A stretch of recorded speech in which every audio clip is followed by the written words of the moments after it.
Guy clenched his teeth as he stared down at the unconscious boy they now had prisoner. He then turned back to the water and inhaled deeply. Damn you! Momochi Zabuza. 9,997. 9,998. 9,999. 10,000. Lee plopped down to the ground as he finished his push-ups. He was exhausted. Sweat dripped from every pore in his body and his stomach rumbled hungrily. There was no chance of him getting any food though. At least not this late at night. He had already been held captive for 3 days, but to be honest, Lee never really felt like he was a prisoner here. He wandered around as he pleased. He ate what little food they had to offer in this crappy hideout. In fact, the room he was currently in, his bedroom, was a considerable amount better than what some of the others had to put up with. Lee could think of only one reason his life could be this leisurely here. Yet those 2 words brought just a foul taste to his mouth. Momochi Zabuza. When Lee first fell free from the ice mirror, he found himself inside this very room. He later learned that it had been the room the kid with the mirrors used to stay in. Lee had cautiously snuck around at first, trying to get a feel for where he was. When he looked outside, he was completely surprised. He was near the very top of a huge tower. Forest and swamp stretched as far as his eye could see. Lee had felt his knees go weak as he realized there was no likely chance of escape from here. It had been at that moment that he had been spotted by a couple of big-looking thugs. Lee easily dispatched of the 2 of them with some taijutsu, but not before they had sounded an alarm. The once seemingly empty tower was now swarming with despicable-looking men. Lee battled endlessly while he tried to flee from the entire gang of them. Just when he thought he was at his limit and was actually going to be captured, Zabuza arrived. This trash is my hostage. The man roared while holding his hand onto the hilt of his massive sword. No one is to touch him but me. Got that? Lee couldn't believe it. Was this man actually protecting him? That thought was instantly crossed from Lee's mind as the shirtless man turned and buried his fist in Lee's gut. The green-clad boy fell to ground, spitting up blood.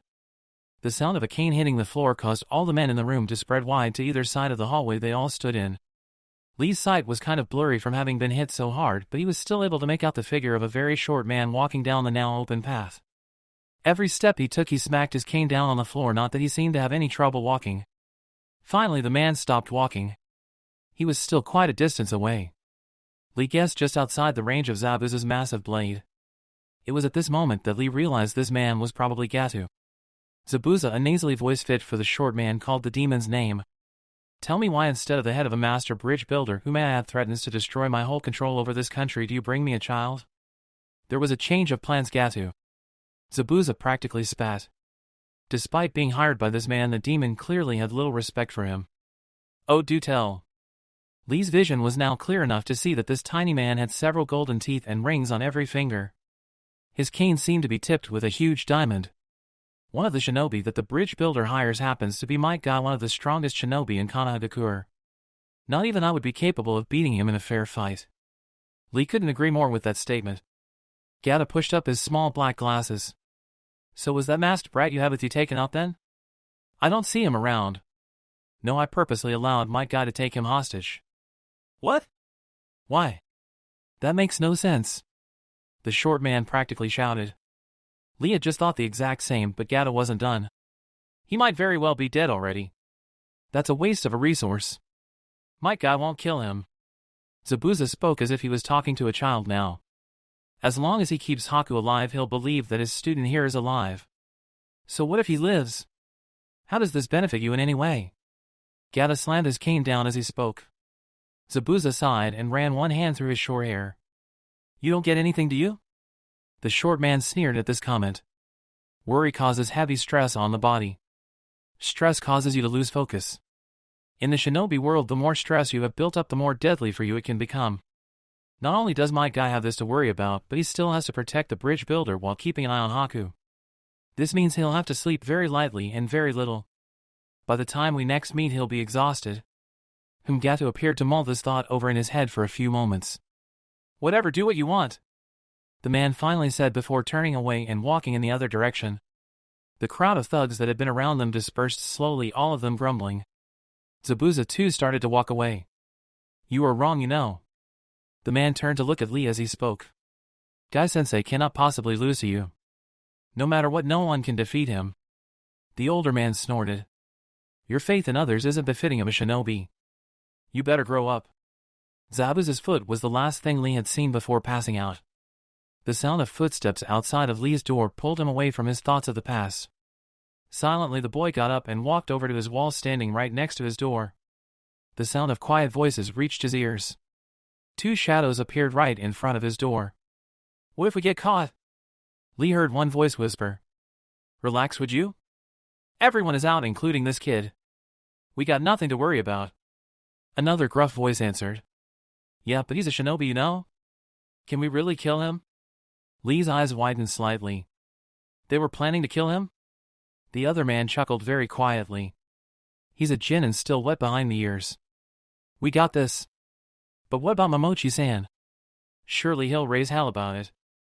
The other man continued to spout worries. "Listen, no one likes the guy anyways, besides how can he prove it was us? Let's just do this." The door to Lee's room swung open after the man said this. Lee tensed up and very quietly slipped into his Goken stance. Without warning, a hand reached out from the darkness and touched his shoulder. Lee had to put every ounce of his shinobi training into effect to keep from yelping. He slowly turned around to see Zabuza standing there, one hand on his shoulder, the other in front of his face, his finger making the quiet sign.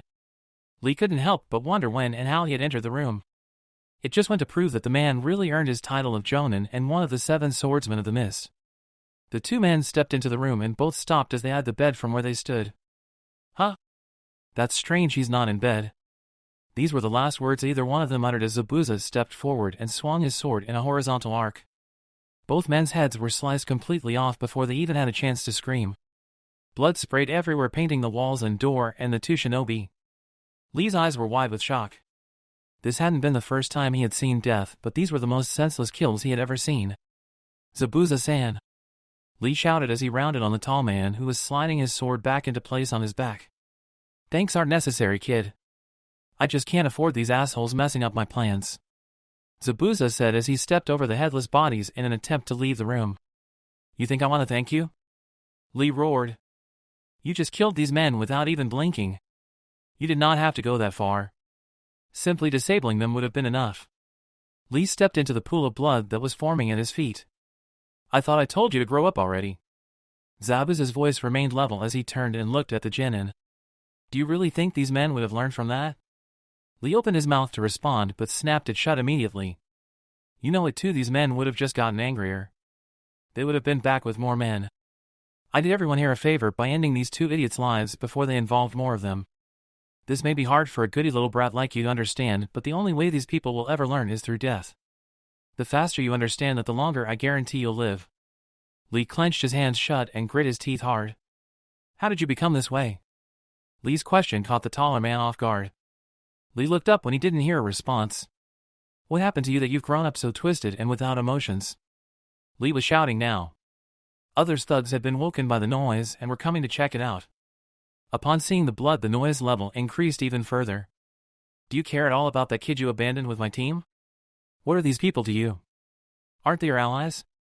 Listen, you brat!" Zabuza grabbed Lee by the collar of his clothes and hoisted him into the air. "I live for myself and only myself." If it wasn't for Zabuza's face bandages, he probably would have spit in Lee's face. "These little shits you call my allies mean nothing to me. They are only tools of which can be disposed of. The same goes for Haku. He's simply just a little more sharp a sword than these dull broken pieces of junk. That's why he's with your team. Even Gadu is just a tool and to supply me with money." Zabuza dropped Lee onto the ground. The boy fell into the pool of blood on his butt. He hadn't expected the early release. He stared up at Zabuza with wide eyes. He never knew such a man could exist in this world. The big man turned and walked away. The now big crowd of thugs quickly moved aside as he walked through. No one wanted to mess with him. "I'll find out how it got like this. There must be a reason," Lee whispered under his breath. Haku slowly rolled out of the tent he was in. He stood up and did a few stretches. If his internal clock was working correctly, then it should be about 4:30 in the morning. This was his 3rd day being prisoner, and while Haku was able to walk around somewhat freely, he really felt like the word described his situation quite justly. Haku thought this as he walked out of the small clearing that Team Guy had set up camp in. Going somewhere? Haku would have jumped had he not already been used to this. Mike Guy leaned up against the back of a tree staring at Haku intently. "I just have to use the bathroom. I have no intention of harming the bridge builder." Haku walked over to a small bush and pulled the front of his kimono uniform up. It had been like this the whole time. Haku felt completely suffocated. No matter where or how he moved, it seemed this man's eyes were on him. Yet maybe that was a good thing. It meant Zabuza's plan was working, didn't it? Haku had to wonder. 3 days straight and the man didn't even appear remotely fatigued. Instead, his energy remained boundless. It was incredibly eerie. The sound of yawning right next to him made Haku realize he was losing his focus. Naruto stood right next to him and was also taking a leak. Haku was painfully reminded that it wasn't just my guy. This whole team seemed to have unlimited energy. They were always up incredibly early. Naruto and Hinata spent all day training these past couple days, while Guy would take Haku to the bridge to keep an eye on him and guard the bridge builder at the same time. Haku hated it this way. They didn't ever bind him up or anything. That was how completely hopeless Haku was in this situation, that they didn't even feel the need to restrain him. Albeit they had taken away his Sanbon. I'm going to kick your ass when this 2 weeks is up. Haku glanced briefly at the blonde who was peeing right next to him. You don't know anything about me. Haku replied simply. Saying things like that set Naruto off pretty easily. For that matter, anything he said set the blonde off. You asshole. You kidnapped Bushy Brow. I'll never forgive you for that. Naruto zipped his pants up and turned in the other direction, going back to their clearing. He hadn't attempted to hit him as Haku had expected. Perhaps his sensei had given him a big enough warning after last time. After all, they couldn't afford to rough him up too much. Lee's life depended on it. Tell me again why I should believe that you can't just use those mirrors to get back to Gata's base. Haku sighed. Guy had asked him the same question a couple times before already. He was probably trying to say if he would change up his story at all. I can only create mirrors in a location that is within my range of vision. After creating them, it takes a lot of chakra to sustain them. Holding up just that one at such a distance was incredibly taxing. When I lost consciousness, that mirror shattered, just like the ones you saw. Haku repeated what he had told him before, word for word. Silence rang between the two for a few moments. Are you perhaps hoping that I could take you to Lee-san that way? Haku knew that wasn't what Guy wanted, but maybe he could get the man to reveal some form of fatigue. Of course not. You heard what I told Naruto.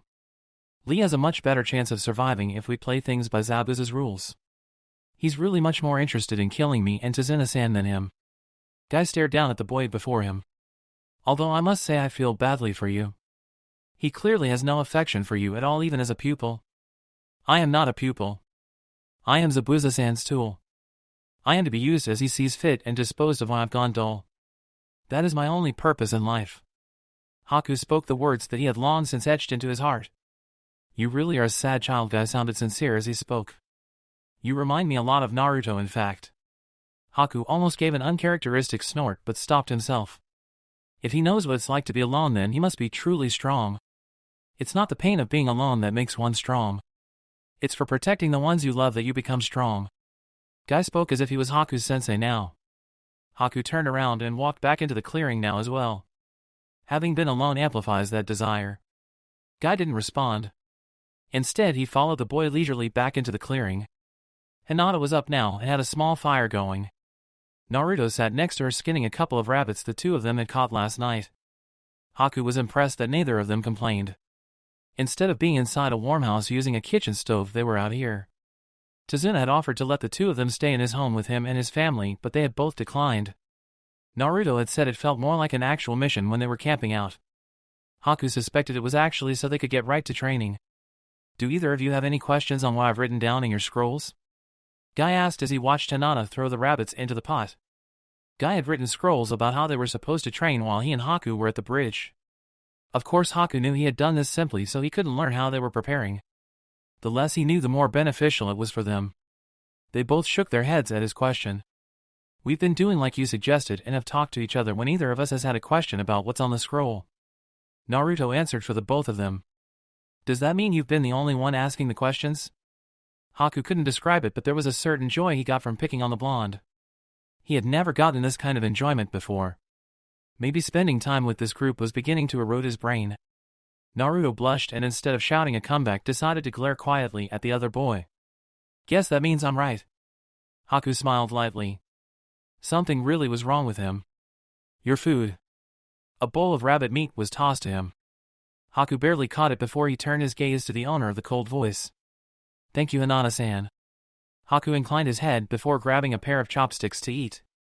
The Hyuga girl rarely spoke around him, and when she did it was always with a very clipped tone. Haku didn't blame her either. He had stolen their teammate. They had no reason to treat him kindly. With all the food having been passed out, silence reigned over the clearing as the group ate their food. Naruto was of course the first one done. He inhaled everything with such incredible haste that it made Haku kind of sick. No one should be able to consume food like that. Yet my guy was always a close second. Haku would be willing to bet Lee was much the same. Only he and Hinata took their time eating their meal. Hey guy-sensei. Naruto talked to his teacher enthusiastically. It didn't fit the mood of the morning at all. Yes, my young student? Haku winced. Yet Guy's response fit even less. Haku imagined his voice could probably be heard in the nearby village. Teach me how to open the Hashiman. Bushy Brow was telling me about it and it sounds so cool. Haku's ears perked up at this. Maybe the man would shed some light on that mysterious power he had used which easily blew away Zabuza's mist. My guy let out a loud boisterous laugh. Opening the gates is no easy feat, Naruto. While I would be more than happy to teach you at a later date, focus on the training you have for now. Lee can open a couple of them himself. When we get him back I'll have him assist me in teaching you. Naruto nodded excitedly. That sounds like a good idea. I really want to get training now. Naruto sat up abruptly and began doing a series of stretches. Haku couldn't believe how fast the kid's attitude changed. It almost seemed like he had a switch. That's the spirit. Train on, Naruto. Haku cringed at Guy's continued use of his booming voice. If you are done, Haku-san, let us be off. They have work to be done. Guy turned his attention to the black-haired boy. Yeah, all right. Haku got up and turned to Hinata. The food was delicious again, he said as he bowed. Hinata didn't respond as she continued to nibble on her own food. Guy lightly grabbed a hold of Haku's shoulder and led him away from the clearing. Naruto and Hinata were left with another awkward silence as he continued stretching. Naruto-kun. Hinata sounded much more timid now that Haku wasn't around. Yeah, what's up, Hinata? Naruto stopped his stretching and turned to stare at her. She blushed slightly from the attention. It was strange when they were in a group she could talk to him normally, but alone even during such a serious mission she found herself reverting back to how she used to be. I had a question about something here on my scroll. Hinata almost breathed a sigh of relief. She was still able to keep her stutter from returning. That was a good sign. No, you don't. Naruto caught her lie without even thinking about it. Hinata's face turned very red at how straightforward an answer he gave. Listen, I appreciate that you're trying to make me feel better, but I don't really mind all that much, Hinata. You're really smart. Hinata's face remained red for a different reason now. Sorry. She muttered out. Don't apologize. Naruto sat down next to her. You're always so nice, there's no need to be sorry. Anyways, what was it in your scroll again? Hakushokaten. Hinata whispered, all heavy in her voice. Just thinking about it made her forget her embarrassment. It is the ultimate defense taught only to the Hyuga of the main branch. That guy-sensei would actually know how they do it is incredible. Well, that's guy-sensei for you. If it's taijutsu he can do it or at least knows it. Naruto spoke highly for one of the only men he had truly come to respect. Although I'd wish he'd teach me something cool like a move. My list kinda sucks. Naruto pulled out the scroll he had. Playing the rock paper scissors with myself didn't make sense at all until you explained it. Naruto continued to talk. While it's cool that I know what happens when they pop, I don't see how that can benefit me entirely. Guess it's one of those look underneath the underneath deals. Although training my clones to survive multiple hits is going to be useful if I can actually get it. Naruto let his scroll flop down to the ground. You can do it, Naruto-kun. Hinata cheered for him quietly. You can do anything, she added in an even quieter tone. Yeah, you're right. Thanks, Hinata. For Bushy Brow will definitely master this stuff. Naruto stood up quickly and resumed his stretches. Yes, really, senpai. Hinata got up and also began stretching. I can also do it because you're here with me. Hinata wanted to add this aloud, but choose against it. You don't blame me, do you? Hinata was surprised by Naruto's sudden question. Blame you? She didn't understand where the thought had even come from. Yeah, I mean, I'm the one who wanted to do this C-rank mission and all. Doesn't that make it my fault that things turned out this way? If I had just been okay with training, then things wouldn't have happened this way. You're wrong. Hinata startled Naruto with her shout. Why, you can't blame yourself. They had both stopped stretching again and Naruto stared at Hinata in shock. C-rank mission aren't supposed to involve such powerful shinobi. It was supposed to be basic protection. Besides, it would have happened to someone. It just happened to be us, so please Naruto-kun, don't blame yourself. Hinata suddenly ran at Naruto and embraced him in a hug, tears slowly leaking down her eyes. Hey. I get it. Naruto lightly patted the girl's back. I'm sorry, Hinata. I won't say anything stupid again. Naruto slowly unentangled himself. Sorry. Hinata quickly began wiping her tears away. I didn't mean to get so worked up. I keep telling you not to apologize. You don't do anything wrong. Naruto scratched the back of his head as he spoke. Besides, you're right. If it's anyone's fault, it's that Haku guy. Hinata nodded gently. It's strange though. I can't bring myself to feel any resentment towards him. Really? I thought you were ready to knock his lights out the way you look at him. Naruto was surprised to hear Hinata's confession. No, I learned to act that way around my family. It's the best way to hide my emotions. Hinata hated bringing up her family even if it was with Naruto. I kinda get what you mean though. Naruto quickly steered the conversation away. Even he knew that speaking about Hinata's family was taboo. Who would have guessed that he'd have that kind of face? Huh? Hinata looked up at Naruto in confusion. I mean honestly, that dude is cuter than Sakura-chan. I really thought he was a girl at first. Naruto blushed and laughed nervously as he talked. Pretty weird, huh? Hinata's face fell as Naruto spoke. How could it be? She lost even to another boy. It was completely humiliating. Naruto-kun, you idiot. Hinata turned away from him and resumed her stretches. Hey Hinata. Naruto called to her, but she didn't respond. What did I do? Come on. Hinata. Haku continued to hammer away as he drove the wooden plank into the supports of the bridge. He found it terribly ironic. It was his mission to kill the bridge builder, yet here he was helping construct the bridge. Life sure is strange. Haku mumbled aloud to himself. Sure is. Tazuna said as he walked up next to him and began laying down more boards. He set to work at hammering himself. Is this all right? Haku asked him. There are plenty nails lying around. One flick of my wrist and they'll be buried in your neck. Tazuna started sweating slightly but responded in a calm voice. You won't do that. How can you be so sure? Haku was perplexed. The man wasn't lying to him. I get a different feeling from you than I did that Zabuza character. Tazuna paused as he thought about his answer. You don't like to kill. I'm not sure how I can tell, but I know it. In fact, I don't think you like hurting others at all. You only do it because that Zabuza guy tells you to. In actuality, you're super nice. I'm impressed. Haku continued to nail away at his board. Is that perhaps the insight that comes from old age? Tazuna let out a long laugh. I'm not that old. Even if I am a grandpa. I just know a good kid when I see one. Silence passed between the two of them after his last comment. Tazuna, we need to talk. Haku and the old man looked up to see another equally old man standing there nervously. He held an uneasy eye on Haku. Chichi, how can I help you? Tazuna smiled at his longtime friend and stood up as he greeted him. Listen, I've been doing a lot of thinking and I want to quit working on the bridge. Tazuna's smile slowly disappeared off his face as Chichi spoke. Now you too. Tazuna whispered. Look Tazuna, I understand that we're doing a good thing, but what's the point if Gata has you killed? What good will it do? Chichi tried to implore Tazuna to see his reason. Haku felt his palms sweat as the man talked. He continued to hammer away in an attempt to distract himself. Let's all quit. Quit building this bridge. Impossible. Tazuna shouted, surprising not only Chichi but Haku as well. This is our bridge. We began building it together and I intend to finish it. This bridge is a symbol of our nation's courage. If we stop now, then Gata truly has won. Tazuna stared hard at Chichi for a minute. You know what? Just don't bother showing up again. I'll finish this bridge even if it's by myself. Tazuna walked past his once friend, knocking his shoulder as he went. Tazuna, don't be this way. Chichi called after him. Shove it. Tazuna grabbed another plank of wood and brought it back to where Haku was. He immediately set back to work. Chichi sighed and stood there for another few moments trying to think of something to say. In the end he gave up and walked away. Tazuna-san, Haku said quietly.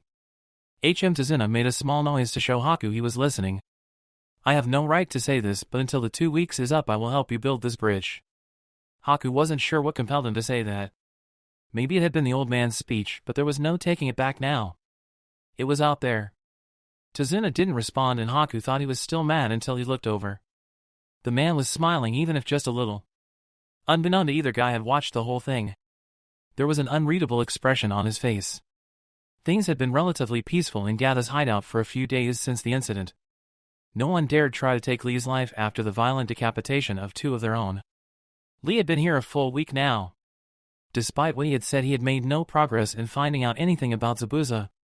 Lee wasn't deterred though. As long as things remained calm, he should be able to get the chance.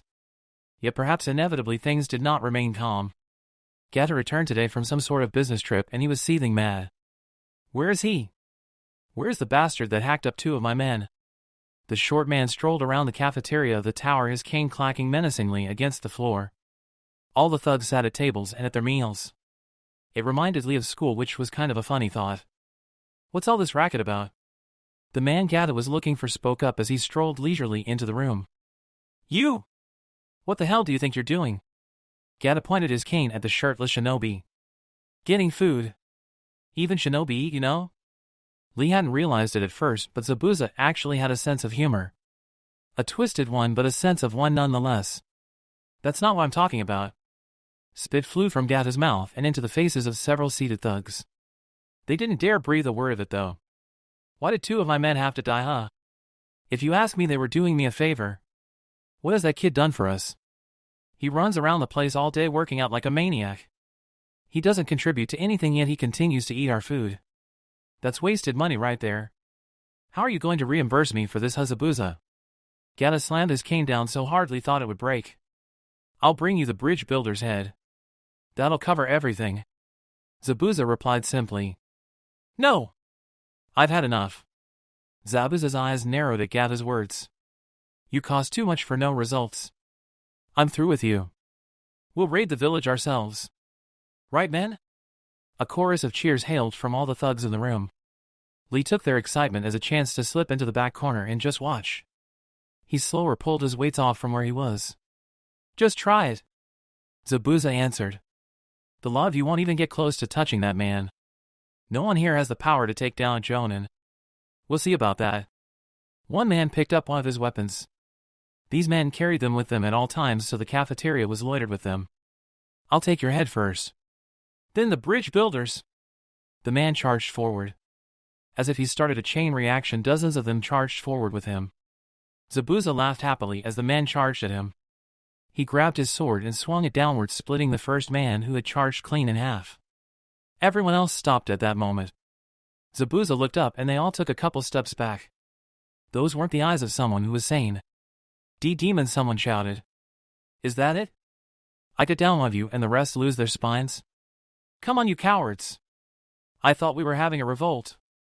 Come on. Zabuza took a couple steps closer as he roared at them. They all took a couple steps back. We can get him. Someone shouted in a shaky voice. Yeah, there's only one of him. There's a ton of us. Another man shouted, sounding a little more confident than the last. A dull roar erupted from about half the crowd. They slowly began to inch back closer. Stop it, you idiots. Gata sounded as if he was in pain. At me. Look at me. All the thugs turned around and were completely blown away by what they saw. Lee had Gata's arm twisted behind his back and held a kunai to his throat. No one move. Lee shouted, twisting Gata's arm for added effect. And no! Gata shouted. Stop! You'll break it! If I kill you right now, this whole thing ends. Lee said this to Gata but shouted it so everyone else could hear. You're the only reason the bridge builder has to be killed. That's the only reason my team is caught in this conflict. Kill him and you won't make it out of here alive. Zabuza said as he slowly walked through the crowd. Everyone here, including me, needs this man for money. Zabuza stopped walking. He was directly in between the crowd of thugs and Lee now. Of course Gata did just say he's through with me. The demon ninja let his thread hang in the air. Gata caught him fast. Come on Zabuza, you know I was just playing with you. In fact, I was thinking of doubling screw that, tripling your salary. Just please get me out of this. That's more like it, Gatu. Zabuza practically purred. A wave of pure killing intent suddenly flooded the room. Those closest to Zabuza slipped to their knees immediately. Some even passed out. Gato was among them. Lee didn't collapse, but his knees became wobbly and his grip loosened on Gato enough to allow him to fall to the ground. A second later and Zabuza had Lee by the neck, slamming him to the ground. He put his mouth close to the boy's ear. "Unfortunately for you, I'm going to have to make an example of you. Force your body limp and it won't hurt as bad." Lee had no other choice than to do what he said. The entire group was seated at Tazuna's kitchen table for dinner. No matter how many times it happened, Haku still couldn't get used to it. Tsunami, Tazuna's daughter, was currently setting all the food down while Naruto passed all the plates and glasses out to everyone. "It's always nice to have so many guests in the house," Tsunami said as she finished setting down the food and took her seat. Haku took pleasure in the fact that Naruto looked just as out of place as he felt. Perhaps he wasn't used to this type of setting either. "Hinari!" Tsunami called for her son to come join the table. Haku had only ever seen the boy once and the experience had left a bad taste in his mouth. The kid had completely lost all hope. He did nothing other than cry all day and blame it on others. It seemed to hit a little too close to home for Haku to want to even think about it. Maybe it was because Haku felt like he was looking at his past self when he looked at him, but it actually made him want to strangle the kid. Again though, Haku was able to take comfort in the fact that Naruto seemed to share his sentiments. Just listening to Guy and Tazuna talk, Haku was able to infer that the two had been in a couple nasty arguments already. "I don't want any," the boy shouted from the other room of the house. Haku sighed. This didn't sound good. Sounded like another conflict was about to erupt and he was going to be around for this one. "Inari right this minute," his mother shouted. A few seconds later and the sound of heavy footsteps coming down the hall reached their ears. A moment later and Inari entered the room. "I don't want to eat with these losers and that murderer," Inari roared. Haku's face fell slightly at being called a murderer. "Watch who you're calling a loser, you crybaby," Naruto shouted at the boy. "I'm not a crybaby," Hinari screamed back. "And I call you losers because there's no way you can ever beat Gato. You try so hard, but what are you going to accomplish? You'll all just end up dead. You've already lost one teammate. That tears it." Naruto stood up so fast that the chair he was sitting in was toppled over. "Naruto-kun!" "No!" Hinata sat up but she wasn't fast enough. Naruto delivered a fist right into the side of Inari's head, sending the boy crashing to the ground. Naruto sat there breathing heavily for a few seconds over the wailing boy. "I'm sorry. I'm going to go cook my own food." Naruto left the house in a hurry. Everyone else sat in complete silence. Hinari's crying was the only thing that could be heard at the moment. "I never want to see you guys again," Hinari shouted as he too ran from the house. "Hinari!" Tsunami called after her son but made no move to go after him. She couldn't bring herself to. Instead she looked back at her food, small tears rolling down her face. "I'm sorry," Guy said. "But after what he said about my other student, I couldn't bring myself to stop Naruto. I'll personally scold him and we will both swim 1,000 laps around the bay with 500-pound weights attached." Guy gave his usual challenge, but it lacked the fire it normally had. Perhaps the fatigue was finally starting to get to him. "No, we're the ones that are sorry," Tazuna responded, his head bowed in shame. "You're such good people, yet you were talked to in such a way. Once this bridge is complete though, he'll come around. He'll see what great people you are." Tazuna did his best to smile at him.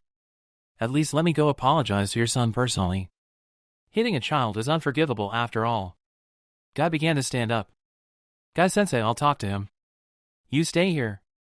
Hinata, who was still up, immediately went for the door. "Yes, thank you, Hinata." Guy slid back down in his seat. Haku got up too and began to follow after Hinata. No one tried to stop him. Hinari sat on the edge of the dock.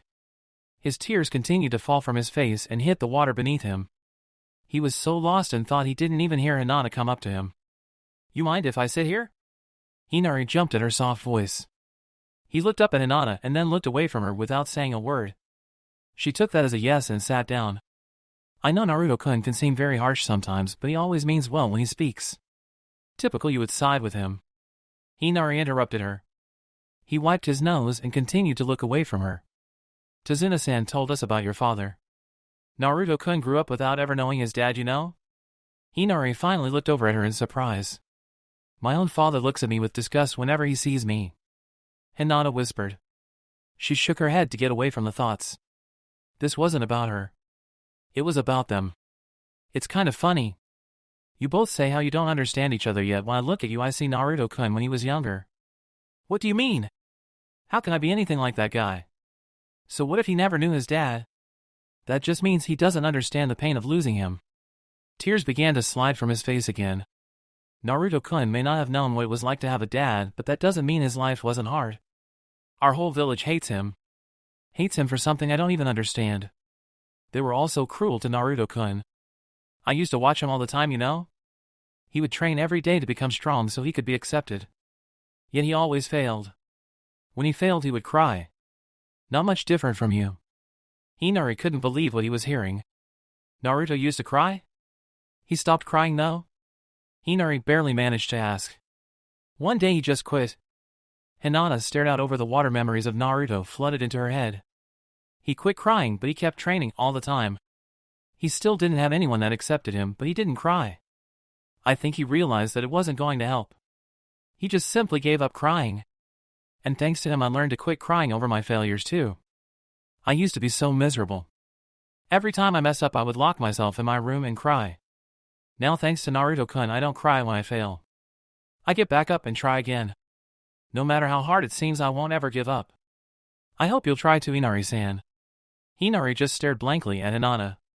She smiled at him and slowly sat up and then walked away. He looked back out over the water. No more tears came to his eyes. He had a lot more on his mind now. Did you hear everything? Hinata asked as she passed the corner of the house. Yeah. Haku, who had been leaning against the wall, followed after Hinata. You have a similar pain to us, don't you, Haku-san? Hinata asked as they walked into the forest. Yes. I used to cry a lot too. I cried until all my tears were gone though. When Zabuza-san found me I was already dried up. He gave me meaning. I live only for him. Haku wondered who he was saying that for now. Soon the sound of a raging battle reached their ears. They came to the clearing where the Naruto and Hinata trained endlessly every day. For Narutos were currently mixed up in an all-out brawl.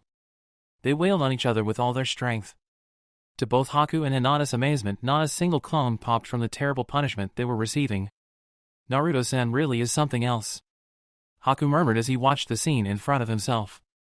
Hinata could only nod as she stared at him, a small blush on her face. Ah, I see. Haku mumbled after looking back and forth between the two. He doubted Hinata even heard him. Haku took this time to notice something else.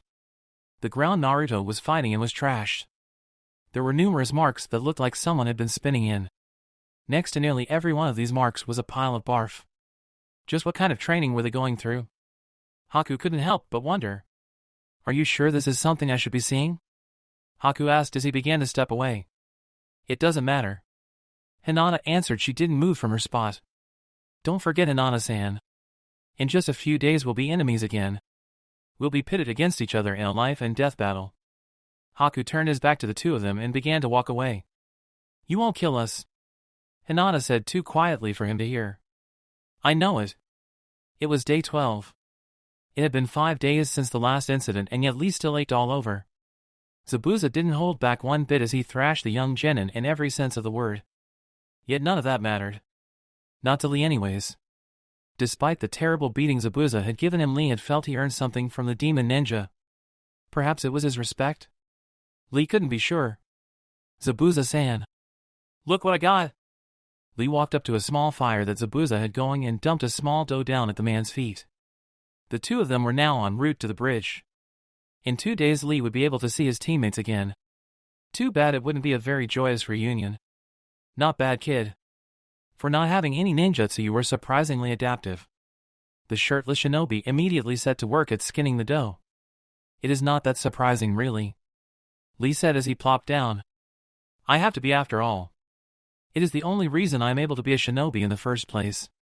Well, that ain't I-sensei. My guy, I can't wait to rip that man's head from his shoulders. Zabuza chuckled low to himself. I wish you would not speak in such a way. It is most unyouthful. Lee chided the older shinobi. Youth. That's all you freaking talk about. Zabuza whipped the skin of the dough to the side as he finished. You should tell me more about your youth, Zabuza-san. How did you become such a twisted man? Lee talked as blunt as possible. Do you want to die before we get there? I'm still pretty young, damn it. Zabuza snarled at Lee. The green-clad boy didn't respond. Instead, he stared at Zabuza with wide eyes. Fine, you want to know something about my past? Lee nodded enthusiastically. To pass the academy in my village, you had to kill a classmate in a one-on-one fight. All of Lee's enthusiasm died right there. So you know what I did? Lee didn't respond. I wiped out my entire class. Since then they abolished that custom. It was when they heard of this exploit that I was recruited to be trained with one of the 7 swordsmen. Lee narrowed his eyes suspiciously. I see, so secretly you're actually a pacifist. Did you listen to a word I said?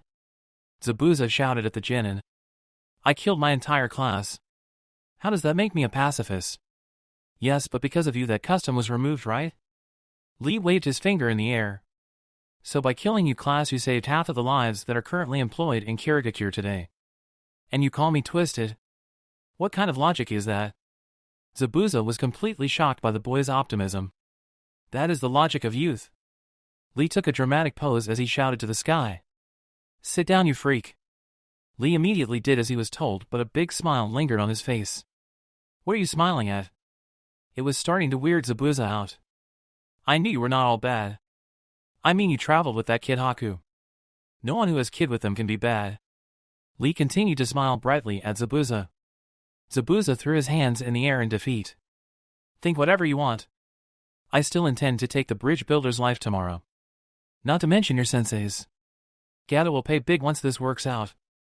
Lee stared quietly at Zabuza for a few seconds. How did you end up in Gata's gang? I mean, why did you leave Kiri? It's a long story, kid, and not one I like to tell, so I'll give you the short version. Zabuza scratched his head as he thought where to start. I attempted to take over the village and failed. I've been on the run ever since. I met Gata by chance and it seemed to fit. If I can get this money, I can afford to go back and try again. This time I'll hire another village. Maybe Kumo or something. Zabuza grabbed a jug of water and started to drink. Instead of that, just team up with us and come to Konoha. Zabuza immediately spit his water out. Don't say just ridiculous things. There's no way that's possible. Zabuza shouted. Sure it is. Hokage-sama is really understanding. I'm sure if you explain the situation he'll be more than happy to help. Lee continued to smile at the demon ninja. You know what? I've lost my appetite. Zabuza doused out the fire and the darkness of the night took over. Hey wait, I'm still hungry though. Lee shouted. Too bad, go to sleep, brat.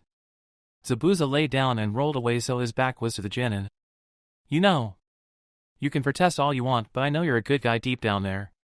Despite being energetic just a second ago, Lee now sounded sleepy. Zabuza said nothing to Lee now. Instead, he let silence claim the area for the rest of the night. Here's the plan. Guy spoke with complete authority now as he looked over his 2 students. The 2 of you are to stay here for 15 minutes. Once that time is up, charge in no matter what. Lee's life is on the line. Yes! Hinata and Naruto shouted together. All right. Tazuna-san, you ready? Guy turned to the old bridge builder who nodded at him. No matter what happens.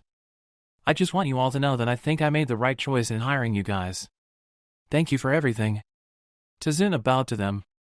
Don't speak like it's over yet. You'll definitely complete that bridge. Naruto attempted to cheer the old man up. Well, let's go. Guy began to walk away. I guess I'll see you 2 on the battlefield. Haku muttered as he waved to the 2 genin. He then hurried after Guy and Tazuna. This wasn't good, he realized. He was going to have to crush these feelings here in a few short minutes. In no time the small group arrived at the bridge to find it completely shrouded in a thick mist. Guess he's already here. Guy mumbled. He looked at Tazuna. I'm ready. Let's go save your student. Guy nodded and the 3 of them walked into the mist. I see that you've decided to do exactly as I said, my Guy. I'm kind of surprised. Zabuza's voice resounded throughout the thick mist. Where are you? Where's Lee? Guy shouted as he looked around, unable to spot anyone. Guy-sensei. I'm right here. Lee's voice came from straight in front of him.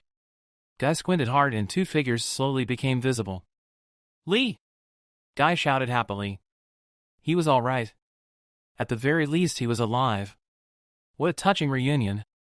Zabuza said mockingly. But let's not forget why we're all here. What's your angle here, Zabuza? I have 2 people you want, you only have 1. Guy eyed the man carefully.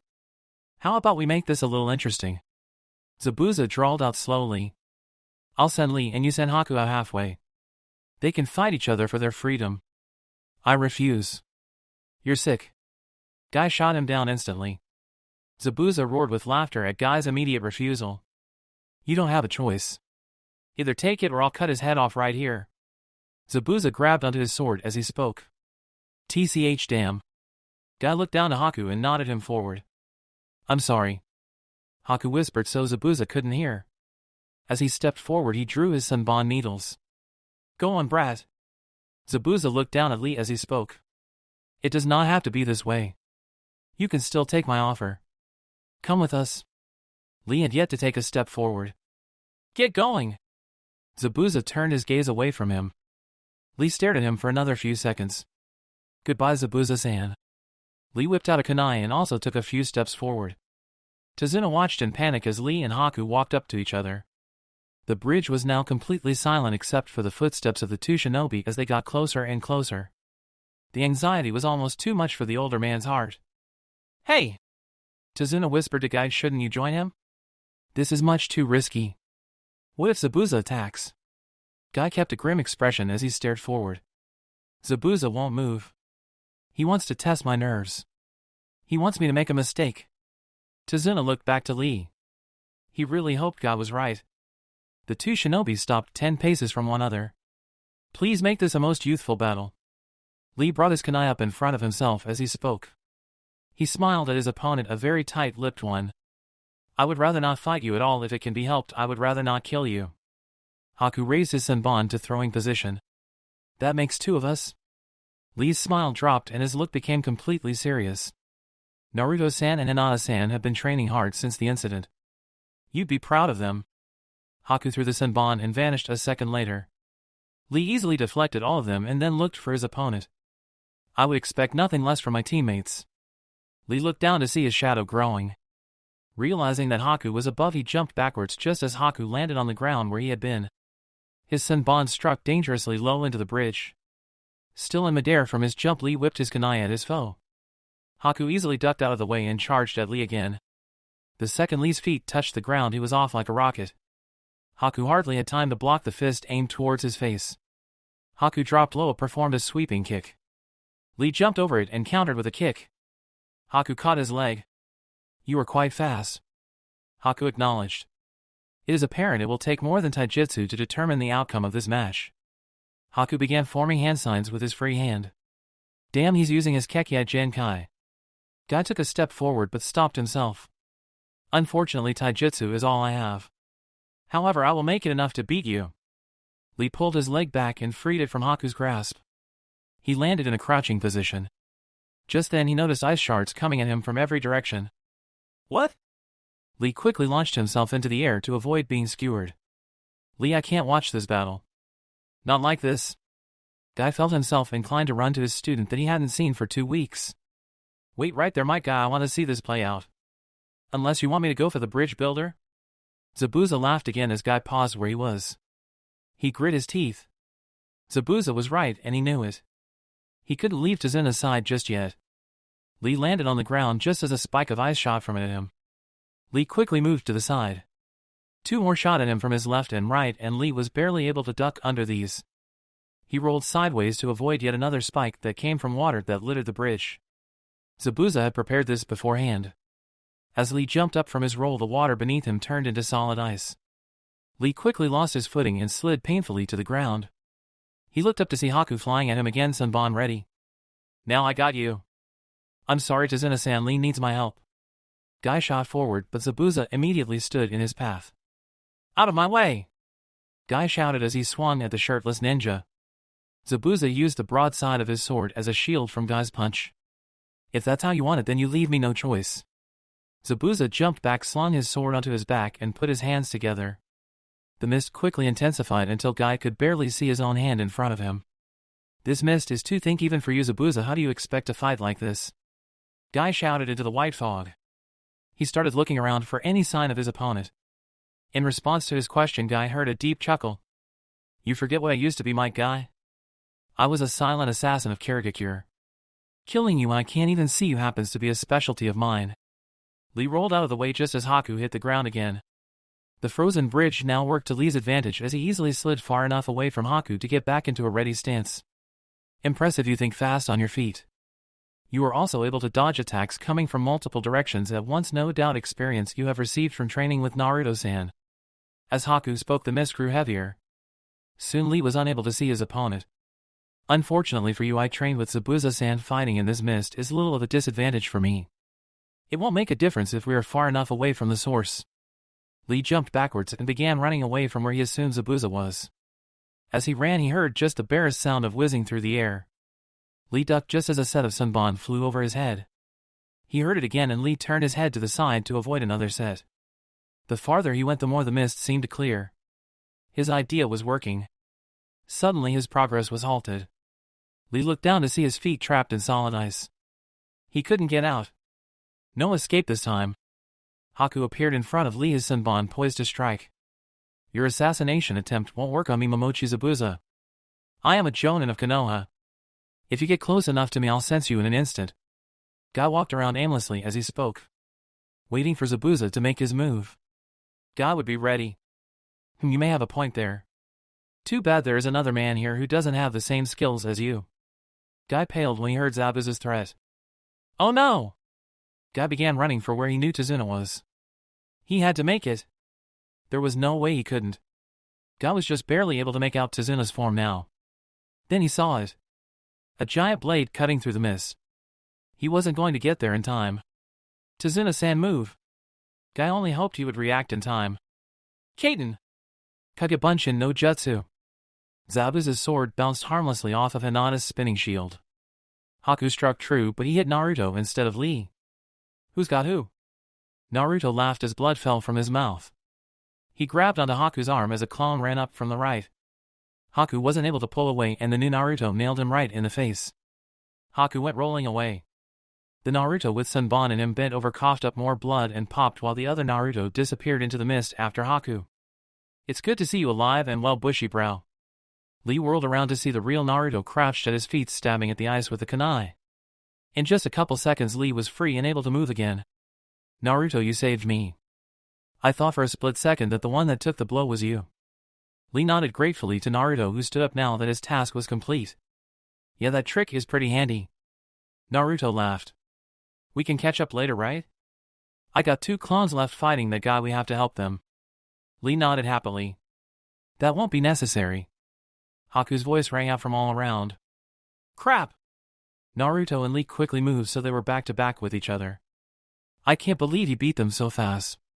1 second they were there and the next they just died. How did he do it? Simple, don't you see? You were already trapped inside my jutsu. The mist around them cleared enough that Naruto and Lee could see they were completely surrounded by mirrors. There was a Haku in each one. What the hell? Zabuza nearly lost his grip on his sword as it bounced backwards. The spinning shield that had deflected his blade disappeared to reveal Hinata slowly stopping her spin. You bitch! You think that pathetic jutsu will be enough to stop me? Zabuza brought his sword back up. Konoha Senpu. Guy landed a powerful kick into Zabuza's stomach. Zabuza was launched backwards into the mist where he disappeared from sight. Guy landed in front of his student. Hinata, nice work. I trust there were no problems. Guy looked back at his student. Tazuna-san's house was attacked by a couple of samurai before we were able to leave. We think they were Gata's thugs. Hinata said, looking ready to spin if Zabuza showed himself. What? Is my family okay? Tazuna interrupted. Hinata nodded. They are fine. The samurai were trying to kidnap your daughter, but Inari stood up to them. He gave me and Naruto-kun the perfect distraction to sneak up on them and take them out. After we got them, we hurried here as fast as we could. Thank goodness it appears we weren't too late. Where is Naruto? I don't see him around. Guy glanced around briefly for his other student. He's here, but he stopped to aid Lee-senpai. Hinata answered quickly. Excellent. Your fires are burning brightly. Guy gave Hinata the thumbs up before he turned serious again. Listen, Hinata. Don't leave Tazuna's side no matter what. I will fight Zabuza in the mist alone. Can I count on you to make sure Tazuna is safe? Yes, sensei, I won't fail you. Hinata stood firm. Good, be careful. With that guy charged into the mist. Alright Zabuza, it's time we settle this. Fine by me, I'm going to make you regret those words. Zabuza shouted from within the mist. What the hell is this? Naruto shouted. He and Lee were still back to back. You didn't mention that you were capable of making this many mirrors. Not to mention that you can make one of you in each mirror. Of course not. A true shinobi never reveals his secrets while not in a battle. The results could be fatal. All the reflections moved as one as they reached into his back pouch. Are they clones? Lee eyed each one extremely carefully in an attempt to decipher even a minor difference. No, they're not clones. Haku answered now. They are merely reflections. Now then, it's time I show you what real speed is. Each Haku lifted a single sunbon. In an instant, dozens of needles littered the floor. Naruto and Lee now had scratch marks everywhere. It happened so fast it took both of them an instant to realize what had happened. When they did, they both fell to the ground in agony. What the hell? Naruto gasped. That attack came from everywhere at once. Those must be clones. No, that was an extreme speed. I should have taken my leg weights off. Lee started to reach for them, but a senbon pierced his hand. Lee drew it back quickly. There will be no need for that, Haku said. I'd prefer you guys just lay quietly and give it up. Like hell! Kagebunshin no Jutsu. 3 more Narutos popped up. Okay, Bushy Brow, if we can't keep up in here, then we just gotta bust out. Let's make a run for it. Right! Let us go! Lee got up and started running. Naruto and his clones did the same. Each of them went in a completely separate direction. It's pointless. Haku vanished from the mirrors for a second. In that second, Lee, Naruto, and his clones were all thrown backwards. They had hardly gone more than a few feet. You have trained quite hard these past 2 weeks in order to make sure your clones wouldn't pop upon receiving damage. I'm sorry to tell you that all that training was completely pointless, Naruto-san. Go to hell, Haku. Naruto picked up a needle that was laying on the ground. For being so fast, your aim really sucks. Not a single one of these has nailed us directly. Is that so? Haku asked. In the next instant, Naruto had 3 senbon in himself and each of his clones. Each one slowly fell over and popped. Damn it. Naruto slowly stood back up.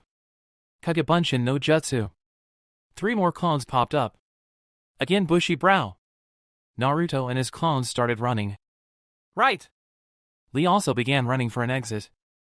You are trying my patience. Haku flew for Lee first. When he was knocked back, he went for the Narutos. He nailed the first one in the throat, forcing it to pop. Haku landed in a mirror and immediately jumped for the next one. He stabbed it and it also popped. Haku turned to get the next one, but one of his own senbon flew right in front of his face. Haku backtracked quickly into a mirror before jumping back out and quickly knocking back the other 2 Narutos. Damn it, I almost had him. One Naruto groaned as he got up. Both of them picked up another senbon. Lee looked at him in surprise. You can see him move? Not exactly. I'll explain later. Can you keep going, Bushy Brow? Each Naruto appeared to make another clone. Of course. Lee pulled a couple senbon out of himself as well. He then stood up. All of them took off in a separate direction again. Haku decided to go for Naruto first this time. He took care of another clone. Suddenly he felt a senbon pierce his shoulder. Haku was so surprised he stopped moving. Lee noticed right away and changed his direction. He jumped and spun in the air towards his opponent. Haku blocked his spinning kick, but Lee's follow-up punch nailed him square in the stomach. Haku flew into a mirror, but instead of smashing into it, he sunk inside. Hey, I got him that time. Naruto smiled proudly to himself. That shouldn't be possible. Haku muttered in disbelief. No one can see my movements. I have to end this fast. Haku launched himself at Naruto before he had a chance to replace his fallen clone. When he popped this one, another senbon flew at him. Haku barely ducked this time and then flew back into his mirror. Now I get it. You can't see me at all, can you? Figured it out already? Naruto chuckled. That's right. Learning to maintain my clones wasn't the only thing I learned while training.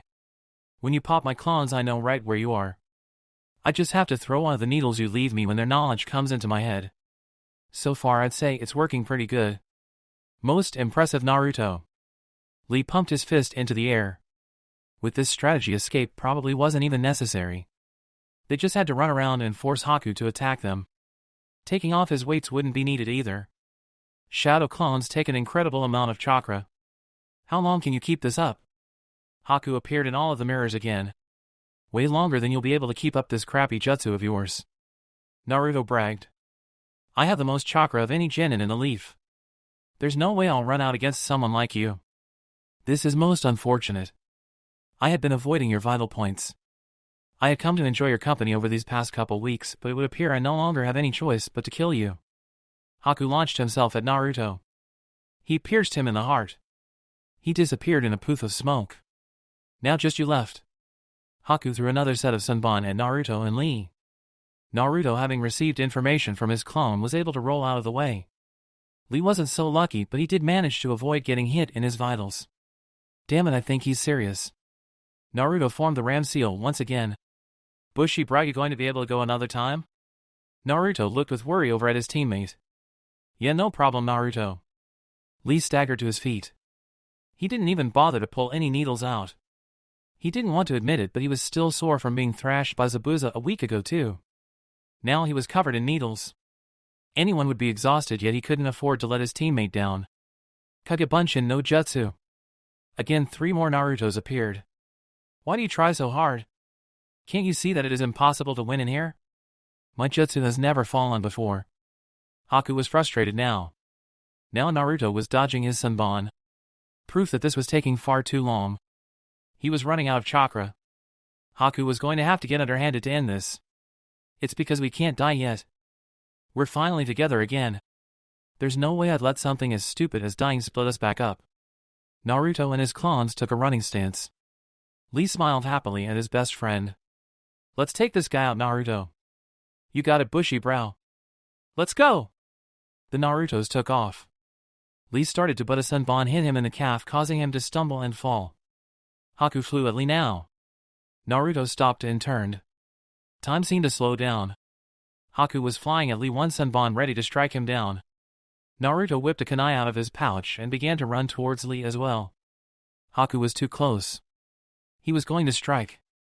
Putting on a final burst of speed, Naruto got in front of him and swung his kunai.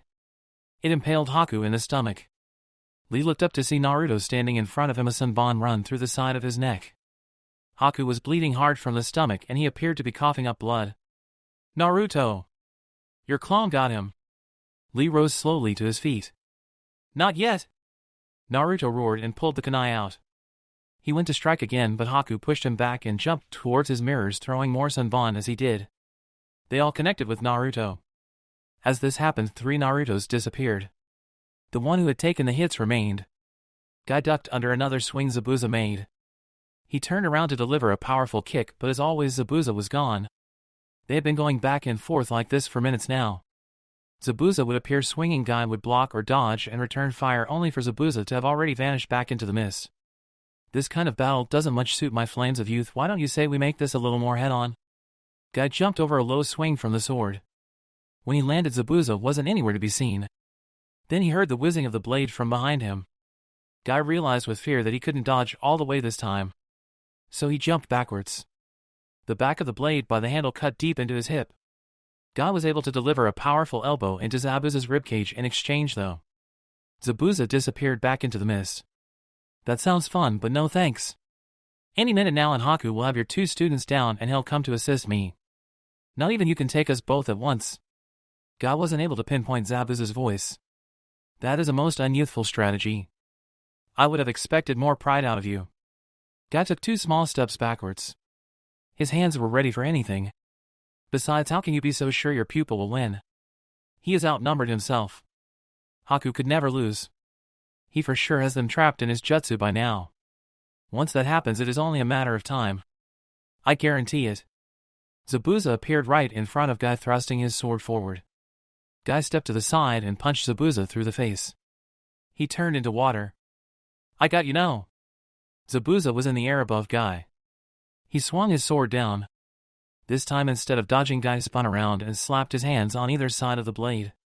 He managed to halt its progress inches before it split his face. Zabuza's feet hit the ground. He tried to pull his sword back, but he couldn't move it. Guy smirked. Wrong, I've got you now. Lee couldn't move. He couldn't speak. This one was a clone too, right? He had to be. Naruto must have made an extra and snuck out already. Naruto slowly turned his head to look at Lee. Sorry to say Bushy-Brow, but I'm the real one. He must have known what he was thinking. Naruto's voice broke Lee from his shock. No! Why are you the real one? Why did you jump in front of him? I had to, it had to be me, no clone of mine would have survived through this. It was the best way to save you. Naruto wobbled a little now. But why did you have to save me? You were the one who was actually keeping up with him. You should have saved yourself. Tears were beginning to well up in Lee's eyes. I promised Tenten. Naruto whispered. Lee's eyes grew big. I swore to her that I'd keep you safe. Naruto fell backwards. Lee stumbled down and barely caught him. Lee sat on his knees supporting Naruto with his arms. Besides, what kind of Hokage would I be if I let my friends die? It was bad enough when I watched you get captured. You can't be Hokage at all if you die. Tears fell freely from Lee's face now. What was all the talk about nothing separating us? Were those just empty words? Naruto smiled slightly up at him. It's funny. He completely ignored Lee's questions. I didn't think anyone would cry for me when I died. Naruto's voice almost sounded relieved. The whole village, they hated me, you know. Even our generation. They all looked at me like I was going to destroy them. I didn't know what I'd done to deserve it until just before I became a genin. I want you to know too. This was it. The secret Lee had wanted to hear since he'd met Naruto. Lee had spent hours in the library. Days asking people to just try and get one more hint. Now he was about to get it. But he didn't want to know now, not like this. No, Naruto. Lee choked out. Conserve your strength. If you stop speaking, you might still be able to live. Naruto ignored him. It was because of the Kyuubi no Yoko. It was sealed inside me as a baby. Lee's tears hit full force now. It all finally made sense. He had all the clues, but he hadn't even been able to put it together. Now it was almost too late. Naruto, please stop. Lee begged. It does not matter, I accept you regardless. Hinata and Guy-sensei still do as well. We do not care if you have a demon inside you, just live. Naruto felt tears start to slip out of his own eyes as well now. His voice came out hoarse. Meeting you guys was the best thing that ever happened to me. I would rather die and never become Hokage than lose one of you. Thank you, Lee. For being my friend. Naruto closed his eyes and went limp right in the boy's arms. Naruto! Lee put his face up to Naruto's chest. He didn't have a pulse. This is the first time you actually used my name. Why did it have to be the last thing you ever said to me? Lee's voice was muffled by Naruto's jacket. Naruto! Lee screamed to the sky. Naruto lived a hard life. To have no one is to have no purpose. Meeting you gave him purpose. Naruto and I were very much alike. He was just as much prepared to become a real shinobi as I. To do that you must accept death. Haku slid himself back into his mirror. Regret was heavy in his voice. Be quiet! Lee whispered. He gently lay Naruto down. Lee then sat cross-legged next to him and began pulling Senbon out of his body. Blood spurted with each one, but Lee kept going. Soon Naruto's body was free of them. Lee closed Naruto's eyes and then began to pull the Senbon out of himself. Naruto. Lee grit his teeth as he pulled one out. Haku just watched him silently. He owed him at least that. You were my best friend. I am hurting so badly right now that I cannot even describe it. Lee finished pulling off the Senbon and then removed his leg weights. Haku still made no move to stop him. The only thing that I can possibly think of to ease the pain is by avenging you. I will do whatever it takes, even if it destroys my own body. Lee slowly stood up, a pair of weights in each hand. Here I come. He then threw one of them at one of Haku's mirrors. It will take more than just a couple pounds to destroy my mirror. Haku was cut off as the weights shattered the mirror he was in completely. The shattering caused all of the reflections to disappear, leaving only one Haku in a mirror. Lee looked at it immediately and whipped his second weight. Haku barely managed to dive out in time. He fell out of it upside down. Nevertheless, he turned to throw his Senbon at Lee, but he was gone. Haku didn't even have time to wonder where he went as that elbow buried itself in his stomach. Konoha Kagansho! Lee shouted as Haku went flying backwards into the mist. Lee landed as Haku's ice mirrors shattered all around him. Haku's back connected painfully with the concrete, successfully knocking the breath from his body. Haku slowly stood up. Lee charged straight at him. Haku raised his arm and blocked a punch. He then jumped over Lee's sweeping kick. Lee vanished and Haku felt Lee's fist connect with his shoulder. Haku spun twice from the force of the blow. Lee wasn't in sight again. Haku heard him though. He bent low just as Lee's kick flew over. What incredible speed! Haku blocked Lee's follow-up kick. He skid back several feet from the force. And power. Haku moved his head sideways to dodge Lee's next punch. But I cannot afford to lose here. Haku was now within Lee's guard. He threw his own punch. Before it could connect with Lee's stomach, he disappeared. Let go of my sword. Zabuza gritted his teeth and pushed down harder. Guy held his ground firmly. He wasn't even giving an inch. Blood spurted out of his open wound. You release your hold on it. Guy retorted through clenched teeth. It was taking all his power to accomplish this task and ignore the pain. At the very least, he had Zabuza in sight now. Guy pushed upwards a little.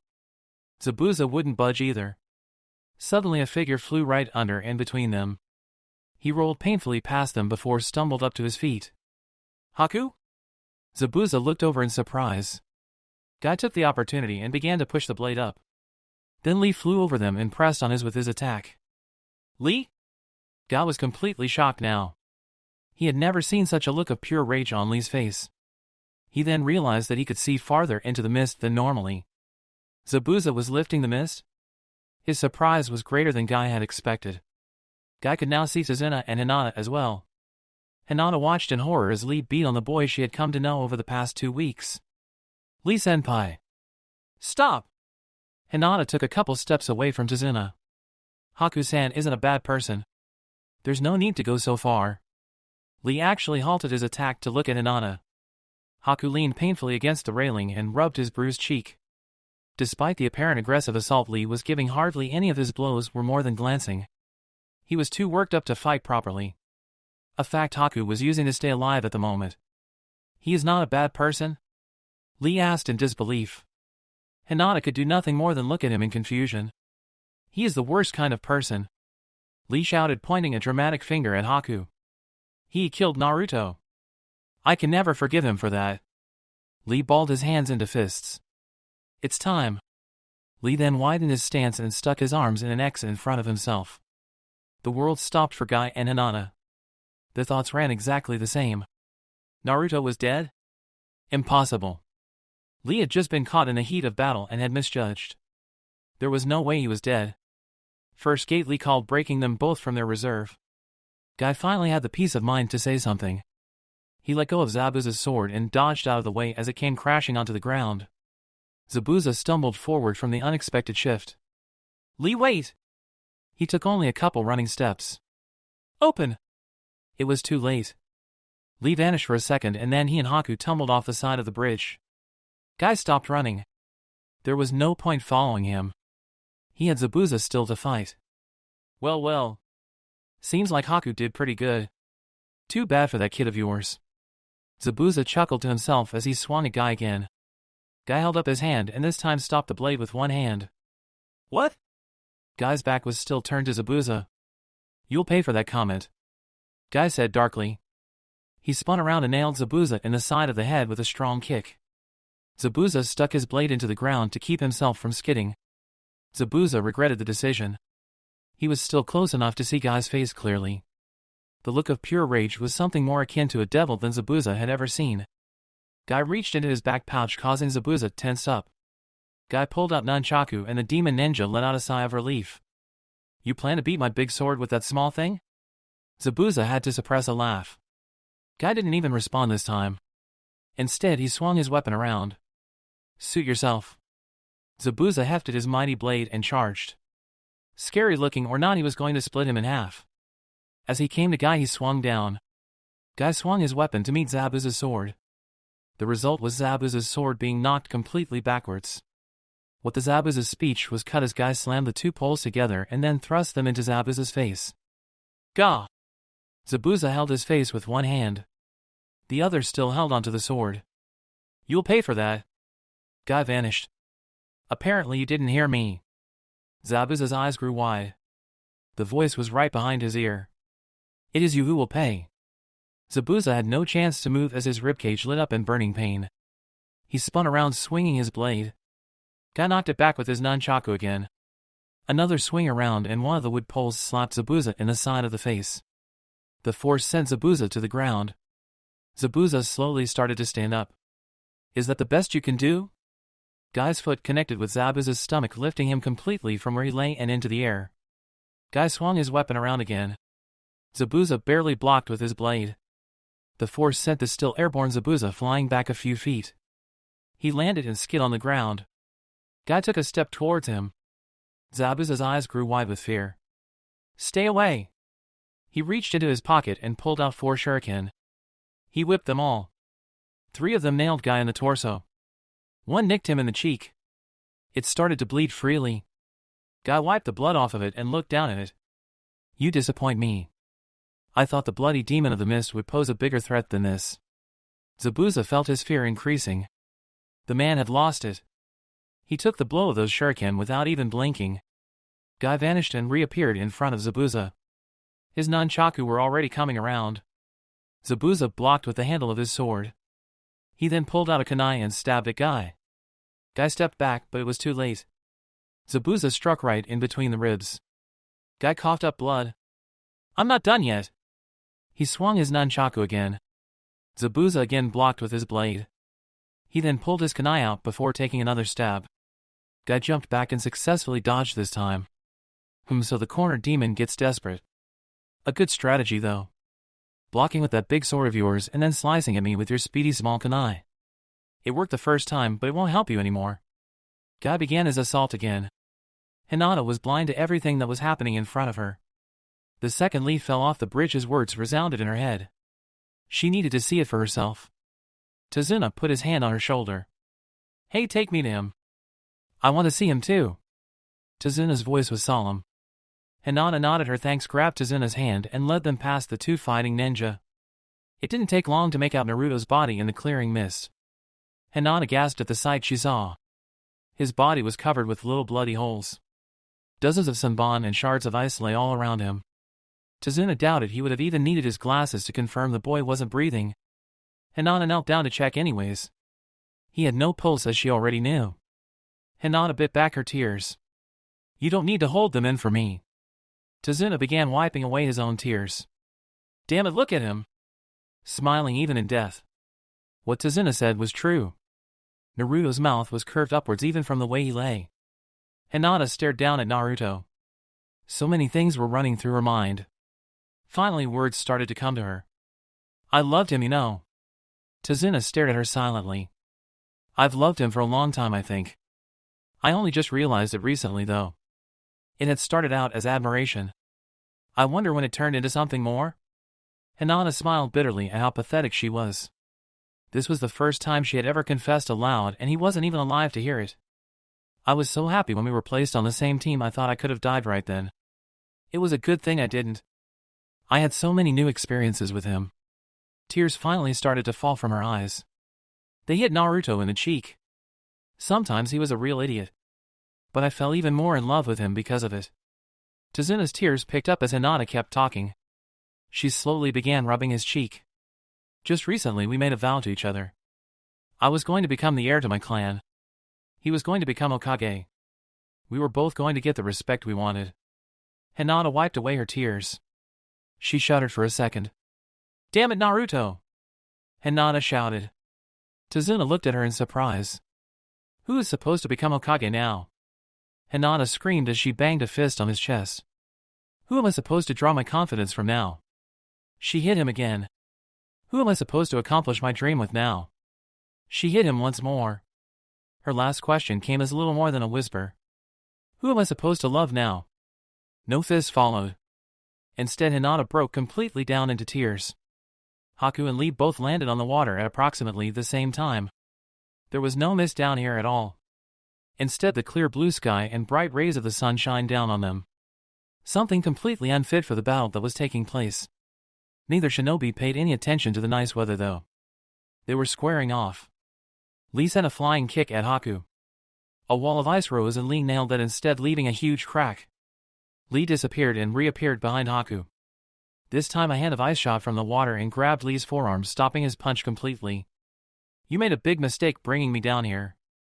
Haku turned to face Lee. This whole battlefield is now my weapon. There is no way you can beat me when we fight on top of the water. Haku rose his arms. In response, 4 spikes of ice shot out of the water at Lee. Thinking fast, Lee kicked the ice arm, freeing his hand. Lee then did a backflip, avoiding the spikes. I cannot afford to lose here. I still have time left with the first gate. Lee charged again. Haku raised another wall of ice. Lee easily shattered it with his knee. He then released a chamber kick at Haku. Haku formed the water around his arm and made an ice gauntlet. He blocked the kick with that gauntlet. Lee landed on the ground and the water crawled up his feet and froze. Lee was stuck again like he was up on the bridge. I'm sorry, but this is it for you. Haku made a series of hand signs. The water around Lee began to spin and rise up. Not long and it was all the way up to his neck. It will take more than this to bring me down. Lee flailed his arms as best he could, but it proved pointless. As the spinning water rose over his head, it solidified. Lee was now trapped inside a prison of ice. He couldn't move at all. It must be a painful way to die. Haku sympathized. Not being able to move, not able to breathe. The only thing you can do is wait to die. I'm sorry that you were unable to avenge your friend.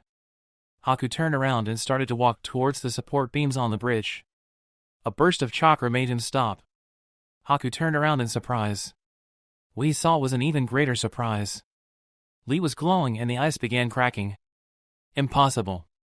Haku murmured as the ice shattered completely with a loud bang. Second gate open, Lee said triumphantly. He touched the water and vanished. His fist connected with Haku's cheek, knocking him back. Haku landed on the water painfully. To have enough power to shatter the ice with pure chakra, incredible. Lee didn't give Haku any longer to admire his new strength as he charged at him again. Haku rose another wall of water in defense. Before it even turned to ice, Lee burst through it. Haku brought up his gauntlet to defend. Lee's fist shattered it too. Ice spikes fired from behind Haku. Lee jumped backwards to dodge them. Wasting no time, Haku raised his hands. A giant wave of water formed all around him. Meanwhile, spikes of ice shot continued to shoot at Lee. The water began to bend inwards. Soon Haku had himself encased in a giant dome of water. The water turned to ice and Haku sat down and breathed a sigh of relief. You cannot hide from me, Lee shouted. He flew at the dome and nailed it with his most powerful kick. The ice didn't even crack. Lee jumped back and did it again. He then followed the second kick with a punch. The ice still didn't give way. You won't be able to break this ice. It is much thicker than my mirrors. Also, once this dome is complete, it takes no chakra to maintain. While your gates and chakra exhaust out there, I will be recovering my chakra in here. Haku sat cross-legged in the center of his dome. He had spoken more to himself. There was no way Lee could hear him from in here. Soon Lee's blows stopped. Haku smiled and stood up. It was time to end this. Then it happened. The top of Haku's dome shattered. Lee fell through and landed in a crouch right in front of him. That shouldn't be possible. Haku slid backwards on the slippery dome floor. How did Lee know that the weakest point of his dome was the top where the water had merged? Anything is possible if you set your mind to it. Lee jumped at Haku, his fist extended. A spike of ice shot from the floor, blocking Lee's fist. Lee slid backwards as 3 more spikes shot up right where he had been standing. Lee then slid himself forward. He jumped over another spike that appeared. Stop this! The dome is made of ice. Surely you see the hopelessness of this struggle. Haku yelled as he ducked under Lee's kick. Haku slid to the center of the dome. He rose his arms and spikes fired from all around at Lee. I told you anything is possible. Lee vanished and all the ice shattered uselessly against itself. Haku looked downwards just in time to see Lee's foot fly up at him and connected with his chin and launched him outside of the ice dome. Just as Haku's flight skyward stopped, Lee appeared behind him. The bandages on his arms wrapped themselves around Haku. They pulled tight. Haku could no longer move. Lee grabbed onto him, and as they fell, Lee began spinning quickly. Haku realized with fear that Lee intended to slam him into the dome he created to defend himself. Haku closed his eyes and focused hard. The ice began to melt. Willing it to melt faster, Haku was barely able to make it all vanish before he and Lee nailed the water. However, without the ice there, Haku and Lee drilled deep down into the water. Haku's ears popped from the pressure of going so far down. Soon their descent slowed. The now wet bandages snapped easily with a slight tug from Haku. He kicked off of Lee and began swimming towards the surface. Third gate open. Haku felt another boom of chakra. He turned around in disbelief. Lee started kicking with all his might. He flew at Haku like a rocket. Haku didn't have a chance to move out of the way as Lee nailed him in the shoulder. Haku swung around in the water. Right when he stopped spinning, he felt Lee nail him again in the back as he shot by again. Haku couldn't even tell if Lee was punching him or just plain ramming him anymore. Even scarier, Haku realized he had lost his bearings. With all the spinning, Haku didn't even know what way was up. Suddenly Lee nailed him again. Haku watched the way the bubbles went that Lee created. Haku knew which way to go now. He formed a quick set of seals. A pillar of ice formed beneath his feet and started shooting upwards. Haku looked out of the corner of his eye. He saw Lee flying upwards towards him. This was going to be close.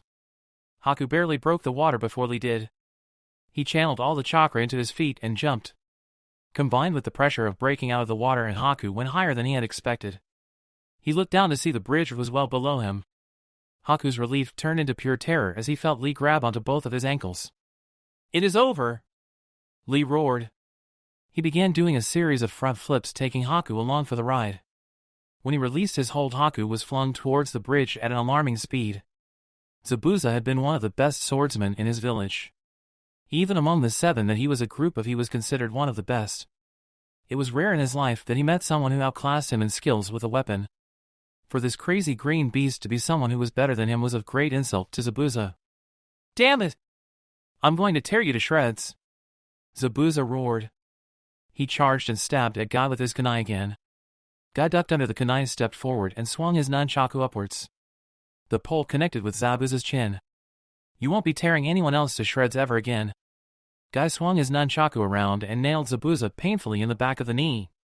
Zabuza dropped down at his knees just as a crash appeared further down the bridge. Both shinobi looked to see Haku laying on the ground. The boy started to stumble up but collapsed. Lee soon fell down onto the bridge too. He landed, but then he too stumbled. The gate's effects had worn off. "Seems like this is a Momochi Zabuza for you and your pupil." Guy swung his nunchaku back into his pouch. "For ending my student's youth, I plan to take yours." Guy cocked back his fist in preparation. Zabuza could only look at it in fear. This fist would definitely not be one he could survive. Haku's vision blurred back just in time for him to see Guy bring his fist back. Haku again attempted to stand up. "Damn it!" Haku cursed. His arms were broken. He had used them to shield himself from the impact onto the bridge. He was alive, but the price had been heavy. Haku barely managed to get to his feet. He could make it. As long as his feet worked, he would be just fast enough to intercept that punch. "Jukin!" Haku's vision blurred completely again. He coughed up blood and then fell to his knees. "Zabuza-san, run." Haku fell to the floor unconscious. Hinata stood behind him. Her open palm was still extended outwards. Her Byakugan still active. "I believed in you, Haku-san. I really did." Her face was still stained with tears. A sudden movement in the mist caught the attention of her eyes. "Guy-sensei, behind you." Guy spun around at Hinata's warning. A man with a spear appeared out of what mist was left and charged at him. Guy grabbed it as the man thrust it at him. A sneak attack. Most unyouthful. Guy snapped the spear and then grabbed the man by the throat and slammed him into the ground. Zabuza smiled. He didn't know who the man was or where he had come from, but he gave him just the opportunity he needed. Zabuza stood up and hefted his sword. He was going to hack Guy in two. "Don't even think about it." Guy shot his foot backwards. It connected with Zabuza's stomach. Zabuza coughed up blood and dropped his sword and kunai. Guy turned back to face him. Well, well. Would you look at this here? Poor little Zabuza's all beat up." Zabuza and Guy turned to see who was here now. Soon the mist cleared all the way to reveal the newcomers. Neither. Jonan liked what they saw. Gata stood there and behind him was an army of thugs. "Gatu." Zabuza growled. "What the hell is this? What are you doing here?" He slowly stood up to face his employer. "Well, you see, Zabuza, I've changed my mind again. I can't afford to triple your salary. I like the idea of having you butchered more." An evil grin appeared across Gata's face. "What?" Zabuza's eyes got wide with disbelief. "Yep, you're too wild lately. Too indirect. Who the hell kidnaps a kid so they can kill a different man 2 weeks later?" Now that you and that other guy who had you shaken in your boots are all beat up, these guys will clean house. It's simple cheap. Gata laughed maliciously. Zabuza stared down at the massive group in front of him. I thought I already told you. No matter how injured those men don't have the ability to kill a Jonin, let alone two. I don't like how you're insinuating that we should team up, but I don't see many other options at the moment. Guy stepped forward, cracking his knuckles. I'll settle my score with you later. Guess that means we're in an agreement. Zabuza readied his sword. I will join you. Lee stumbled up next to his sensei. Zabuza and Guy both looked surprised to see him standing there. No, Lee. You've done enough. Opening the gates has tore your muscles, you must rest for a while. Guy caught Lee as he stumbled forward. I have to get him. He is the reason this all happened. He is the reason Naruto is dead. Lee looked fiercely at Gato. He deeply regretted not killing him when he had the chance. I owe you one for what you did to my army brat. Gato pointed his cane accusingly at Lee. I'm going to enjoy kicking your corpse when this is over. Over my dead body. Guy and Lee both turned surprised faces towards Zabuza. Even he seemed surprised by the words that left his mouth. The group was so surprised no one noticed Hinata charge past until it was too late. Guy didn't have a chance to grab her. He was still holding onto Lee too. What the hell? Gato immediately turned and ran into the safety of his group. I've had enough, kill the bitch and then the rest of them. Hinata, wait. Don't do this, there are too many of them. Guy watched in horror as she didn't listen. It's not that she wasn't listening though. It was that she didn't hear him. Lee's words of how this man was the cause of Naruto's death rang true through her ears. She was going to pay him back in full. No matter how many thugs were in the way. Alright, I get dibs on the girl. One man stepped forward with a sword in hand. Before he could even react, he had a full jukin strike through his heart. What the man coughed up blood and fell backwards. The rest of them paused and stared in shock at what happened. Hinata didn't stop though. She sprinted into the heart of the group. The men quickly got over their shock and started swinging whatever they could at her. She dodged and weaved through every strike, throwing in her own here and there. Soon though she was completely surrounded and they all swung down at once. Kaden! All the thugs in the immediate vicinity were blasted backwards. Most of them fell on top of others, leaving more than half of them sprawled out on the ground. Some of the men were impaled on weapons that they fell on. More than enough were down to give Hinata a clear gap to her target. Gato reached the edge of the bridge and turned around. To his horror, all his guards were knocked down and the girl was coming straight for him. Wait, please stop. I'll give you anything you want. Money, power, man, you name it. Gato held up his arms in front of his face. Then give me back Naruto-kun. Hinata struck Gato in his broken arm. Gato howled in pain. Can you do that? Hinata's next strike hit his shoulder. Is it within your abilities to bring him back to me? Hinata sent a jukin into his gut. Please. Gato begged as he doubled over. He had never felt pain like this in his life. His plea fell on deaf ears as Hinata's arms became encased in blue chakra for a split second. Juho Sashiken. She nailed Gato right in the side of the head, killing him and sending him off the ledge. Hinata stood there panting. She'd done it. She'd got to him. You bitch, you'll pay for that. A couple of the thugs were running up behind her. Their weapons raised to strike. It didn't matter anymore though. Not to Hinata. She'd avenged Naruto. She was satisfied. Hinata, no, run. Guy called. Time was in slow motion for him. He watched as the thugs raised their weapons. He let go of Lee and started to run. He watched Hinata stand straight. He watched the weapons fall. Guy had no time to do anything. Even he wasn't that fast. He'd failed not one but two students. Hinata closed her eyes and waited for the blows to come. They never did.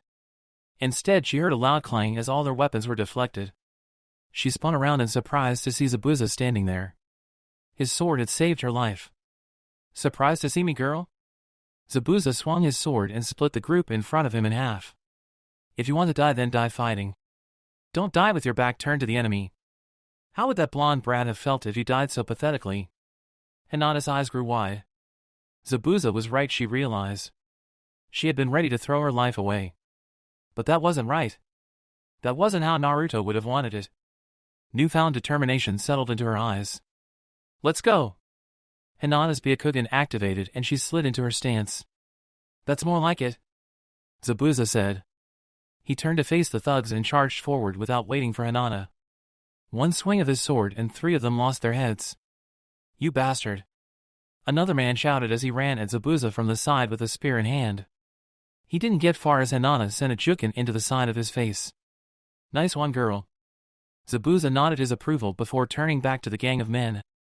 To his surprise, some were looking the other way. "What's going on?"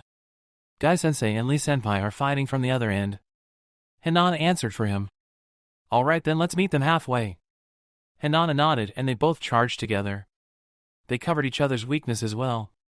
Zabuza would take out many of them at a distance thanks to his massive blade. If 1 or 2 men got in too close, Hinata would easily dispatch them. Soon they met up with Guy and Lee at the center. All 4 shinobi quickly went back to back. The gang of men had been completely thinned out by now. There was only enough of them left to form a small circle around the shinobi. Yet Lee had his doubts that they could actually handle what was left. His body felt like it was on fire and his vision was beginning to blur. "Lee-senpai. I'm glad you're all right," Hinata managed to say. "Yes, same to you." Lee looked at his female teammate. His only teammate. "I'm sorry." Hinata shook her head. "Don't be, I can't blame you." Hinata felt tears edge at her eyes again just from thinking about Naruto. "Stay focused," Zabuza snapped. Even he felt like he could topple over at any moment. "We're going to make you guys pay for killing our meal ticket and half our men," a big man with a huge mace said as he edged forward slightly. "Yeah, after we mount your heads on some poles, we're gonna have our way with the nearby town," another man shouted. "Right, boys?" The rest gave a small cheer. A second later, and the one who had just talked got hit in the back of the head by a small arrow. He toppled over dead. "What the hell?" All the thugs turned to see what had happened. "Now!" Guy shouted. All 4 shinobi sprung forward and took care of the bandits while their attention was diverted. "What was that?" Lee asked as he struck down the last one. It was Inari-san and Tsunami-san. Zabuza and Lee both gave Hinata a strange look. Then she remembered that neither of them had met the 2 before. Tazuna-san's daughter and grandson. Hinata clarified. "Oh, I see." Lee looked across the bridge and saw all 3 of them. They were all leaned over Naruto's corpse. Naruto slowly stood up from where he had been laying. "Where the hell am I?" he groaned while looking around. It looked like a sewer of some sort. There were pipes everywhere, not to mention how dark and dank it was. "Am I even alive?" Naruto wondered out loud to himself. "Oh no! What if this is hell?" Naruto started to panic. Then he heard it. At first Naruto thought it might be wind. But it was different. It sounded more like breathing. But what could be so big that Naruto could hear it like that? Naruto wasn't sure. He wanted to know the answer to that. Steeling his nerves, Naruto slowly began walking. At first Naruto was afraid he was going to get lost. He made numerous turns just to follow the source of the breathing. Then Naruto almost laughed to himself. Lost? He had been lost since he got here. Soon Naruto came to a huge room with a gigantic cage on the other end. The word seal was written on it. Naruto was impressed by the massive size. Naruto jumped. "Who's there? Show yourself," Naruto shouted. "So my idiot host has finally come to see me."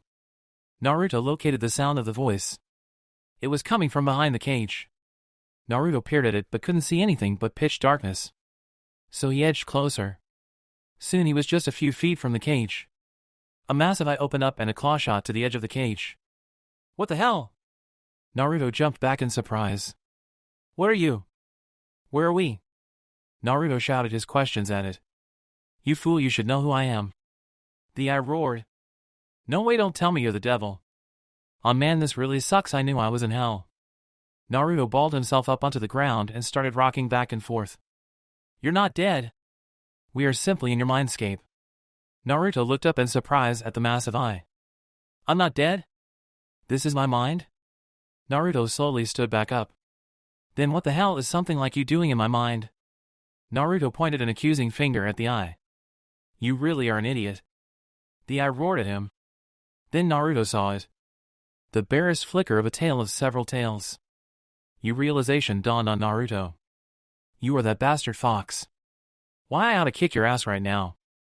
Naruto was quickly overcome with anger. This was the thing that had caused him misery for his whole life. This was why he never had friends. Now he could see it right in front of him. He could just strangle it, he was so pissed. The fox roared with laughter. Go ahead, brat. Rip this seal right off and you and I can have a good round. Naruto eyed the fox carefully. What happens to you if I die? Naruto finally asked. The fox's eye widened in surprise at the question. Assuming I'm still sealed inside a twerp like you, I'd disappear for a while. But you'd come back? How long would it take? Naruto scratched his chin and thought. 1 year. 100 years. Not even I would know that. Why does an idiot like you want to know? Naruto's questions confused the fox. So if I was in such a tough battle, why didn't you help me out at all? Surely a big lud like you has some chakra to spare. Naruto pointed another accusing finger at the fox. Fool. Naruto was taken aback by the fox's newest insult. I sense no animosity or killing intent. If your life had been in danger, I would have known it. That is why I didn't need to give you chakra. Naruto was about to say more, but a drop of water hit him in the face. Did you just spit on me? Naruto asked in disgust. 2 more drops hit him. No. The outside world is calling you back. Our conversation is over. The fox began to retreat farther into its cage. Hey, you damn fox. The fox turned its eye towards Naruto. I'm not an idiot. My name is Uzumaki Naruto, and I'm going to be Hokage. Remember it. Naruto had been fading as he spoke, and when he had completed his sentence he disappeared altogether. Naruto, the fox whispered. I'll definitely remember it when I'm ripping you to shreds. The fox grinned, revealing its massive teeth. Naruto hurt like hell all over. He slowly began to open his eyes. He had to close them when something wet hit them. Damn, that stings. Naruto moaned. Naruto! Naruto recognized that voice. What's up, Inari? Naruto completely opened his eyes to see the shocked and teary face of the boy. He also saw Tazuna and Tsunami. You're alive. Inari was in complete shock. Dummy, of course I'm alive. Naruto began to sit up. I can't die until I become Hokage. No, don't strain yourself. Tsunami cautioned. How is everyone? Naruto ignored Tsunami and kept rising. They're all right. Tazuna answered while wiping his own tears away. Gaten and his men showed up and we teamed up with those Miss Nin to beat them. Really? Man, that's going to take some explaining. Naruto was now standing. He looked over towards where his teammates were. He then looked over at Inari. What's with the getup? The boy was wearing a bunch of kitchenware like it was armor. I came to help out. Inari said proudly as he hefted up a tiny crossbow. I tried recruiting others in the village, but they were all a bunch of scared white cats, so I went to leave by myself. Of course Mom wouldn't let me, so she followed. Naruto turned and looked at Inari's mom. She held a frying pan nervously. Hinata! Inari called over. Naruto! Naruto is alive. Both of them looked over immediately. They saw Naruto standing there now, his eyes open. He slowly stuck his arm up and gave them a small wave. Naruto-kun! Naruto! Hinata felt new tears returning to her eyes. She couldn't believe it. Naruto was alive. She ran up to him as fast as she could. She slowed to a stop just in front of him. How's it going? Naruto tried to smile casually at her. Naruto-kun! Hinata leapt forward and gave Naruto the hardest hug she ever had in her life. She sobbed his name over and over into his shirt. I missed you too, Hinata. But your hug is crushing me. Naruto managed a pained smile as he patted her head. Lee stumbled a little. His muscles were still sore, it hurt to move let alone run like he was, but nothing was going to stop him from reaching Naruto now. His best friend was alive. He was nearly there when he stumbled again. He fell right into his other 2 teammates and they all fell over together. "Aw, damn it, bushy brow!" Naruto moaned. He was at the bottom of the group. "Sorry, Naruto." Lee grunted. Naruto couldn't help it, he started laughing. Lee looked down at him in surprise. Then he too started laughing. Hinata soon joined and her tears ran down her face as she did. Looks like it worked out for everyone after all. Zabuza mumbled as he began to fall forward. He was exhausted. Too exhausted to even think about continuing his fight with Guy. That it does! Guy caught Zabuza before he fell and put his arm over his shoulder to support him. I owe you the lives of all my students. Thank you, Zabuza. I don't know what you're talking about. Zabuza looked away from the man who was helping him stand. Lee was a hostage. It would have been stupid to kill him.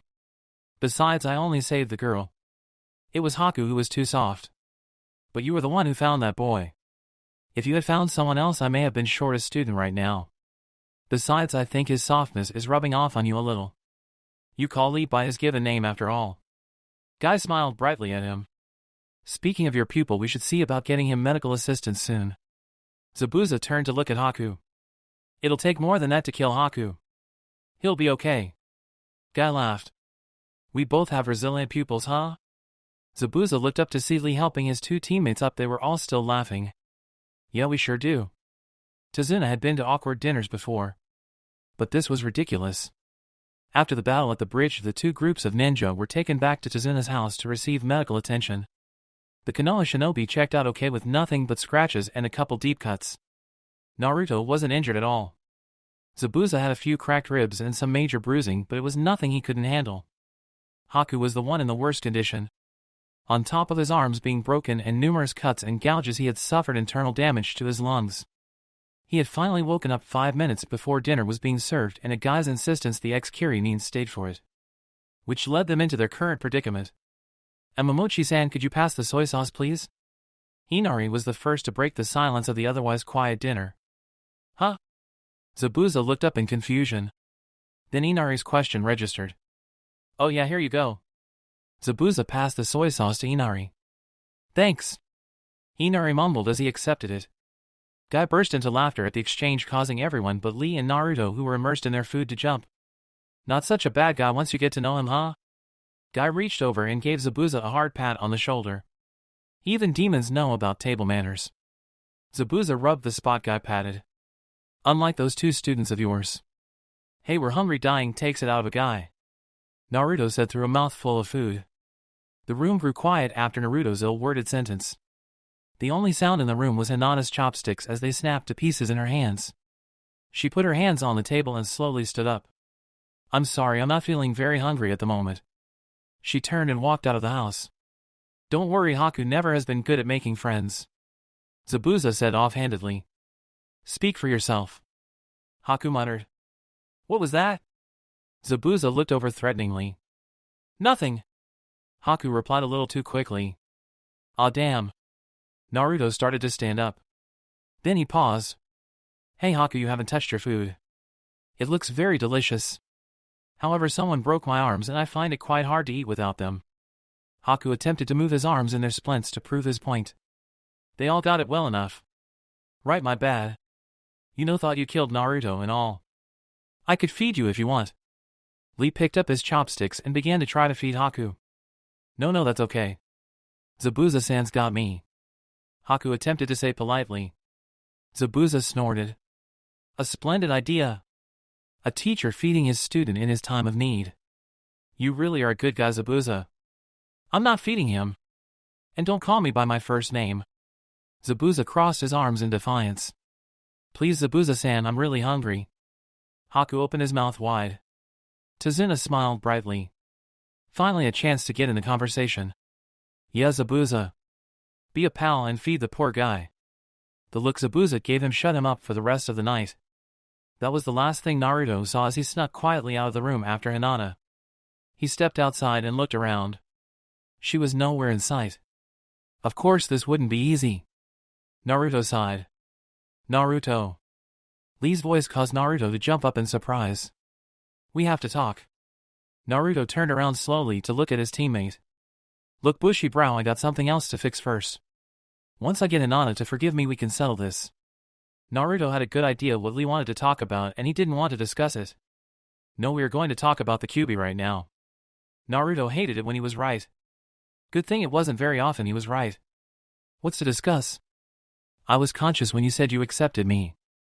I don't know a lot of the details myself if that's what you want. Naruto raised his hands in front of himself defensively.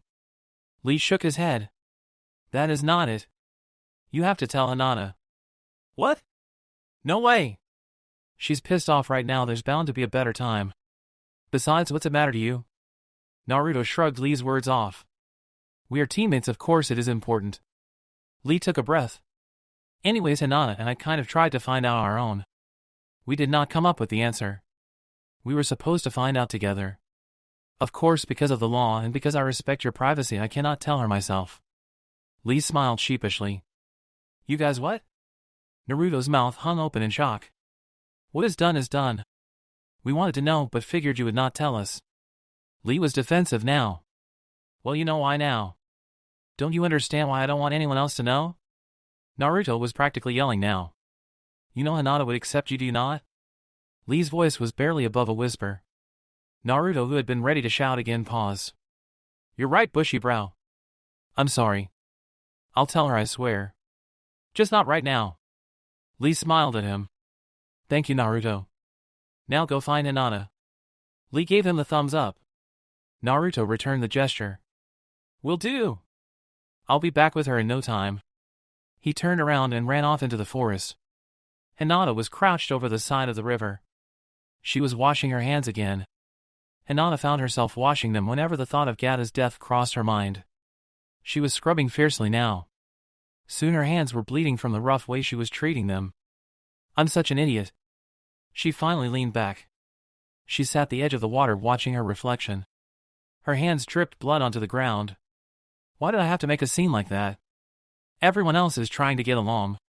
A tear slid from her face and hit the running water. Hinata! Hinata jumped in surprise. She turned her head just in time to see Naruto emerge from the brush. There you are! Naruto smiled down at her. I've been looking everywhere for what happened to your hands. The smile on Naruto's face was replaced by a concerned frown. Her hands were raw red and bleeding. Oh, it's nothing. Hinata stood up and placed her hands behind her back. It's not nothing. Show them to me. Naruto snarled as he walked up. He stood inches from Hinata. She looked away from him nervously. Hinata! The sternness in his voice caused Hinata to meet his eyes. Once she did, she wasn't able to refuse him. She slowly moved her hands from behind her back and held them up for Naruto to see. He grabbed her wrists and pulled them even closer. Hinata blushed from the contact. Who did this to you? Naruto's voice came out feral. No one did it to me. It was I did it, Naruto-kun. The anger in Naruto's eyes disappeared. Confusion took its place. To yourself? But why Hinata? Why would you do this to yourself? Naruto was trying to fathom ideas in his head as to why. He wasn't able to come up with any. You heard about what happened after you passed out?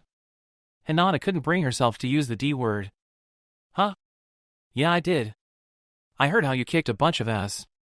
You even killed the head boss. Naruto brightened momentarily. That's the problem. Hinata shouted. Naruto's mouth fell open in shock. What do you mean? I killed a man, Naruto-kun. I killed him and didn't even think twice about it. Naruto was caught completely off guard by this outburst. Hinata never shouted. In fact, I was happy when he died. To me, I had avenged you. I'm an awful person. I feel like a demon. That's not true. Naruto interrupted Hinata. He gripped a little harder on her wrists. Hinata, you're not a bad person. Do you know what that man has done to this country? You did these people a huge favor. You freed them. That doesn't mean I had to enjoy killing him. Hinata interrupted him now. Enjoying someone's death is something demons do. You're not a demon. I would know. I talked with a real one today. They both stopped shouting for a minute after Naruto's latest outburst. What do you mean? Hinata broke the silence with a much quieter voice. Naruto let go of her wrists and looked away now. Naruto-kun. While I went under, I woke up in my subconscious. Naruto still wasn't facing her. While I was down there, I met the Kyuubi no Yoko. What? Hinata's head was spinning. The Kyuubi no Yoko? How could you have talked to it? The Yondan killed it unless... That's right. He didn't kill it. He sealed it inside of a newborn infant. Naruto finally met her eyes. Inside of you. Hinata said the words, but she wasn't even aware of it. Her mind was in a distant place. All thoughts of Gato and her guilt were gone. Everything snapped into place. Naruto's massive chakra reserves the seal the villagers hate. The law, the reason the villagers hate you. It's all because of that? Naruto didn't see where this was going. A second ago it had been about cheering her up. Well, ye idiots! Hinata lunged into Naruto and hugged him hard. What? Naruto stumbled backwards slightly from her newest hug. The whole village is just a big group of idiots. I can't believe they would treat you that way for something so stupid. Tears welled up in her eyes. If Naruto hadn't been in shock before he was now. Silence settled around them for a few moments as he let her words sink in. When they did, he burst into laughter. Hinata's tears stopped momentarily from the surprise. She was about to ask why he was laughing, but Naruto finally returned the hug. This motion brought Hinata completely back into reality. She started to blush heavily. They may be idiots, but we're sworn to protect them. Naruto released the hug and took a couple steps backwards. He was now an arm's length away. Besides, they're not all bad, some really good people live there too. Naruto smiled brightly at her. It'll be a while before I'm able to forgive any of them. Hinata wiped away the last of her tears. Suddenly another thought hit Hinata. Lee-senpai needs to. He already knows. Naruto interrupted. Hinata's eyes widened. I told him I thought I was going to die. Speaking of which, can't you forgive Haku? I mean, he purposely avoided my vitals. If it had been anyone else, I might actually be dead. I know you must be mad. I mean, I'd be mad if I thought one of my friends was killed too. Hinata stared quietly at Naruto for a minute. He felt himself growing kind of nervous under her intense gaze. He couldn't even begin to fathom what was running through her head now. It will be very difficult for me to forgive him, Naruto-kun. Yeah. Please listen. Naruto stopped. Hinata didn't often interrupt people. You said you would be mad if you thought a friend had died. Naruto nodded, even more confused. Lee-senpai has already forgiven Haku. Maybe it's because he feels bad because he broke his arms. Or maybe it's because he views you as just a friend. But to me, Naruto-kun, I like you as more than just a friend. Hinata took a step toward him. Oh, you mean like best friend? Naruto snapped his fingers. Yeah, I can see how that could make it a little harder. No, Naruto-kun, not like a best friend. Hinata stepped closer to him again. You mean like siblings then? Naruto was confused again. Hinata shook her head as she took yet another step towards him. She was right in front of him again. I don't understand what? Naruto was cut off as Hinata wrapped her arms around his neck and leaned in, capturing his lips with hers. Naruto's eyes grew to the size of saucers. What the hell was going on? Was Hinata kissing him? But why? Did that mean that she liked him in the way it was implying? Surely it must. Since when though? All these thoughts ran through his head in less than 2 seconds. Which also happened to be the length of the kiss. Hinata pulled back and looked dreamily at his shocked face. I'm sorry. But I had to let you know. The only sign she got that he even heard were his eyes as they focused in on her face. If this mission has taught me anything, it's that I could lose you at a moment's notice. I confessed earlier, but you weren't conscious. So I will again. Naruto-kun. I love you. Naruto just kept staring. Hinata paused for a second and then continued. I don't expect you to love me back, but like I said, you had to know. Hinata bowed her head to him and then bolted past in a dead sprint. She disappeared from sight before Naruto even moved. Thing was, Naruto couldn't bring himself to move. It was like his mind had completely shut down on him. He couldn't even summon up the will to internally yell at himself. Something he was sure he needed right at the moment. Finally, he was able to slowly turn his body in the direction Hinata had ran.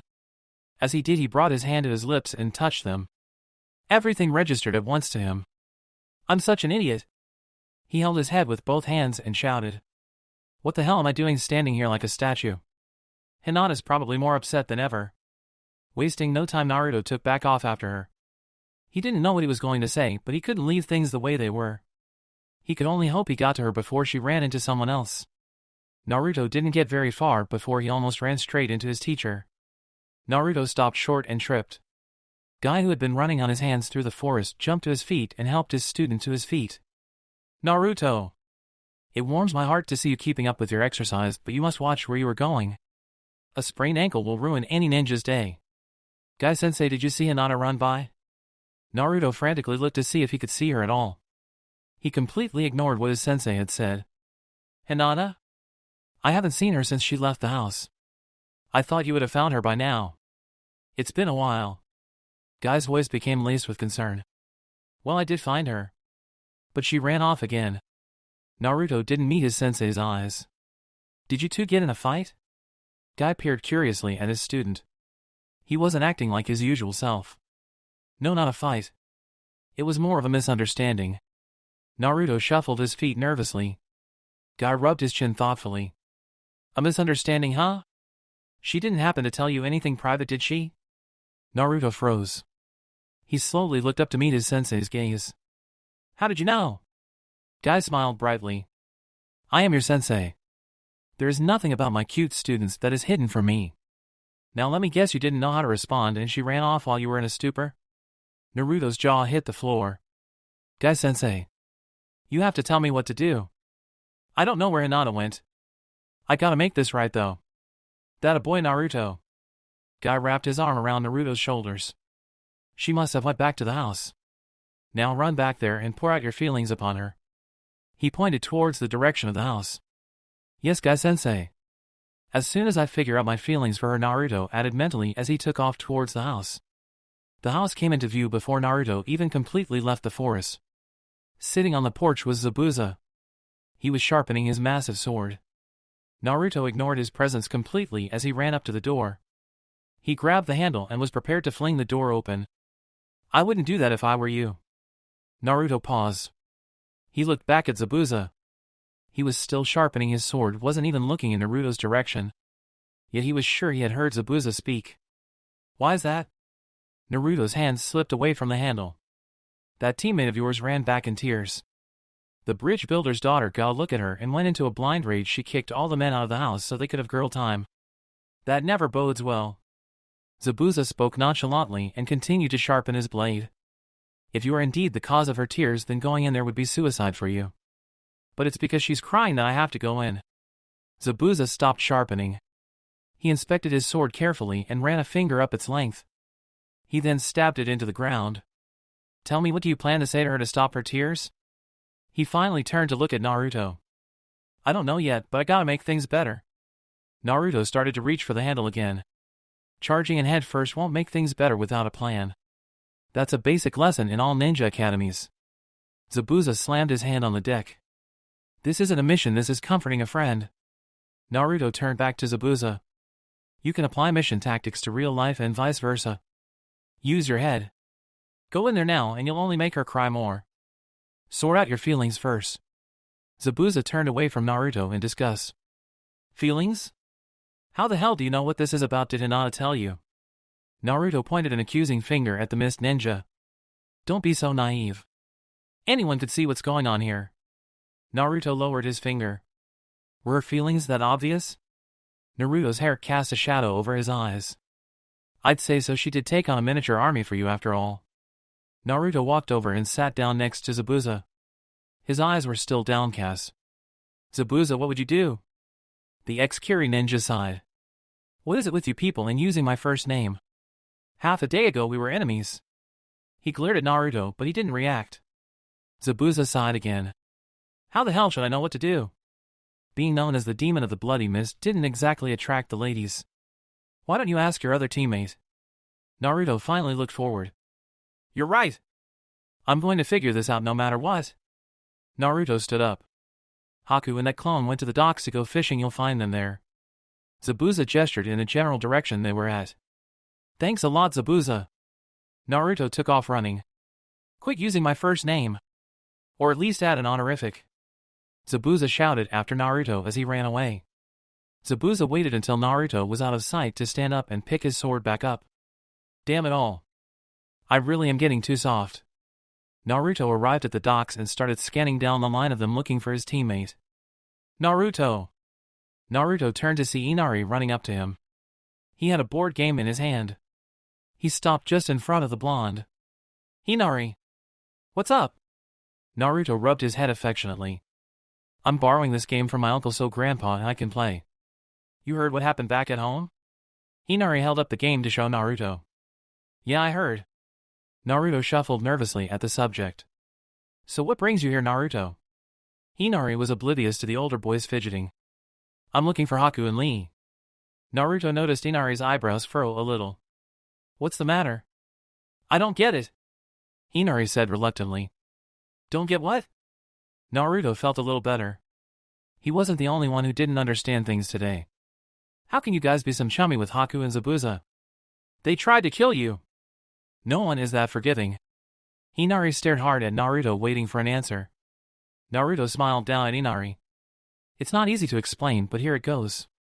It's because we understand each other. Understand each other? Inari looked even more confused.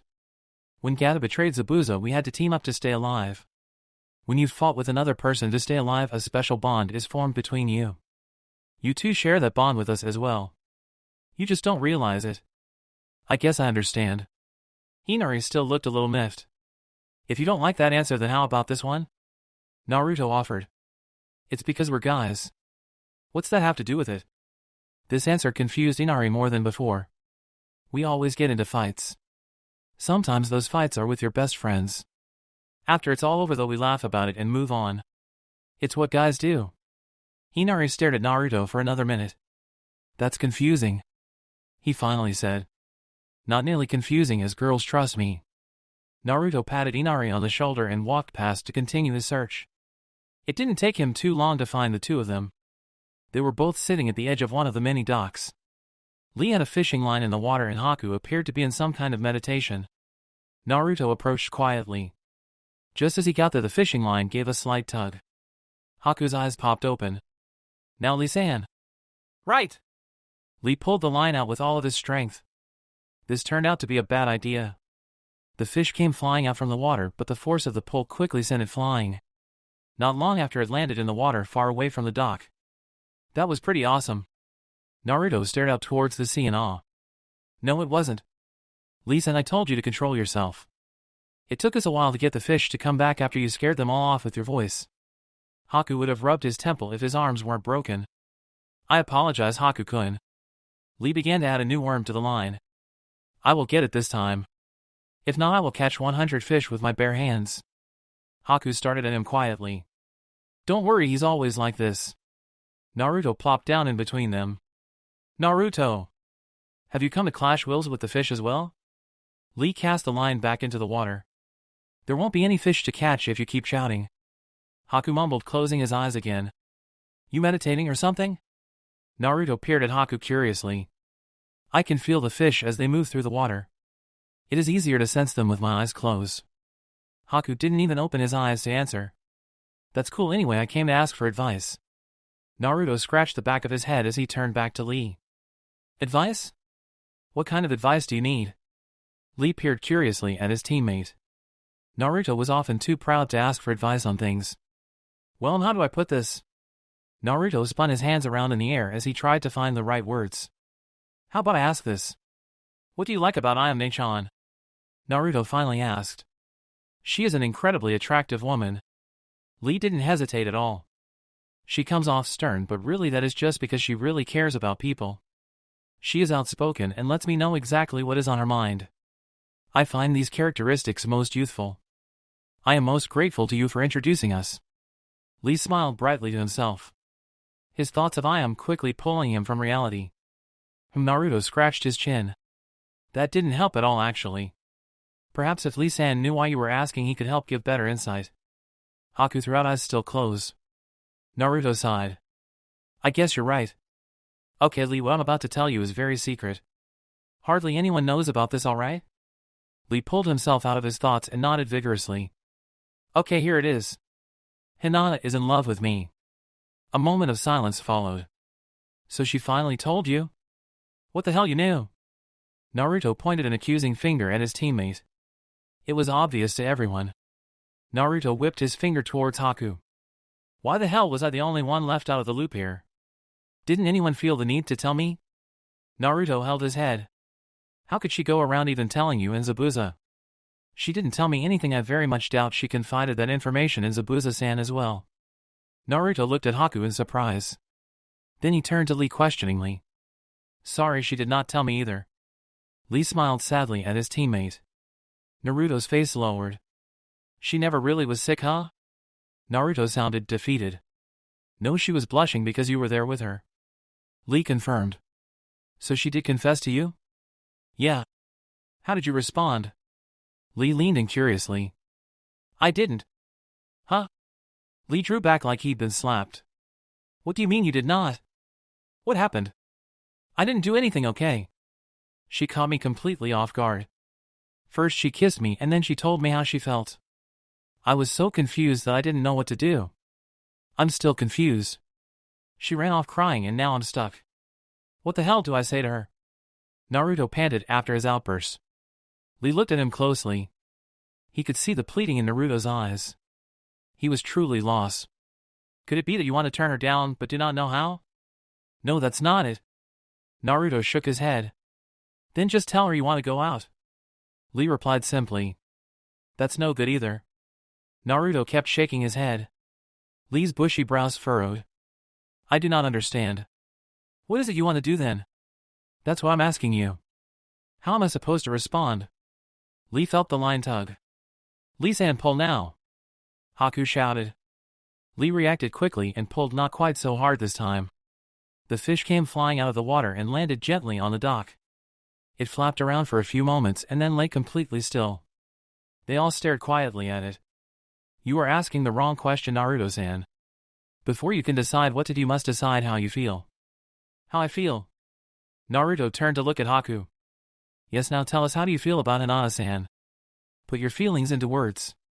Haku's eyes were wide open as he talked to Naruto now. I don't know how I feel. I mean, it's Hinata. Naruto looked away from Haku's gaze. That's not good enough. Just Hinata tells everyone nothing. Let's try it this way. Do you hate her? Naruto's head snapped around at the question. Of course not. Naruto met Haku's eyes. Then do you dislike her? Haku pressed on. No, I like Hinata. She's the nicest person I've ever met. Naruto held his gaze. But you don't love her. Haku clarified. I don't know that. He finally looked away again. Don't look away. Haku barked. Meet my gaze. Naruto slowly brought his eyes back to meet his. You say you don't know. But I think the truth is you're afraid to know. Why is that? Naruto's eyes grew wide. He let the question go unanswered for a minute. Finally his eyes looked resigned. You're wrong. I'm not afraid. The thing is, I'm not sure if I know how to love. Haku raised an eyebrow at him. Don't know how? Yeah, that's right. You heard me tell Bushy Brow about my past. I grew up all alone. I had no family, no one who cared for me. I had to learn how to survive by watching everyone else. When I joined the academy, I saw how all the girls threw themselves at Sasuke and always professed their love to him. I thought that was all there was to it. I threw myself at this girl I was sure I was in love with. But now Hinata, who acted completely different, confessed to me. I don't know what to think anymore. Haku searched Naruto's eyes quietly. He finally seemed satisfied. Tell me. Do you think Hinata is attractive? Haku finally asked. Attractive? Naruto's eyes widened again. You know, pretty, beautiful, hot. However you want to word it. Haku's voice stayed monotone. Naruto blushed. Well, I don't know. It's a simple yes or no. Is she attractive to you or isn't she? Haku said sternly. She's cute, okay? Naruto blushed harder. Haku looked satisfied. You said earlier that she is the nicest person you've ever met. What is it about her that made you said that? She always puts others before herself. She compliments me when I do things right. She doesn't get mad or hit me when I do things wrong. When she smiles, it's always sincerely, and I've never heard her tell a lie since I've met her. Naruto couldn't explain it. But he felt incredibly comfortable around Haku all of a sudden. He felt like he could tell him anything. Compared to the other girls in the village, do you like Hinata more? Haku continued his questioning without pause. Definitely. All the other girls are Sasuke-kun this. Sasuke-kun that. Not Hinata though. Naruto wanted to spit. Just thinking about the others put a bad taste in his mouth now. Suddenly it hit Naruto like a ton of bricks. He even felt that way about Sakura now. What the heck was happening to him? Naruto's internal confusion grew a little. How would you feel if Hinata started going out with another guy? How about this Sasuke-san you brought up? Lee watched with growing interest as Haku asked his questions. He was really getting to the point. Naruto felt his mind freeze. Hinata go out with Sasuke? Not possible. Naruto told himself more than the others. Pretend it was. Pretend it actually happened. How would you feel? Naruto tried picturing it. He was surprised when he felt his chest physically hurting. That's not all he felt though. I feel pissed. I wouldn't stand for something like that. Naruto growled out. Haku smiled slightly at his answer. Far as I can tell, the only thing keeping you from loving Hinata is your own misconception about love. Haku said bluntly. Come again? Haku's smile dropped.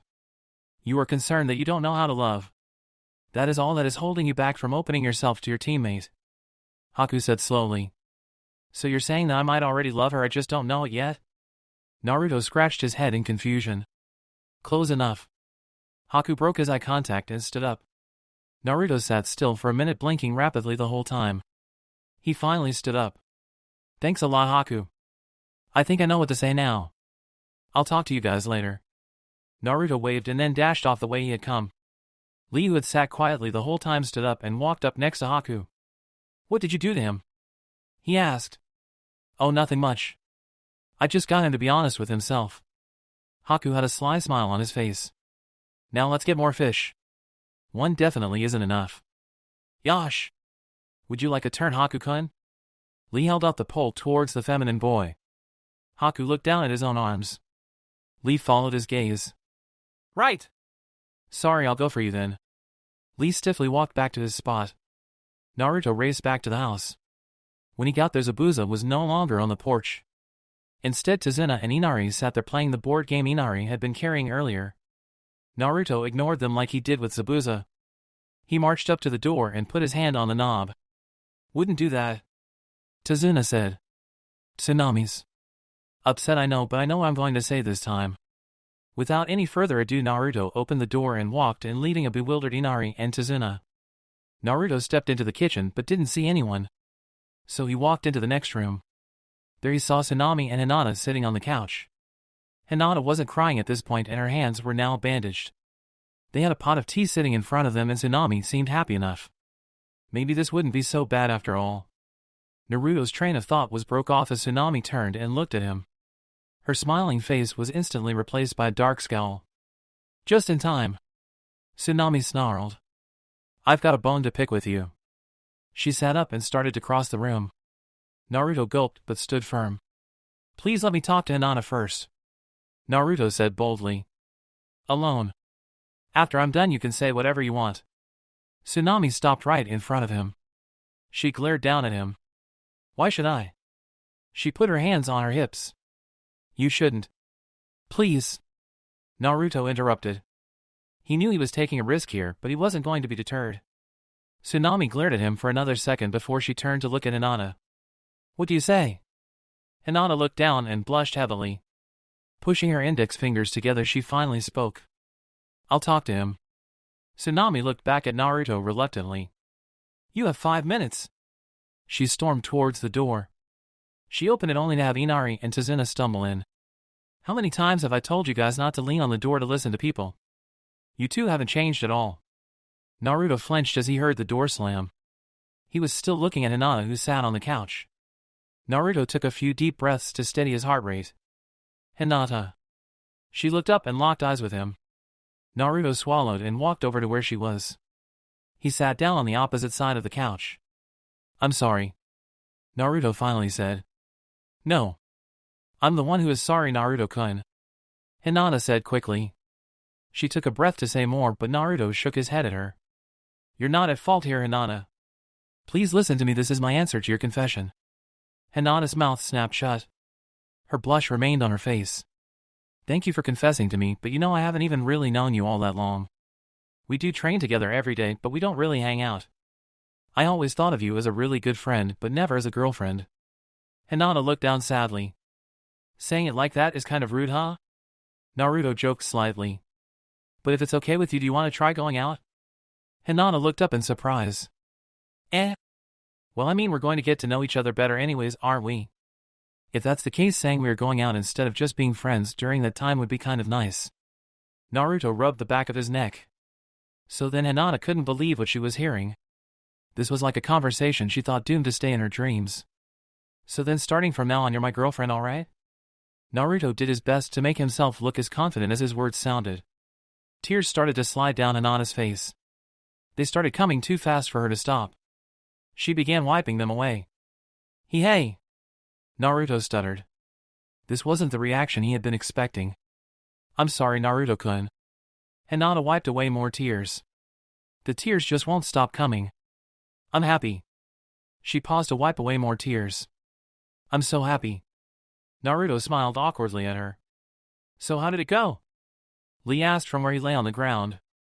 Naruto, Zabuza, Haku, and Guy were all sleeping in the living room.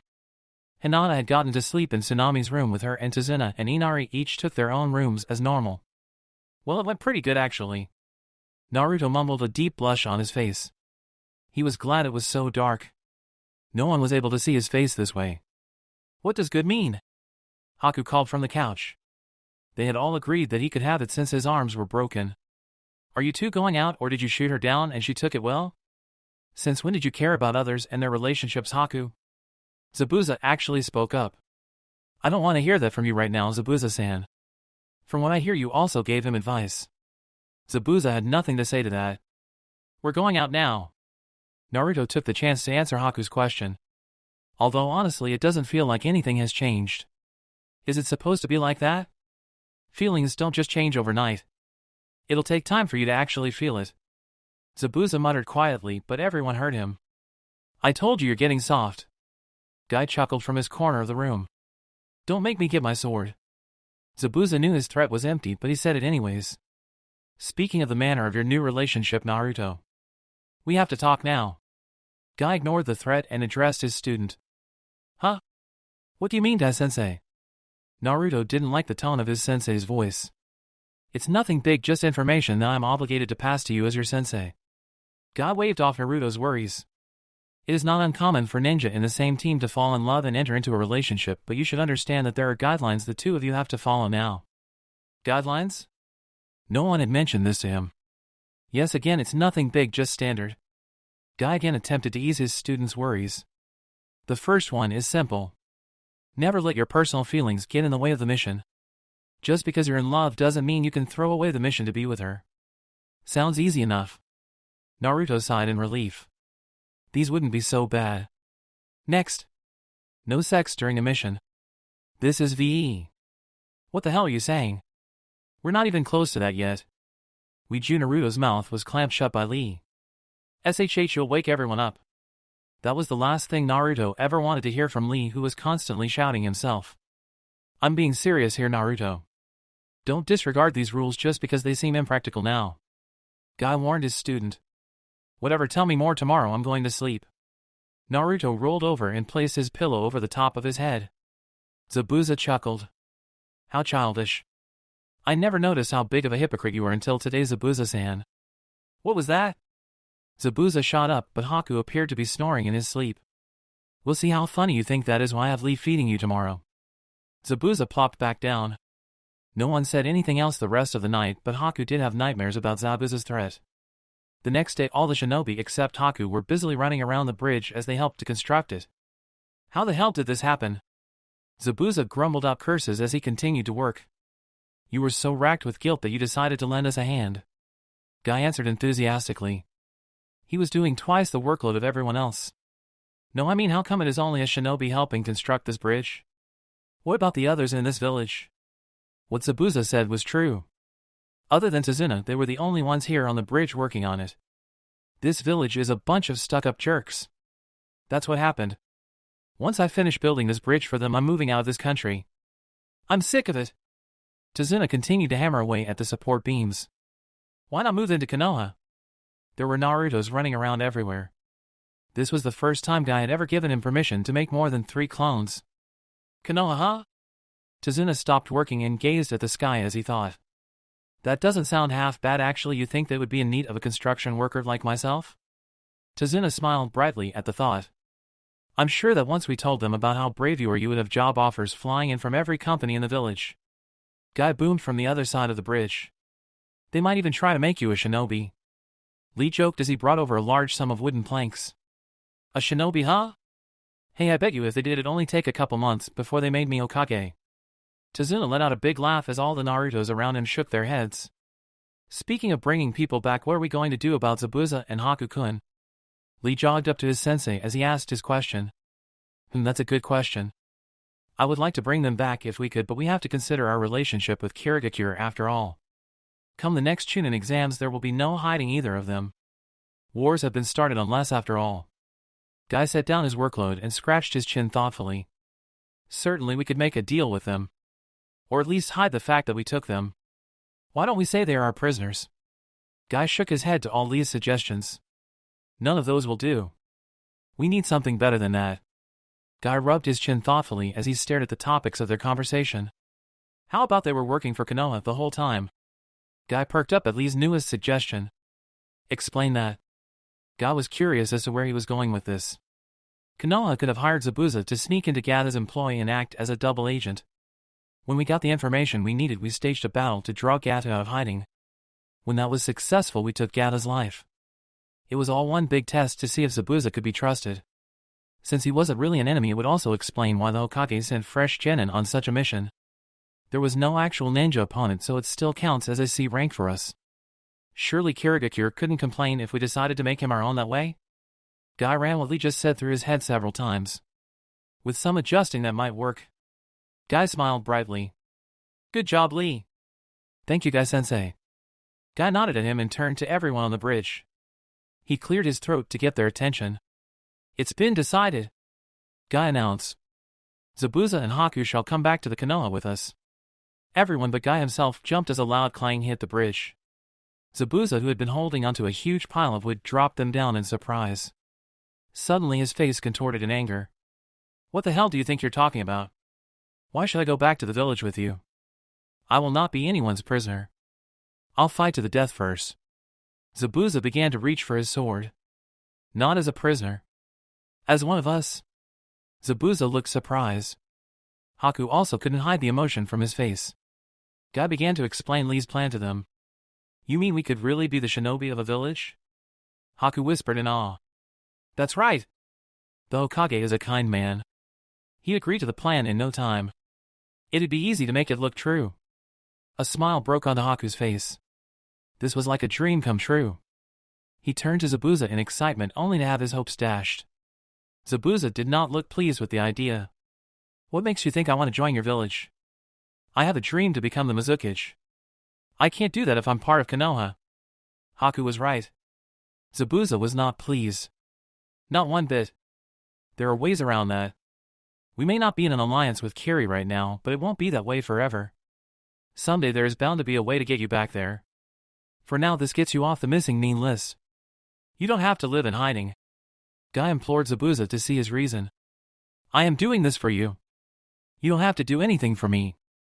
I've always been fine on my own. I don't need someone else now. I especially don't need an entire village. Zabuza spat. What the hell is Haku to you then? Naruto shouted this time. Zabuza had gone too far. Isn't he your friend? Haven't you relied on him for years? How can you say you don't need anybody? Haku is a tool, nothing more. What would you know? Zabuza glared at him. You don't believe that and you know it. You have a kind side, but you're just afraid of showing it. But I saw it yesterday. You helped me out while I was at my worst. It's thanks to you that I didn't make things worse. Naruto panted from his outburst. Zabuza was about to respond, but Guy cut him off. In the end of it all, you really were concerned about Haku. It had been you who bandaged his arm. It was you and finally fed him his food yesterday. He means something to you. Can't you see he wants to have a home? Can't you at least give him that? Zabuza didn't respond. He turned to look at Haku. For a minute Haku looked back at him but then looked away. I am to be used as you see fit, Zabuza-san. I exist solely for fulfilling your dream. Nothing else. Zabuza closed his eyes. Those were the words Haku had said to him when they fled from Kiri. When they had lost their home. Well said, child. Okay, we'll go to Konoha. Haku spun around to look at him in surprise. You need time to heal somewhere. Besides, they have numerous training grounds. You can become truly strong there, and together we'll make my dream a reality. Haku couldn't hide his huge smile. After only a week of work, the shinobi had managed to complete the bridge. Having accomplished this task, they now stood with their backpacks and gear ready to depart the village. Zabuza and Haku didn't have much, so the shirtless man was able to carry both of their stuff since Haku's arms were still broken. The group just had to wait for a couple more people before they departed. Hey! They all turned at the sound of Tezuna's voice. The old man Tsunami and Inari were all walking up to the group, bags on each of their backs as well. Sorry we took so long, thanks for waiting. Tazuna bowed to all the shinobi. Guy waved his apology off. It is no problem, it takes time to prepare. Are you sure about this though? I know we offered, but I never thought you would actually leave the country that has been your home for your whole life. Yeah, I finished this bridge for them. These ungrateful bastards are lucky I even did that. Far as I'm concerned, it's good riddance. Tazuna patted Inari on the head before he continued speaking. Besides, this place is full of nothing but sad memories for Inari. It'll do us all some good to make a fresh start. I'm glad to see you are resolute about your decision. I promise you will all enjoy yourselves in Konoha. Guy smiled happily at the family in front of him. Well then, let's get going. Naruto turned and pointed down the bridge. I can't wait to get home and show you around the village. It wasn't too long ago and you couldn't wait to leave the village. Lee laughed at his friend as the group started moving down the long bridge. Hey, the mission is pretty much over. We gotta get back so we can get another one. Naruto crossed his arms and attempted to look miffed. I think it'll be a while before I'm ready to go on another C-rank mission. My heart isn't as full of youth as it used to be, it almost stopped so many times. Guy actually looked visibly sick from the thought of everything that had occurred over the past few weeks. If I was that type of guy, I would apologize to you for all the misfortune. Zabuza chuckled darkly. You never know, hanging around with this group might change you faster than you think. Tazuna couldn't describe the feeling he had right now. If he had to guess, he'd say he felt younger than he had in a long time. Like some hard burden had just been lifted from his shoulders. Regardless of what it was incredible, and he owed it all to the shinobi he walked beside now. Say, Tazuna-san. The old bridge builder was pulled from his reflection by Haku's soft voice. I was wondering, since we finished this bridge, shouldn't we give it a name? You didn't notice we already named it? It was Inari who spoke up for Tazuna instead. We'll see the sign for it when we reach the other end. Oh, I didn't notice. What is it called? Haku sounded surprised that they were already ahead of him. Well, I tell you, at first I had a hard time thinking up a suitable name. Tazuna had been waiting for an opportunity to give this speech. But then I got thinking about how we came to be able to complete it. It was thanks to the fact that two group of enemy ninja teamed up. It was by bonding and working together that in the end we were all able to accomplish my dream. Tazuna looked down at Naruto and Hinata, who were holding hands as they walked down the bridge. The bridge that connected not just two countries but two groups of people. Tazuna wiped the tears from his eyes. The Great Bridge of Unity. So let me get this straight, the Sandaime Hokage said as he lay his pipe down on the table. You want me to forge a whole slew of documents about how we hired an ex-Kiri shinobi and his student who nearly killed you, may I add, just so we can get them into our village as our own and avoid a war with Kirigakure? Yes, that is a most youthful explanation, Hokage-sama. Zabuza wanted to slap himself in the face. The only reason he didn't was the urge to slap Might Guy in the face was much more powerful at the moment. Too bad he wouldn't be winning any favors by doing that. Not that he seemed to have a chance in hell to begin with. Okay, that shouldn't be too difficult. Zabuza's jaw would have hit the ground if his face wasn't wrapped in its usual bandage. Now to work out where. Wait. Zabuza waved his arms frantically. The Hokage stopped and took him into regard. Just like that? Did you even listen to yourself? Did you even listen to him? Zabuza gestured broadly at Guy. How could you possibly accept us just like that? The Hokage fiddled with his pipe as he thought how to answer Zabuza's questions. You clearly are not bad people. Misguided? Yes, but not bad. I think you could learn a lot from Konoha and a lot from this team. The Sandaime gestured to the 4 Konoha shinobi in front of him. Zabuza glanced briefly at the green team. He then stole a glance at Haku. The boy seemed to be trembling from excitement. Zabuza had to restrain a sigh. He bowed to the old man. We are in your debt, Hokage-sama.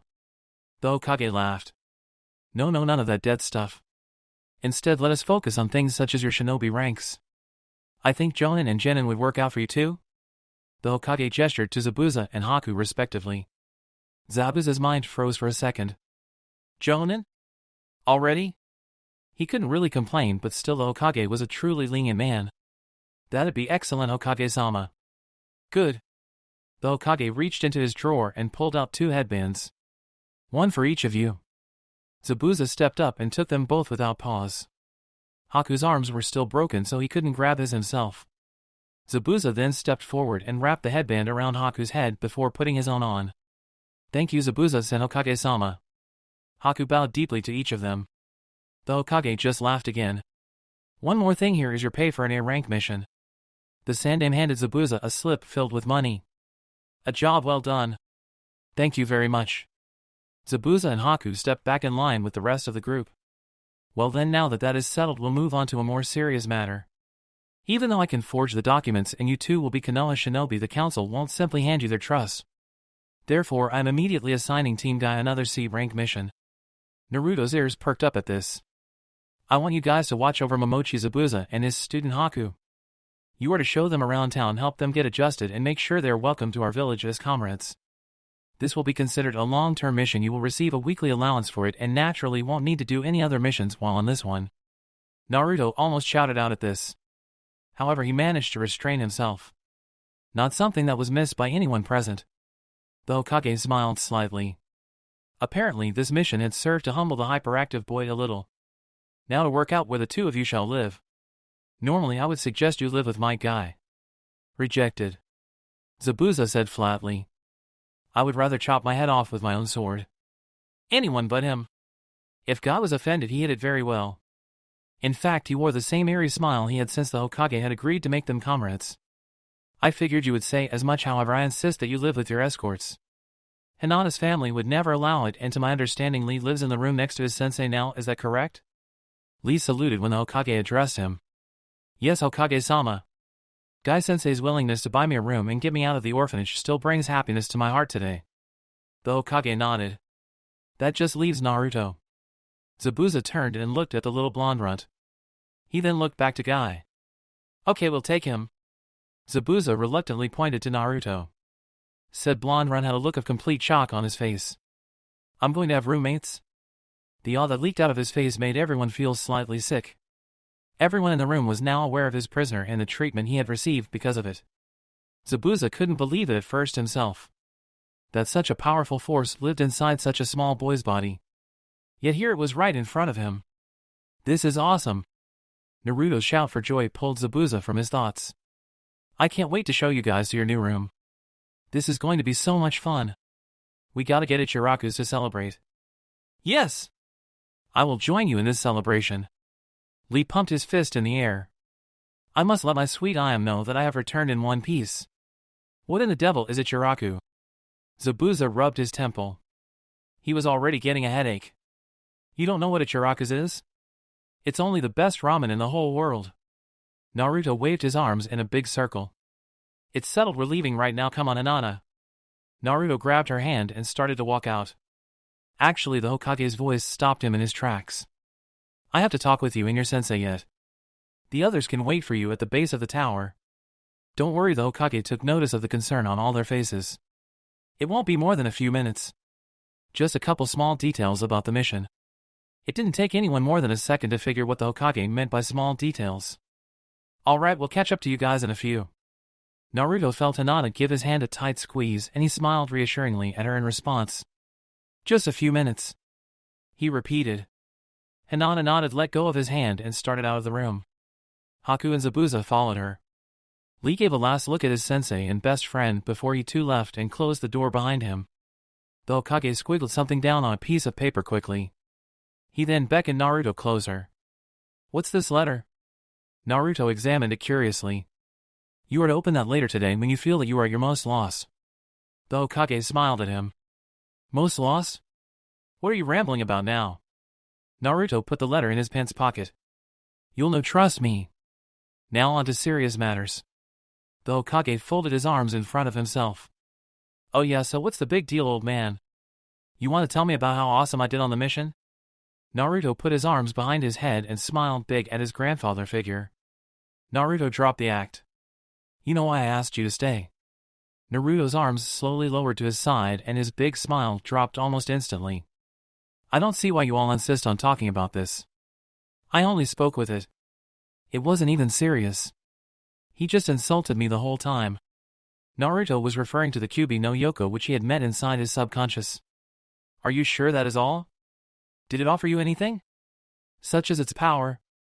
The Hokage's face was grave as he spoke. He was taking no chances where the fox was concerned. No, I asked why he didn't lend me any, but the only thing he tried to get me to do was rip off the seal. The Hokage leaned back in his chair and breathed a sigh of relief. Listen to me, Naruto. You must never use the fox's power. The more of it you use, the looser your seal could get. There is no telling what could happen. The Hokage said sternly. I don't see the problem. The Hokage and Guy were both taken aback by Naruto's response. The fox is a part of me no matter how much I want to deny it. A trip through the village confirms that. I should learn how to use it. That bastard owes me rent. Silence followed Naruto's blunt demand. It took the Hokage a few seconds to gather his wits, although he managed to keep his face in complete control the whole time. No one would have even known what Naruto said had surprised him. And what do you plan to do with this power? The Hokage finally asked. I'd use it to become Hokage and gain their respect. Naruto said firmly. And what if the fox takes over your mind? What then? The Hokage had to keep himself from shouting. I won't let it happen. Naruto didn't bother to restrain himself. If it's a clash of wills, I'll come out on top every time. There's no way that fox will beat me. Gotta talk to your student. The Hokage turned the spandex-clad ninja. The man was rubbing his chin thoughtfully. He finally seemed to decide on something. I say we let him do it. The Sandame's eyes widened just a fraction. Don't get me wrong, I know the QB is very dangerous, but Naruto brings up some good points. It is a part of him. No matter what, that is a fact. I cannot rightfully tell my student not to use a power like that when I have taught the Hashiman also a forbidden power to another one of my students. Finally, I have faith in Naruto. His youth will always surpass the fox's, of that I have no doubt. Guy gave the Hokage his best reassuring smile. Guy-sensei Naruto felt tears start to fall. No one had ever had so much faith in him before. The Hokage felt older now than he had in a long time. He leaned back heavily in his chair. Do you even have any idea how to learn to control the fox, Naruto? Realization suddenly dawned on his eyes. Well, I was hoping you guys would know. The Sandame looked to Guy. I have no idea, Hokage-sama. You two are most fortunate. I happen to have a man in the village who can train Naruto. Since your team is no longer doing missions, I want Naruto to report here at noon tomorrow. I will have the man here. You are both dismissed. Send in Tazuna-san and his family next, and we will work on getting them a place to stay and a steady job. Guy bowed low and Naruto mimicked the action for the first time in his life. Thank you, Hokage-sama.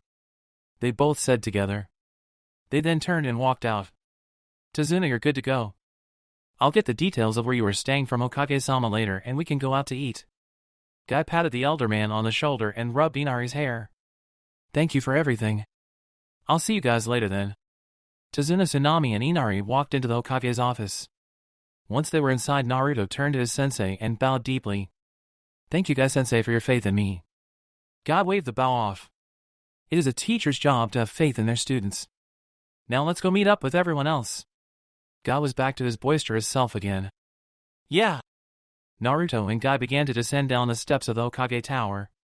Soon they were stepping outside into the bright Konoha sun. The good weather was the last thing Naruto was paying attention to, though. They saw their group, however. Neji and Sasuke were there too. Naruto felt his blood run cold. Hey, what are you guys doing here?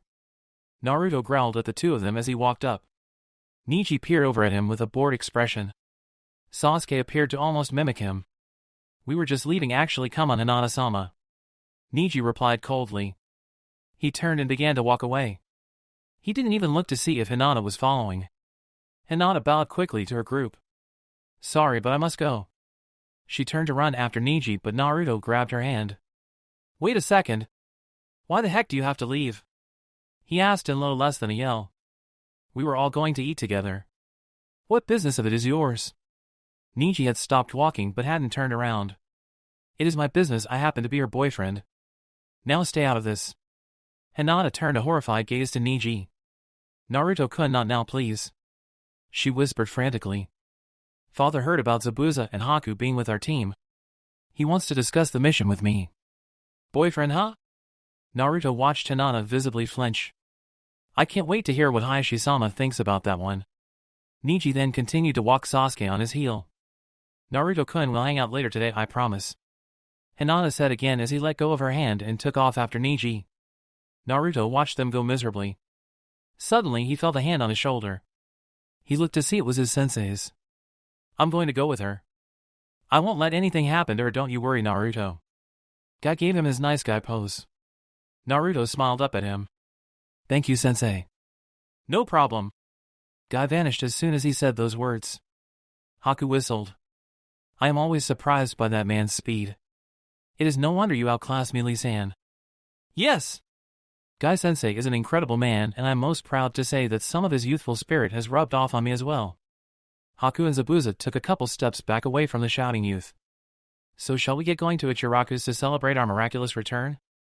Lee turned to Naruto, who was still staring off the way Hinata had gone. Naruto? Lee placed his hand on the blonde's shoulder. Huh? Naruto shook his head and turned to his teammate. Ichiraku. Lee repeated calmly. Oh yeah, let's go. Naruto turned around and started to walk, but he stopped again. Zabuza? What is it? Zabuza had sat quietly through the whole exchange that had gone on. He would never admit it, but he kind of wanted to split that older Hyuga kid in half with his sword. It sucked that he was supposed to be making friends with these people. Well, it wasn't all that big a deal before, but if you're going to be living in this village, maybe you should buy a shirt. Naruto kicked his feet around nervously. I mean, all the villagers are staring at us, and for once it's not to glare at me. Zabuza looked around. Sure enough, about everyone that was within sight on the street was staring at them. Well, just at him. He let out a big sigh. Well, we did just get paid for an A-rank mission. Where's the nearest clothing store to here? Guy had only ever been inside the Hyuga compound a couple of times, but this would be the first he had ever been this far in.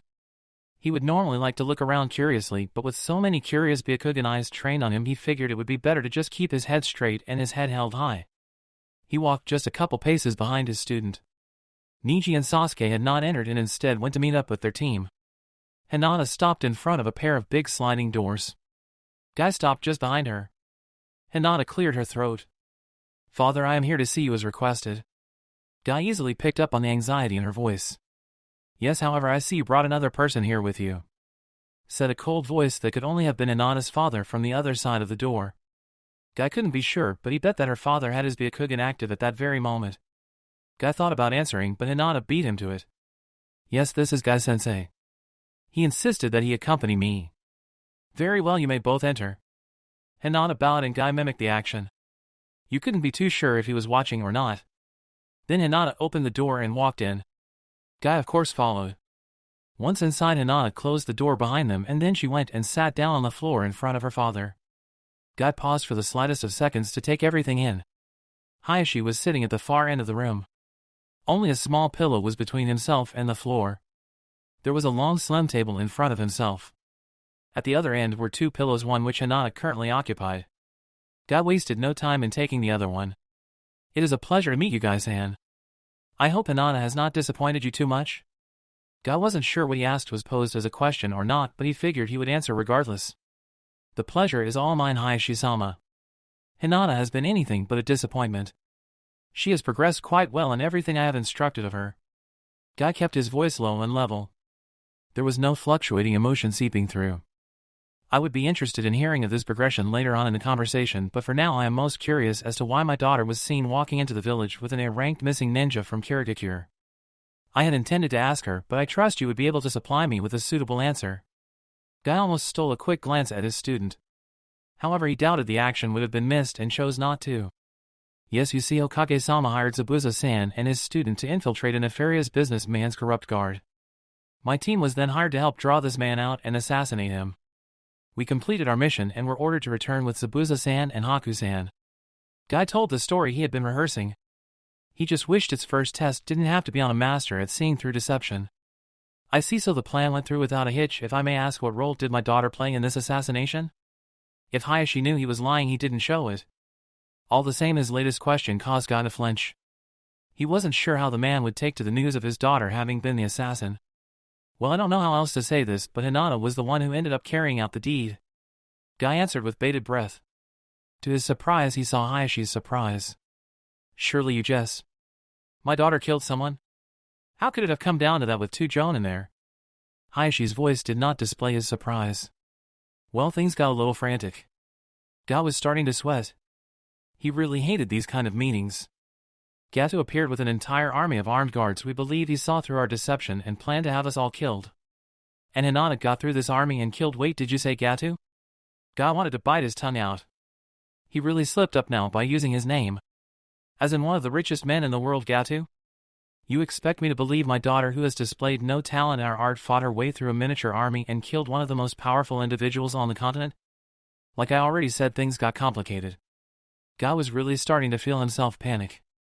Zabuza-san and I were about to begin our attack, but Hinata just kind of charged in. Again, you speak foolishness. What would have possibly got this timid girl to charge into an army of men by herself, and what kept you from stopping her? This was not going how Guy had hoped. He was digging himself a bigger hole with each passing sentence. It almost seemed like the clan head was toying with him.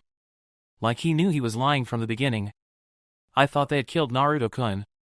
Guy didn't stop himself from glancing to his student this time. He quickly looked back and was thankful to see Hayashi was also looking at her. Killed him? What do you mean? Hayashi's questions were now poised at Hinata. Guy almost let out a sigh of relief, but quickly caught himself. Even the slightest movement could bring the man's gaze back to him.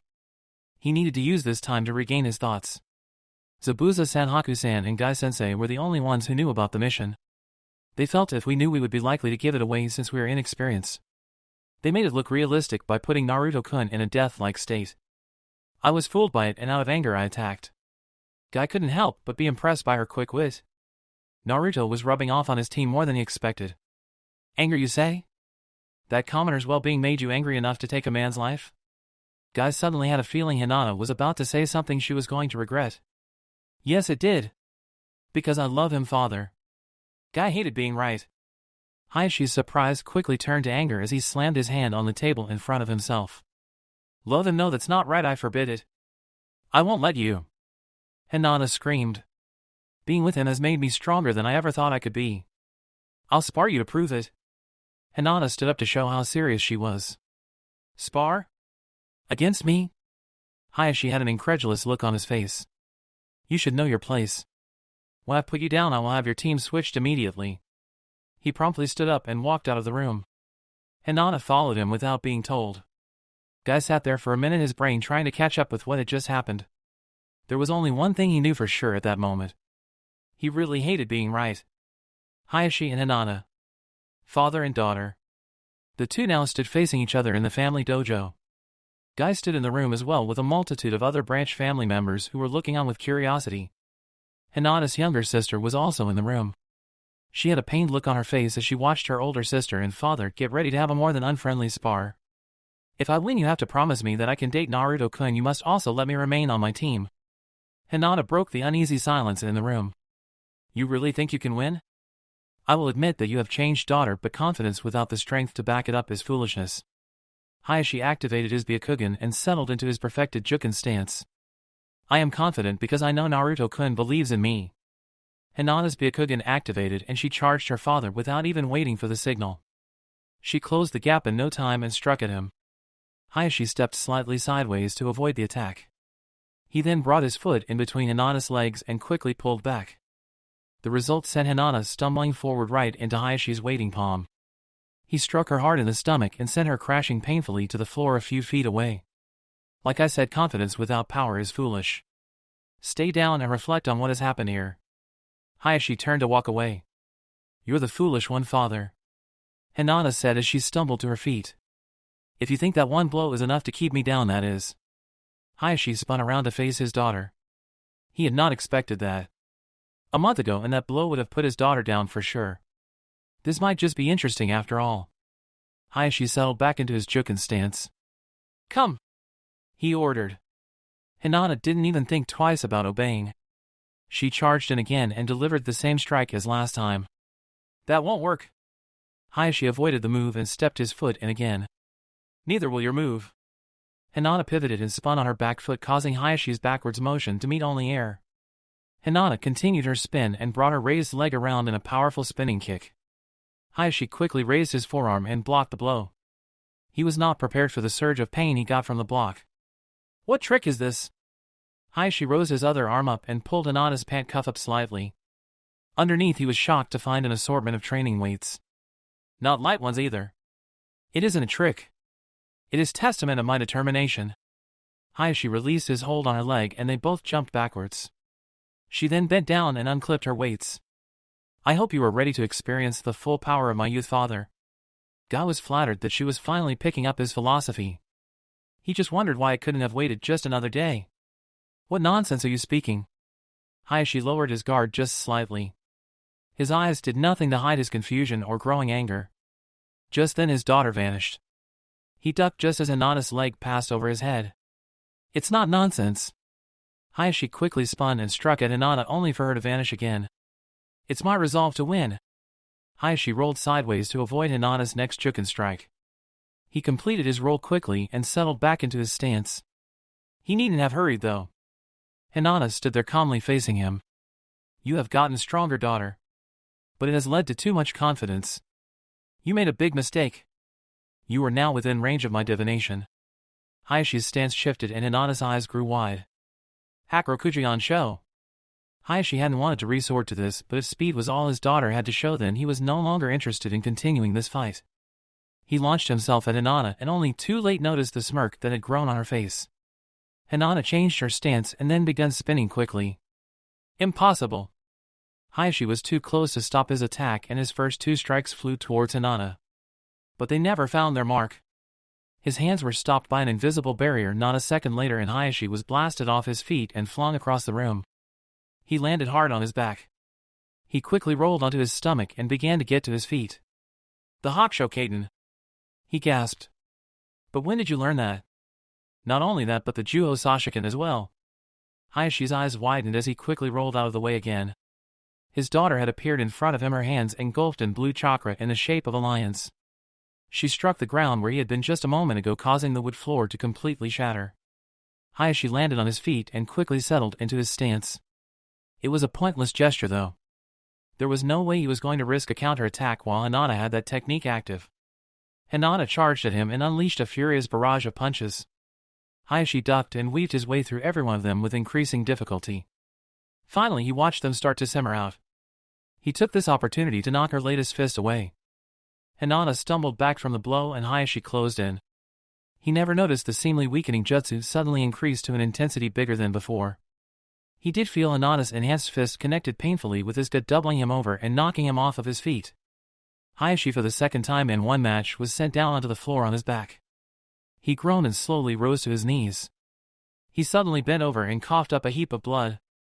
He looked up wearily to see his daughter's jutsu had deactivated and she was now leaned over and panting heavily. Her Byakugan was also off now as well. It would appear that move has exhausted your chakra. Hayashi finally got back to his feet. That means this fight is as good as over. He charged at her again, his Juken poised to strike. Hinata dropped to the floor and spun her leg in a powerful sweep. Hayashi stopped fast and jumped over it. Hinata turned her body and sent her other foot upwards, catching Hayashi painfully in the chin with her heel. The Hyuga clan head landed painfully on his feet a few feet away as his daughter spun around to face him and settled into a Goken stance. I will continue to fight, chakra or no chakra, I cannot afford to lose. Hinata charged at her father and delivered a punch. Hayashi dodged and returned with a Juken. Hinata brought her elbow up and deflected it to the side, sending the chakra blast pointlessly into the air. Hinata then spun around and delivered a powerful backwards fist. You go so far for this boy, yet do you really know anything about him? Hayashi ducked under her fist and swung at Hinata from down low. Hinata spun out of the way and brought her leg up in a chamber kick. Hayashi went to meet it with a Juken strike. Hinata stopped mid-spin and then spun the other way. I know everything about him, even about the context of the law. Hayashi was caught off guard and Hinata's reverse kick nailed him in the middle of the back. He stumbled forward. Hinata jumped in the air and aimed another spinning kick at his head. Hakushokaten! Hinata was blown backwards and landed painfully on the ground. You know this and yet you still wish to be with him? Hayashi spun to face his daughter. I don't understand. Why? If you know, then you must know the risk he poses. Hinata chuckled at his question. Why? She asked as she stumbled to her feet. Perhaps for the same reason you chose mother. Hayashi's eyes widened. I know all about how you had to fight the entire Hyuga Council to get them to accept her. You broke a lot of rules and nearly lost your place as the clan head. But you did it anyways. Maybe my reason is the same. Hinata roared and charged at her father again. Just before she got to him, she stumbled from her exhaustion. Hayashi took the opportunity and nailed her straight in the jaw. Hinata's body arced high into the air and then crashed down onto the ground in a crumbled heap. Just like that, in a single instant the match was over. You don't know anything about that. Hayashi whispered more to himself. He stared down at his now unconscious daughter. Guy-san. Hayashi called without turning his gaze. Yes. Guy stepped forward, his eyes wouldn't move from his unconscious student. Where did Hinata learn those moves? They are far too advanced for her. Guy's eyes finally focused on the man who was speaking. Too advanced? Did you see the way she executed them? They were both flawless. You should be proud. Guy gestured towards the man's unconscious daughter. I asked her where she learned them. Hayashi said coldly. I taught them to her. It is my job as a teacher to teach her everything I believe she is capable of. Hayashi nodded his head. I see, I had told her I would remove her from the team. Guy opened his mouth to protest. But I have changed my mind. The improvement she has shown here is beyond anything I have ever dreamed possible. Keep up the good work. With that, Hayashi turned to walk out of the room. Wait! Hayashi stopped. What about Naruto? You will allow her to see him, right? Guy wasn't sure why he was asking such a question. He figured he owed it to his student who had tried so hard. Yes, Uzumaki Naruto. Send him here to meet me. I would like to talk to him myself. Guy's mouth fell open. Your presence won't be necessary this time. I will be sure my daughter is on time for your typical meeting time tomorrow.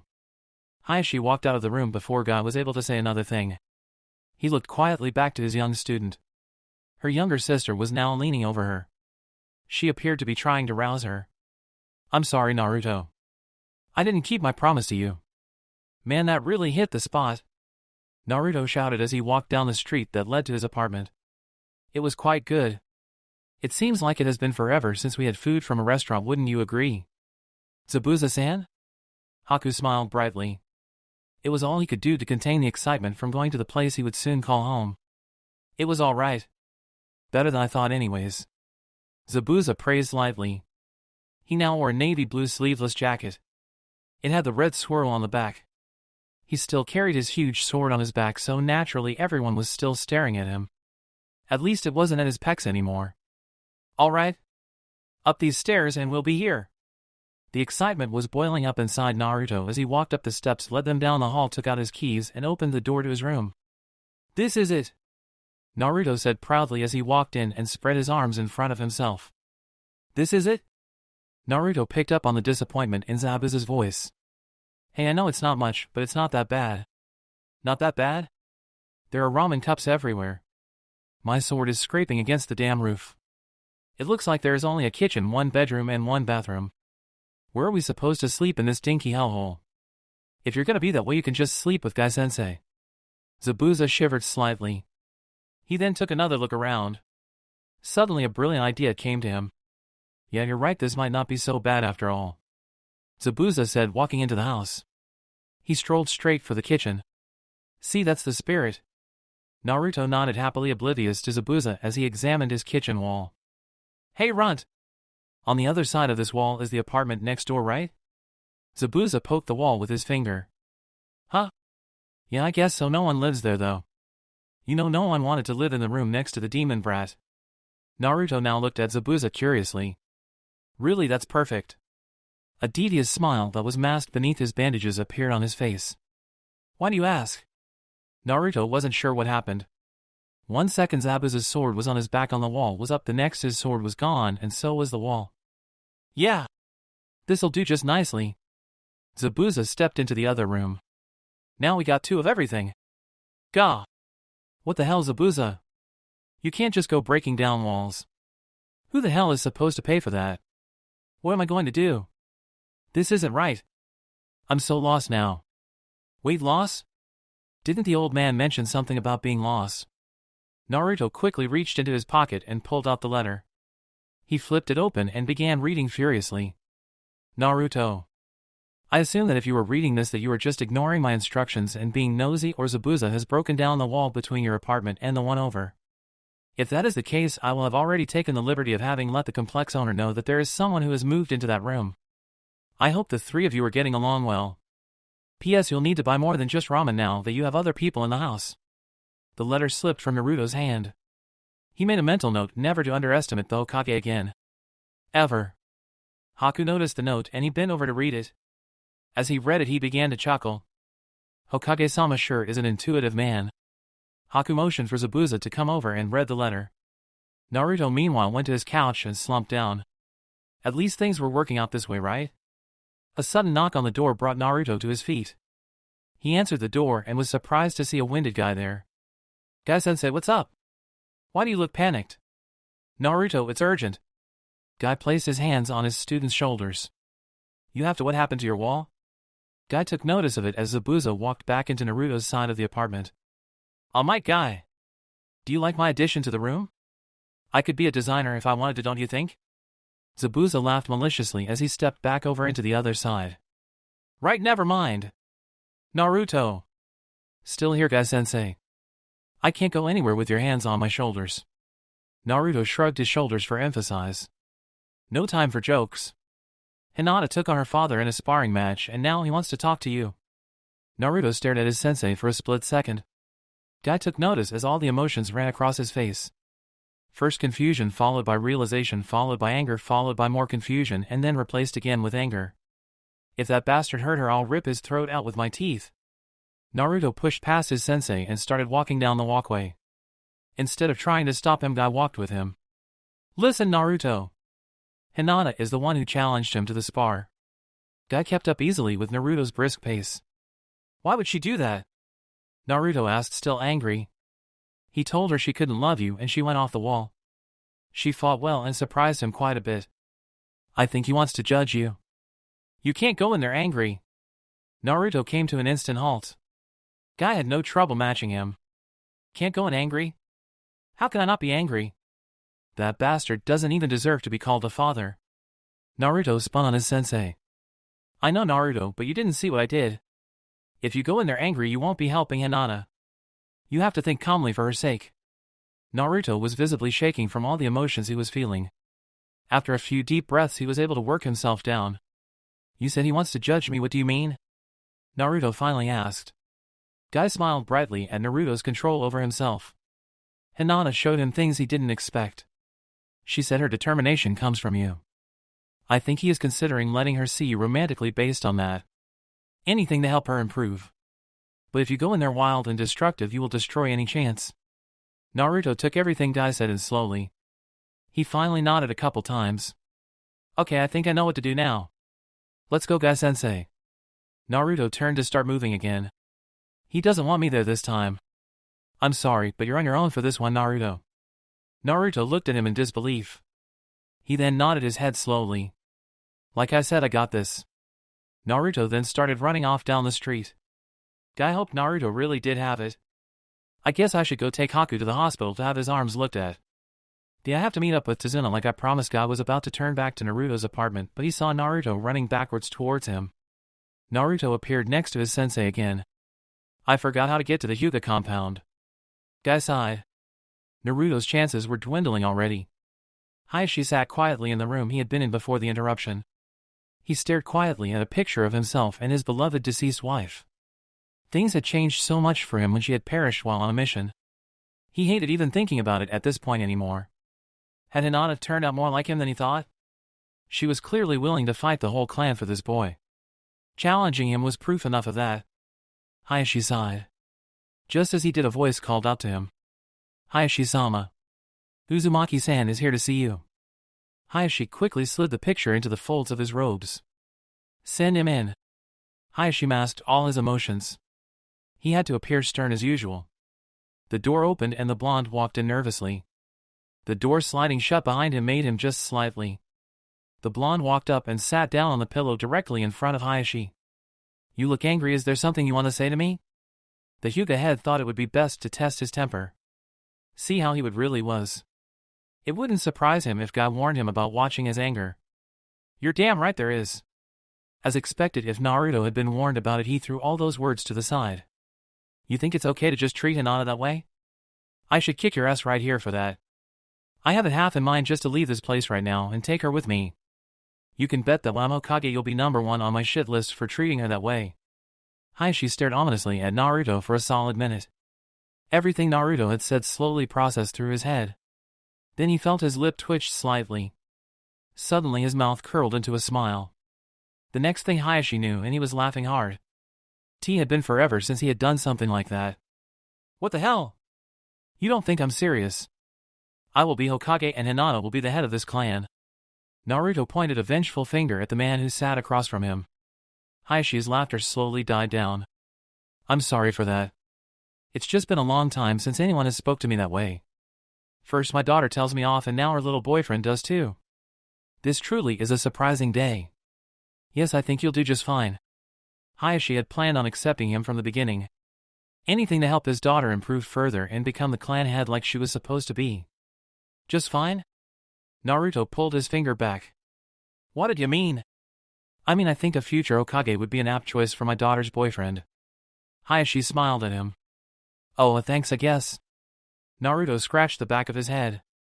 Hey, wait a second, I had more to say. Naruto pointed at him again.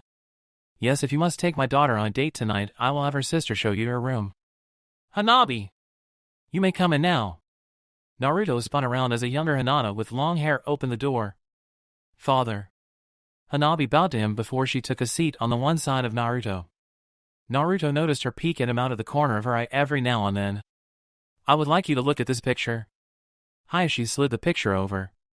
Hanabi gasped as Naruto picked it up. Is this your mom? Naruto asked as he held it more towards Hanabi. She only nodded slowly. She's really pretty. What clan was she from? The most distinct thing Naruto noticed about her was the fact that she did not have the Byakugan. Instead, she had beautiful purple irises. He had always just assumed the clan married within itself. She is a Hyuga. Naruto dropped the photo in surprise. But her eyes. She is the first one in over a century to be born without our clan's Kekkei Genkai. Hayashi looked sorrowfully at the picture. It was the cause of many troubles. Troubles? Naruto looked in confusion at the picture. As you know, we marry within our clan to keep the bloodline pure, however, because she did not have our Kekkei Genkai, she was deemed unfit to be my bride. Hayashi picked the picture up and stared at it. But you said she was Hinata's mom. Naruto looked between both of them in confusion. She is. I fought the clan and came out on top, but not without consequence. Hayashi stared at his daughter. When Hinata showed ineptitude for our clan's techniques, her mother was the one blamed. She was scorned by the rest of the clan for producing a weak heiress. I fear that it was this that eventually drove her to her death. Things started to piece together for Naruto. You blamed Hinata for her death, didn't you? At first, yes. Lately, though, I have come to blame myself. When I found out my daughter loved you, I didn't want you to be together because she may suffer the same fate as I. Hayashi looked back up at Naruto. After fighting her today, I realized I was the one who was wrong and that she is more like me than I ever realized. Why are you telling me all this? Naruto's anger was long forgotten. It was replaced by confusion now. Because you are the one she has chosen.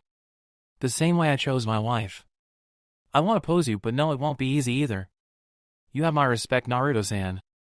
Hayashi bowed low to the blonde. An act the Naruto awkwardly returned. Now Hanabi. Take him to your sister's room.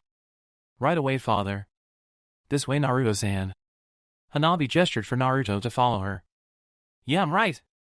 Naruto got up and followed after her. He wasn't sure how it happened, but he had ended up following that man's pace. A truly formidable opponent.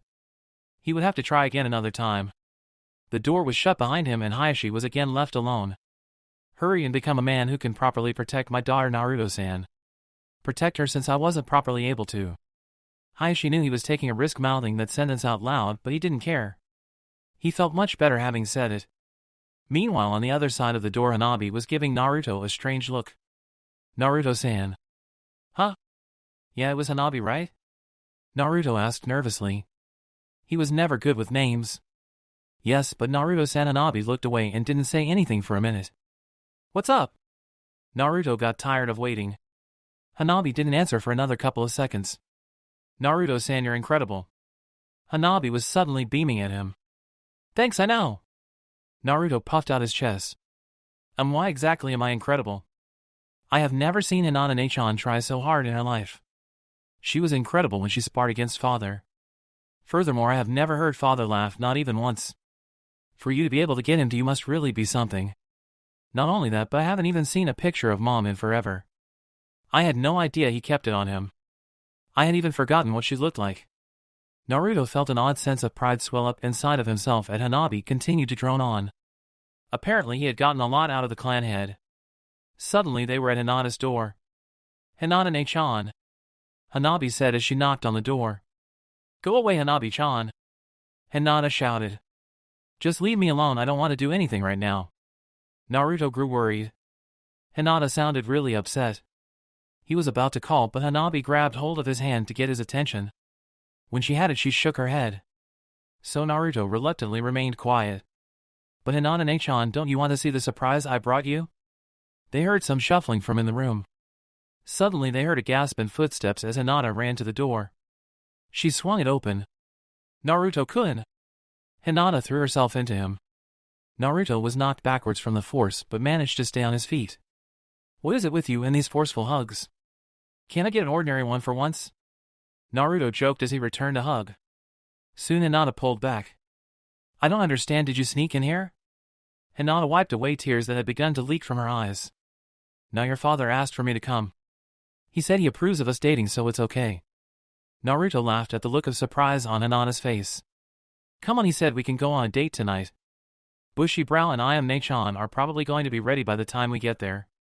Naruto started to pull on Hinata's arm. A date? Hinata asked off in her own little world. Yeah, a double date. Come on. Naruto pulled a little harder. Oh, 1 second. Hinata pulled back, went into her room, and closed the door. Wait, Hinata. What the heck is she doing? Naruto scratched his head in confusion. She's changing, of course. She can't go like she is. Naruto had forgotten Hanabi was there for a second.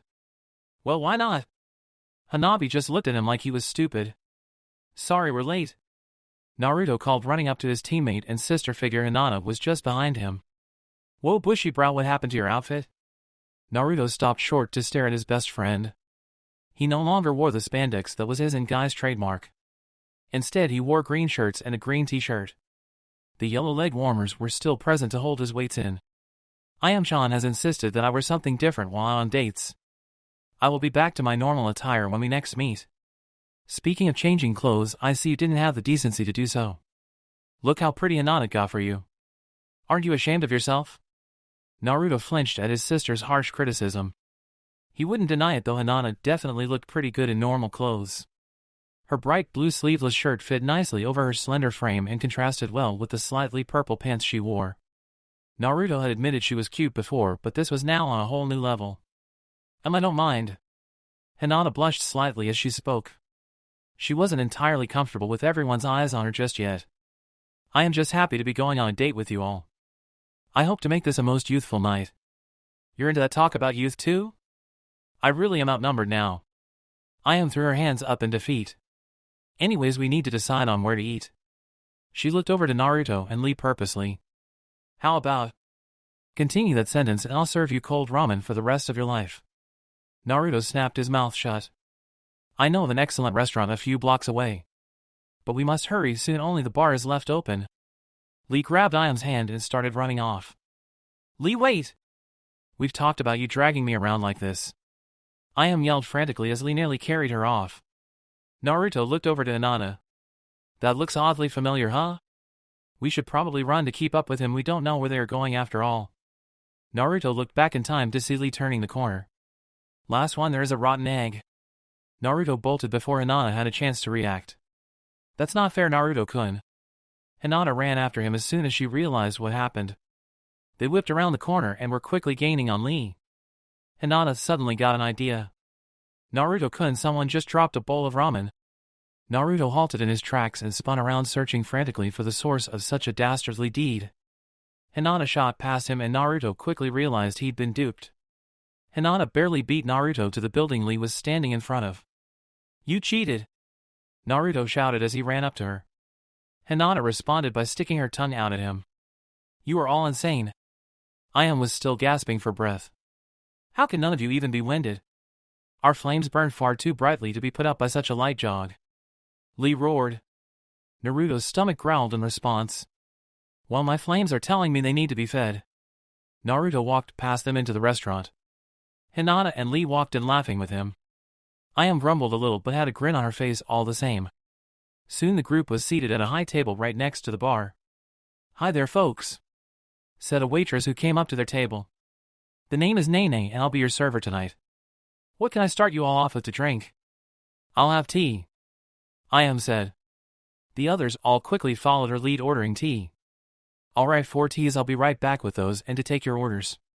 Nene turned around and ran smack into a customer with a glass of something in his hand. The man stumbled and dropped his drink all over the front of Nene's dress. The man looked over at her sharply. He didn't say anything and just started walking back towards the bar.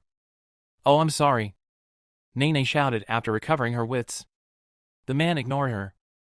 Nene shrugged and walked off, looking at her ruined dress the whole way. Great, looks like we got a newbie. Ayame mumbled. How much you guys want to bet she brings us back the wrong drinks? I am sure she will do just fine, Lee said. She just has to tap into her untamed youth. What's that bushy brow you disagreeing with, Ning-chan? Lee shook his head fiercely. I think she'll do just fine, Hinata said as she watched Nene walking back carefully with their drinks. Here you go, folks. Nene set the tray of drinks on the table. Ayame peered at the drinks curiously. She noticed quickly that it wasn't tea they had. Yosh!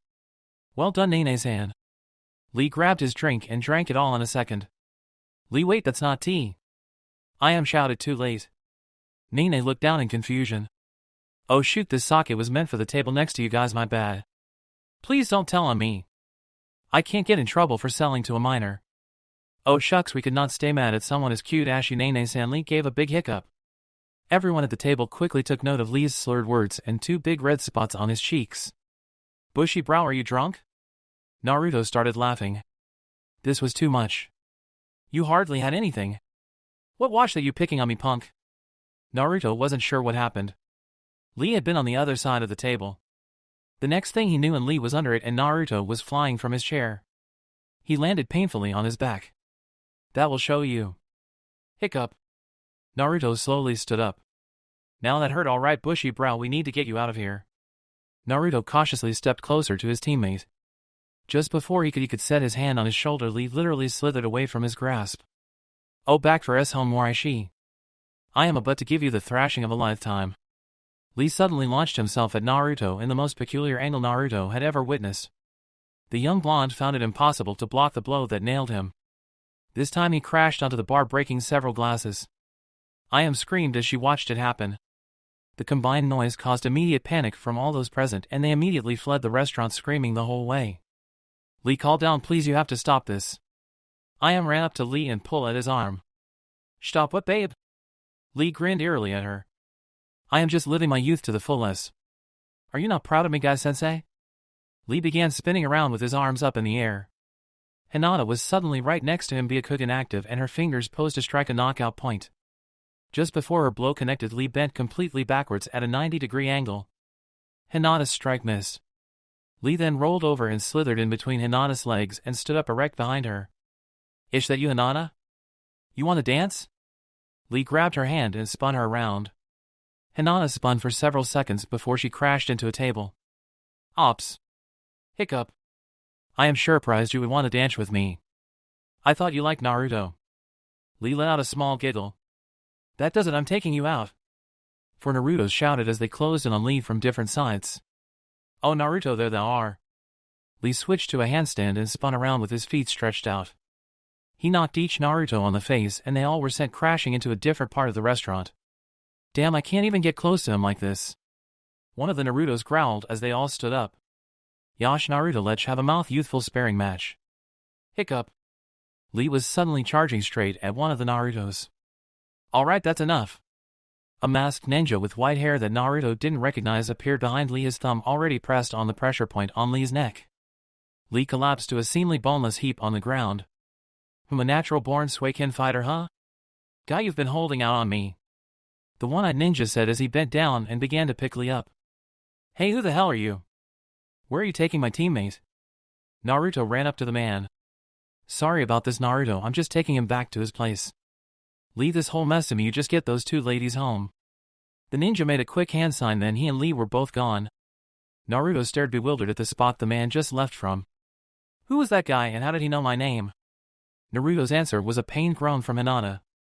Naruto instantly forgot about the mysterious shinobi for a second. Hinata, you okay? Naruto ran over and helped Hinata help from the heap she was on. Yes, I'm fine, Naruto-kun, just a little dazed. Naruto breathed a sigh of relief. He then looked over to Ayame. She looked to be in a daze as well. "Nei-chan, we gotta get out of here." Naruto held Hinata's hand as they walked up to her. Ayame paid them no mind though. "Nei-chan?" Naruto put his hand on her shoulder. Ayame snapped out of it and looked over at Naruto fearfully. "Naruto, what the heck did that man just do? Is Lee going to be okay? He won't get in any kind of trouble for this, will he?" Naruto grabbed her by the forearm and pulled her out of the restaurant as she asked her questions. They got a huge amount of questioning stares as they left and started walking down the street. "Naruto, answer me. Lee is going to be okay, right?" Ayame was starting to get frantic. She shook herself free from Naruto's grasp and stopped walking. Naruto stopped and looked back at her. "Bushy brow will be just fine, maybe a little hungover, but okay. That weird guy just knocked him out is all.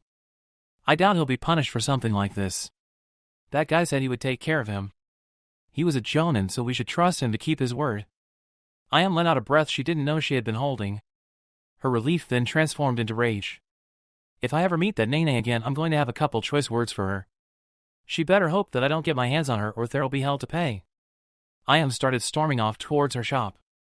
Naruto watched her go, too fearful to get close to the raging woman. "I think it's kind of cute," Hinata said, catching Naruto's attention. "She seems bossy, but she really does seem to care about Lee-senpai in her own way." Naruto chuckled. "Yeah, Bushy Brow said something like that about her too." Naruto stared back at Ayame again before looking back to Hinata. "I'm sorry, guess our first date got really messed up, huh?" Naruto did his best to smile at her. To his surprise, Hinata gave him a genuine smile back. "It's okay, Naruto-kun. I enjoyed what time we had. Just being with you a little is enough for me." Naruto felt himself blush at her words. "Why, well then, what do you say we take the long way to your house then?" "I'd like that." "Headband?" "Check." "Kunai and shuriken stocked?" "Check." "Awesome green outfit?"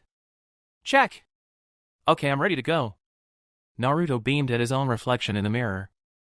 It felt good to be back in Konoha and getting up in the morning to go for an intense day of training. It was amazing how much could change in such a short time. A little over a month ago and he would have thrown up at the prospect of having to get up at 4:30 in the morning to begin training. Now he found he had missed doing it while they were out on the C-rank mission. Naruto switched his light off and cautiously stepped through the house. He had to be a little quieter in the morning now that he had roommates. To his surprise though, Haku was up in the kitchen and fully dressed. "Oh, Naruto-san." Haku looked just as surprised to see Naruto up at this hour. "Good morning," Naruto greeted. "I didn't wake you when I took my shower, did I?" "Oh no, I'm just an early riser." "You look like you were ready to go somewhere." Haku observed Naruto dressed in his complete ninja attire. "Yeah, me and my team always meet up at 5 in the morning to train." Naruto rubbed the back of his head. He found talking to Haku a little awkward. He wasn't really a bad guy, just overly polite, almost emotionless at times. It was more unnerving to Naruto than anything. "I see." An awkward silence settled over the room. "If you don't think Dasan would mind, could I perhaps join you guys in your morning training?" Naruto was taken aback by his roommate's request. "He wouldn't mind at all, but are you sure? What about your arms?" Haku flexed his hands lightly. He had gone to the hospital yesterday and the medical ninja there had almost completely healed his arms, but they still warned him to take it easy. "They should be all right." "You sure?" Naruto looked reluctant. "Is it not okay?" Haku looked disappointed. No. I said it's all right. I just thought you wouldn't want it with your arms just being healed and all." Naruto waved his arms in front of himself in defense. "If you're all ready, I'd like to get going right now. I'm usually the last one as it is." Haku immediately brightened. "Yes, I am prepared. I look forward to training with you guys." Naruto smiled at him and led him out the door. Maybe not as emotionless as he first thought. Once outside, Naruto took to the roofs towards his team's training ground. Haku kept up with his more than brisk pace. Soon Naruto landed in an open field, Haku no more than a step behind. As expected, the rest of the team was already assembled.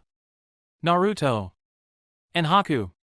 What a pleasant surprise to see you at such a young hour in the morning. Perhaps your flames are looking to be fanned until they shine brilliantly? Haku winced at Guy's boisterous voice.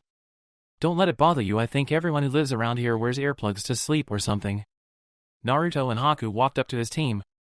"I hope it's okay that I brought him, Guy-sensei. He is a member of Konoha, after all." "Of course it is fine, Naruto." Haku couldn't help but wince again. He also couldn't help but wonder how the others seemed oblivious to the man's uncannily loud voice.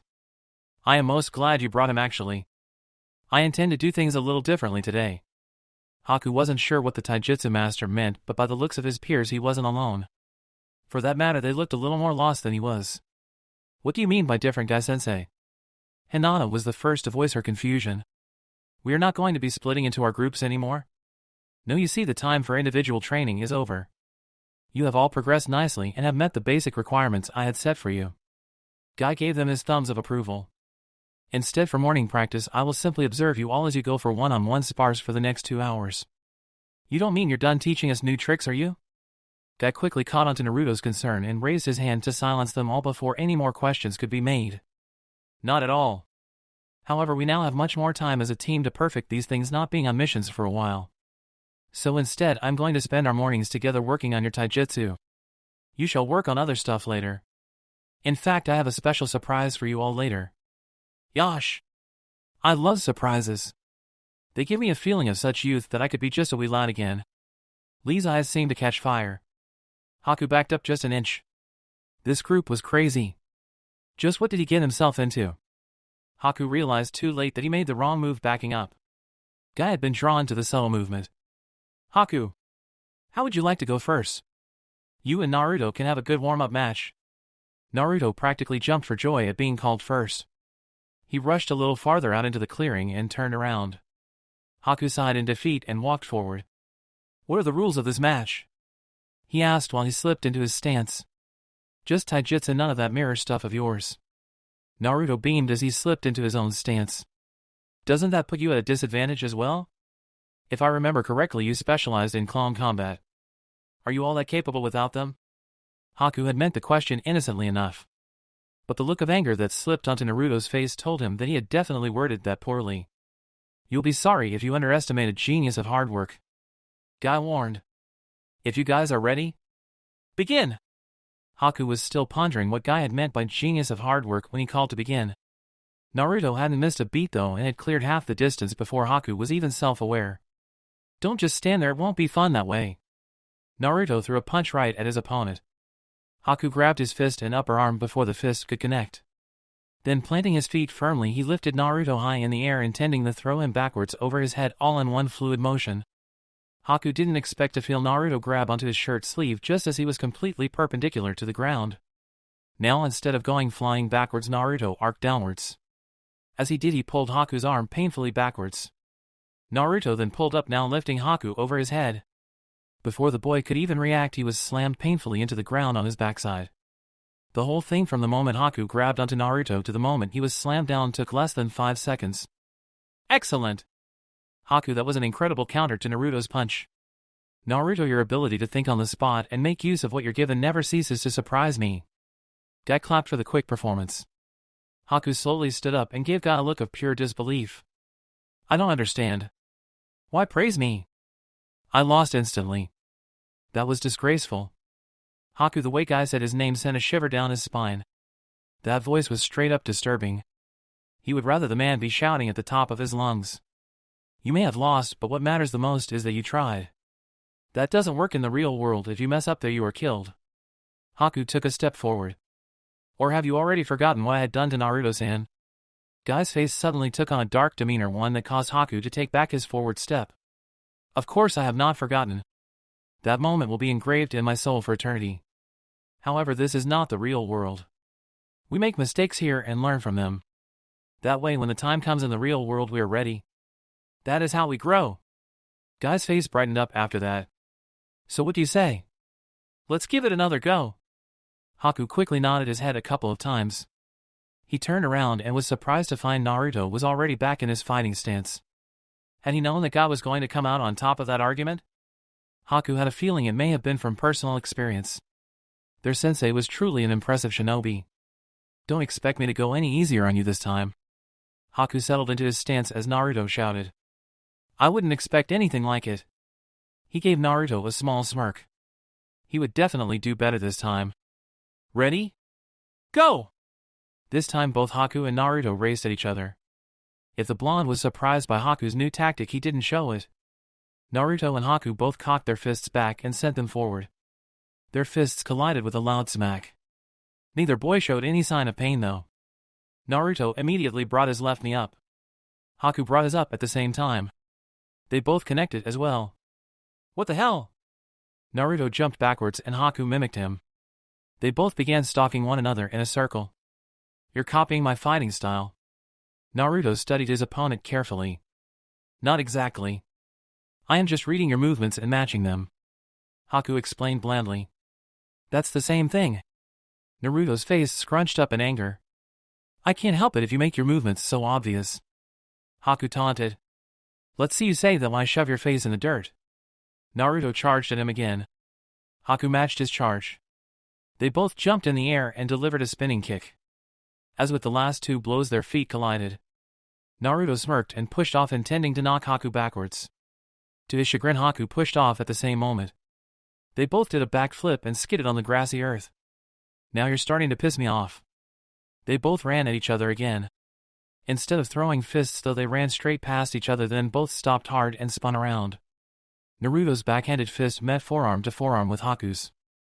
The group to the side watched the sparring match with great interest. That is incredible, Guy-sensei. He looks just like a mirror of Naruto, copying his every move like that. He must be reading the slight tensions in Naruto's body to know what he is going to do. Well spotted, Lee. Yes, Haku indeed has an incredible pair of eyes and reflexes. To not only be able to predict Naruto's moves, but match them flawlessly takes years of practice. Few without possession of the Sharingan are capable of it. Surely there are weak points to that fighting style though. Hinata whispered as she watched with an active Byakugan. Yes, of course. For instance, that wouldn't work if Naruto was using his clones or Lee had his weights off. Nor would it be possible for him to mimic your Juken. However, in a fight of just taijutsu it proves most effective. Guy held a finger up as he explained all his points. Yes, but it is also not advantageous here, is it? I mean, Naruto has far more stamina than he. It will only be a while before he starts to slow down and Naruto nails a powerful punch. Lee was busy writing down notes of everything his sensei had just said. Good point, Lee, but you are forgetting one thing. Guy said with a knowing wink. Oh, what is that, Guy-sensei? Please tell me. Lee begged, his pencil and notepad ready to go. Naruto's temper. Lee quickly scribbled it down. Naruto would normally outlast him in this. However, if he loses his cool, which in turn causes him to lose his focus, Haku will overpower him. They're squaring off again. Hinata interrupted. Guy and Lee both turned their attention back to the fight. That does it. I'm gonna make you regret pissing me off. Naruto charged forward with all his might. Haku stood still, this time a victorious smirk on his face. Just as Naruto reached him, Haku stepped to the side but kept his leg out. Naruto tripped over it. The blonde started flailing. Suddenly his flailing arms grabbed onto the front of Haku's shirt. Huh. I got you now. Naruto's anger was now replaced by his own smirk. He brought his other fist from down low to swing at Haku. It took the other boy the barest of a second to figure out what had happened. Naruto had faked his anger and let himself get tripped. This had caused Haku to drop his own guard. Clever, but not good enough. Haku threw his own punch. The angle wasn't right for Haku this time though. Their fists skidded right by each other and continued on to nail one another in the cheek. Naruto lost his grip on Haku and fell forever. Haku lost his own balance from the force of the blow and fell back the other way. They both lay there in the dirt, panting heavily and with a bruised cheek. Yet each one also bore a big grin on their face. Guess that one's a tie, huh? Naruto stood himself up and offered a hand to his opponent. Haku hesitated a moment before grabbed it. Yeah, that means I'm improving. Next round will be my win for sure. You wish. Naruto said as he started taking steps back. That'll be enough actually. Naruto turned to give his sensei a disappointed look. The others need a turn. Besides, you and Haku can have your final bout later. Alright. Naruto grumbled, walking back over to his team. Haku tried hard to hide his own disappointment. It was a strange feeling. This competitiveness was not something Haku had ever felt before. He definitely didn't dislike it though. On the contrary, he felt stronger because of it. And so the next 2 hours flew by for Haku as he sparred with his fellow genin. He won a couple matches and he lost a couple. The only one of the group who actually came out undefeated was Lee. Not that it was unexpected. Taijutsu was all he had to rely on after all. It was all over too soon in Haku's opinion. He was exhausted, sweaty, and covered in dirt, but he had had fun. He had never had fun with others his age, and it was truly a different experience. Okay team, now here's what's going to happen. Guy called as they all assembled around him. We are going to part for 2 hours, and then we shall meet back up here where I will tell you about that surprise. The air of excitement from the group was practically overflowing. So enjoy yourselves and be ready for hard work when you return. Yosh! Naruto, let us make haste to Ichiraku. Lee was about ready to bolt, but he noticed Naruto's hesitance. Do you not want to go? No, not that. Naruto shook his head. I just gotta talk with Guy-sensei about something important, so you go on ahead. Are you sure? I could wait for you. Lee offered. You wouldn't want to keep Ayame-chan waiting, would you? Lee gasped at his question. You are right, I must make due haste to her. Be sure to come as quickly as your flames will allow you. Lee was off like a rocket. What's this about Naruto? If you want to know the secret, I won't tell you early. Naruto shook his head. No, it's different. It's about Lee. Guy gave Naruto a puzzled stare. What about Lee? He seemed most youthful to me. Naruto shared a look with Hinata. Well, you see, Guy-sensei. Last night Lee accidentally got some sake. Naruto stopped his explanation as he noticed his sensei's entire face go white. Haku looked on with interest. This was news to him. How is the establishment? Guy managed to choke out. You know about what happened, Guy-sensei? The man who finally stopped Lee said something about him being a natural Suiken fighter. What is that? Guy's eyes widened and mentioned at the name of another person. What other person? Who stopped him? Guy had a bad feeling in the pit of his gut. I don't know. Some weird guy with one eye and silver hair. Kakashi, my youthful rival, used strike in devastating blows yet. This was a problem. Lee's Suiken abilities were supposed to be kept a secret. They had been his trump card against his rival's team. Now he knew about it. A Guy-sensei? Guy shook his head. A Suiken fighter is someone who specializes in fighting while intoxicated. It is a tricky art to master, but if perfected, it is almost impossible to devise a counterattack against. Lee may have had an ancestor in his past that was one because Lee's skill in it is top-notch. So you've seen it before? Guy nodded to Naruto's question. Only once, right after Lee learned the Omote Wrench. The result was disastrous. It was Naruto's turn to nod his head. I can say the same. I thought he was scary strong in taijutsu before. But this was just ridiculous. Naruto shuddered at yesterday's memory. Yes, no matter what, keep Lee away from alcohol. I take it he doesn't remember. Naruto nodded again. Keep it that way for now. Now I've got some preparing to do. I'll see you back here in 2 hours. With that, Guy was gone. You have got to tell me that story. Haku turned to Naruto. The second guy had left. Right, we'll tell it on the way to Ichiraku's. Naruto stuck his hand out and Hinata took it.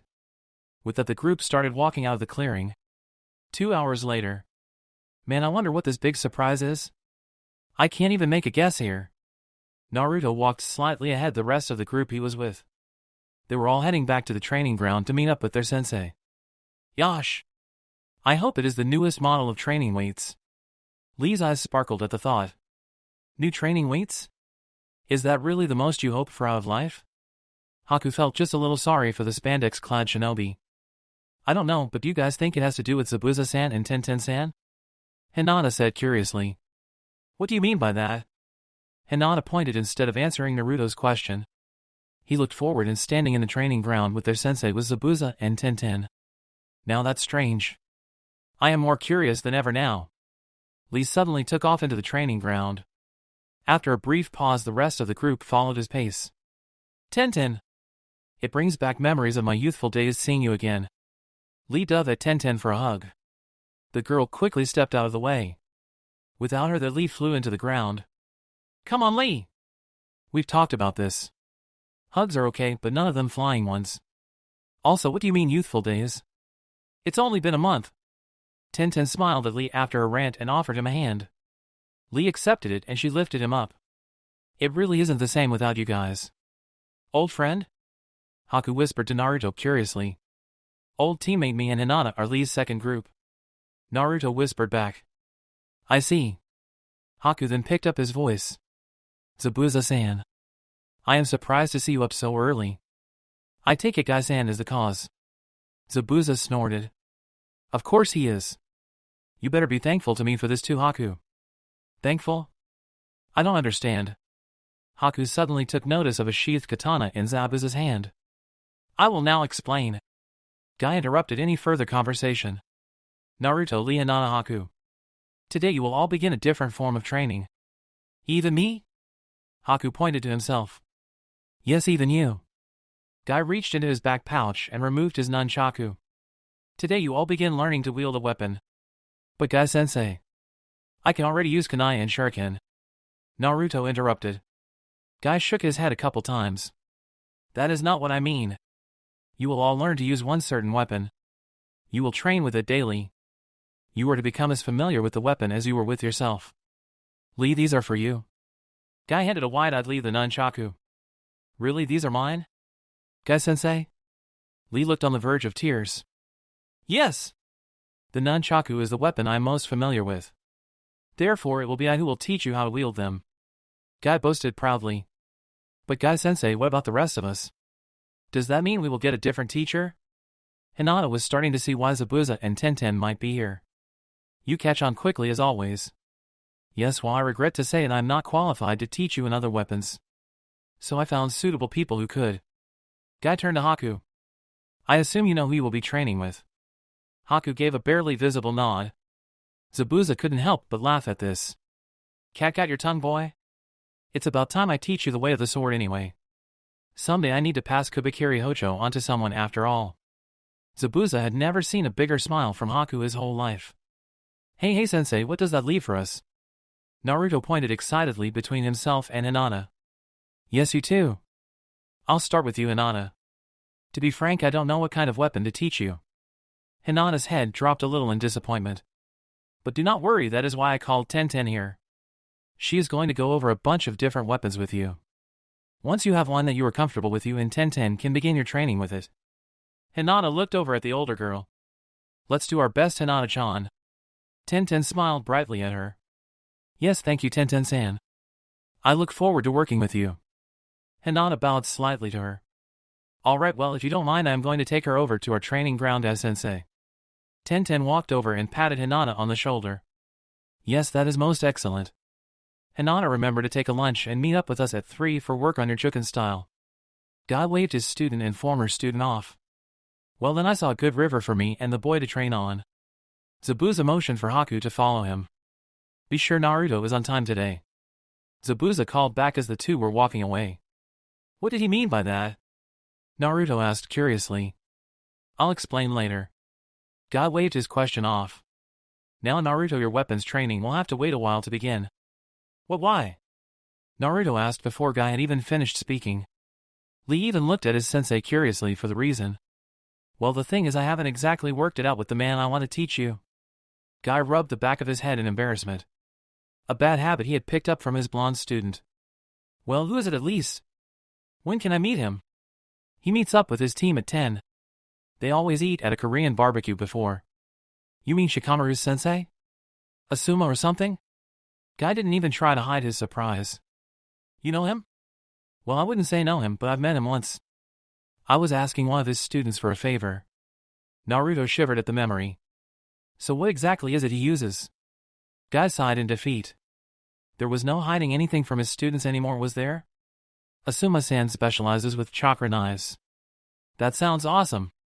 What do they do? Naruto interrupted. If you would let me keep talking, I would tell you. Naruto gave a guilty look and Guy continued. You channel your chakra into them, and depending on your chakra affinity, they gain a certain special property. Naruto stared at him blankly. You don't know what chakra affinities are, do you? He shook his head. Every shinobi has at least one affinity. For instance, say you were a fire affinity, the most common one here in the fire country, you would have a better knack for fire-style jutsu. This doesn't mean you can't use water or earth ones per se, they just won't come as naturally to you. When Guy finished, he noticed both Naruto and Lee hurriedly scribbling everything he said down onto notepads. When did you get a notepad too? Guy looked back and forth between his two students. Bushy brow just gave me one when you launched into that technical description. I gotta say, these things are pretty handy. Naruto admired his new notepad while Guy shook his head in disbelief. So Guy-sensei, how do I know what my natural affinity is? Good question. There are special papers to tell you, but we are just going to wait until you use the chakra knives to find out. What if my affinity doesn't match Asuma's, will he still train me? Asuma-san has a wind affinity. The least common here in the Leaf Village. It is not likely you will share in this. I am at least hoping he will teach you the basics. Guy explained. If you don't think our affinities will be the same, why have me learn it at all? Naruto was really stumped by his sensei's logic. The knives are a perfect choice for you. You have so much chakra readily available that I think you could use those knives in a way like no one before. Call it a gut feeling, but when looking up weapons last night for you, I knew those had to be the ones. Guy patted his gut for emphasis. Well, if your gut told you so, then I'm all for. Naruto could understand a gut feeling quite well. He listened to his all the time. I'm glad. Lee, we shall train while we wait. Guy turned his attention to his oldest student. Yes, Guy-sensei. Lee swung his nunchaku around until he hit himself in the head with one end. Guy had a lot of work to do. Okay, Tonfa aren't really your thing either. Tenten sighed and looked at all the scattered weapons they had gone across. Hinata had shown a little bit of talent in some and next to none in others. Sorry, Tenten-senpai. Hinata used the honorific Tenten had preferred. She wasn't big on having san or sensei on the end of her name. Please let me use the next weapon. How about this one? Kind of nostalgic, don't you think? Tenten pulled out her Kuzurigama. Hinata of course recognized it instantly. It was the very weapon Tenten had used to defeat Naruto in a one-on-one spar. I will give it a try. Hinata reached forward and tentatively grabbed a hold of it. She swung the ball end around a few times while slicing with the sickle end. You're not too bad at that one, actually. I'll explain a little about it if you want. Hinata gave it a couple more of experimental swings before she stopped. I don't think I would feel comfortable using this. I understand that its main use is to bind the opponent with the chain and then strike with the sickle, but I do not think I would feel comfortable doing that. Tenten gave a slight frown at the young Hyuga girl. So you're not a big fan of killing people up close, huh? Kind of both fortunate and unfortunate you were born a Hyuga then. Hinata understood what she was saying.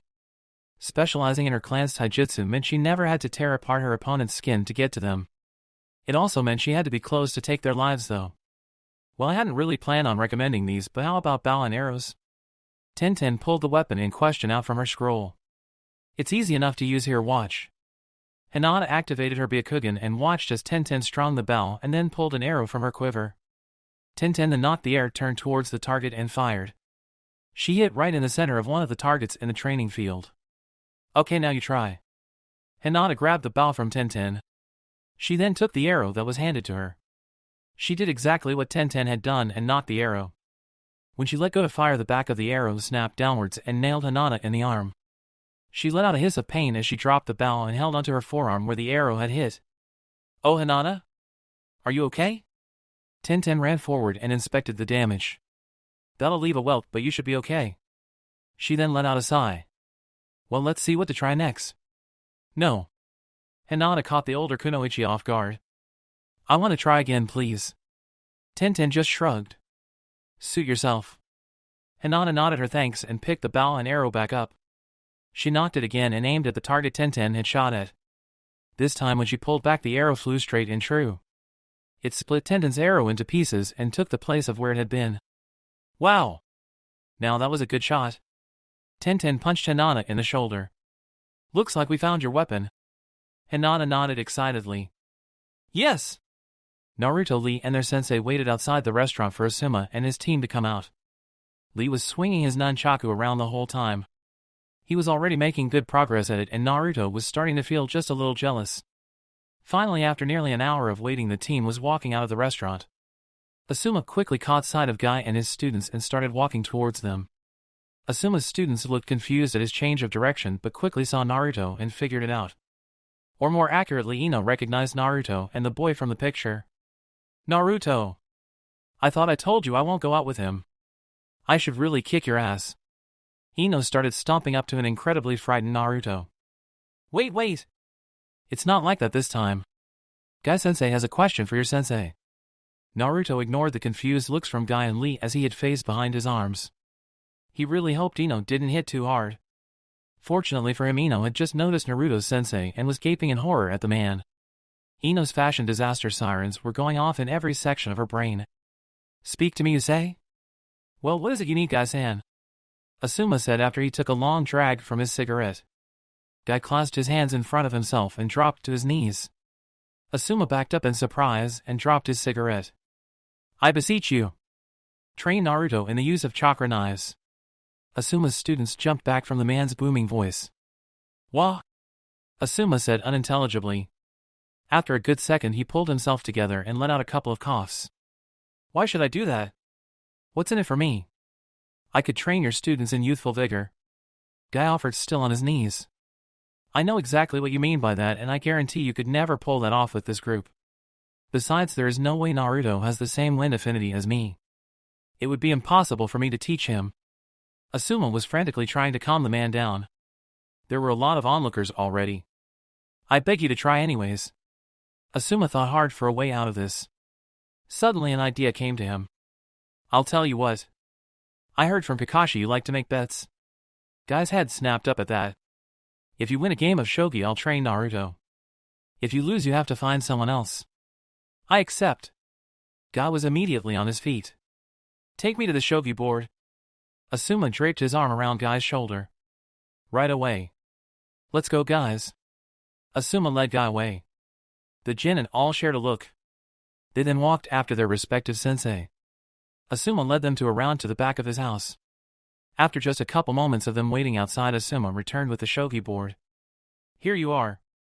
He set the game down in front of Guy, who immediately began setting his side up. Well, do not dawdle, Asuma-san. Take your seat and let's begin. Guy looked up to his opponent. Afraid not, Guy-san. You see, I didn't say your opponent was me. Your opponent is in fact Shikamaru. Asuma patted his laziest student hard on the back. Aw man. What a drag. Shikamaru groaned as he slinked over to the shogi board. Do I really have to play against such an energetic man? Despite his complaints, he set up his side of the field. It's your move first, Guy-san. Shikamaru said lazily. Hey! Are you not taking us seriously? If you lose cause of him, you gotta train me. Naruto pointed irritably at the lazy boy. Naruto, you really are dumb, aren't you? Choji said through a mouthful of food. What was that? Naruto turned his angry attention to the plump boy. Shikamaru has never lost once in shogi, not even to Asuma-sensei. There's no way such a dumb-looking guy can win. Choji shoved more food in his mouth. You're kidding. Naruto suddenly had a bad feeling about this. He ran up to the board to cheer his sensei on. 10 minutes later, and Shikamaru was staring with incredible intensity at the board. I can't believe it. I lost. He finally said. You what? For the second time, Asuma lost his cigarette. He quickly ran up to the board. He hadn't bothered watching the game. He had been confident Shikamaru would win. After searching it for a few seconds, he verified that Shikamaru had indeed lost. That's not possible. Ino voiced Choji's thoughts aloud. Sorry to tell you all, but I happen to be a shogi fanatic myself. Anything to stay ahead of my youthful rival Kakashi. Guy stood up and bowed down to a shocked Shikamaru. Your flames burn brightly within your head. It has been a long time since I was given such a youthful challenge. Now, Asuma-san. I believe I won our bet. Of all the rotten luck, I would pick a game you were good at. I was so confident too. Asuma pulled out another cigarette and lit it. He then pulled out his chakra knives. Okay, Naruto, listen up. Asuma barked.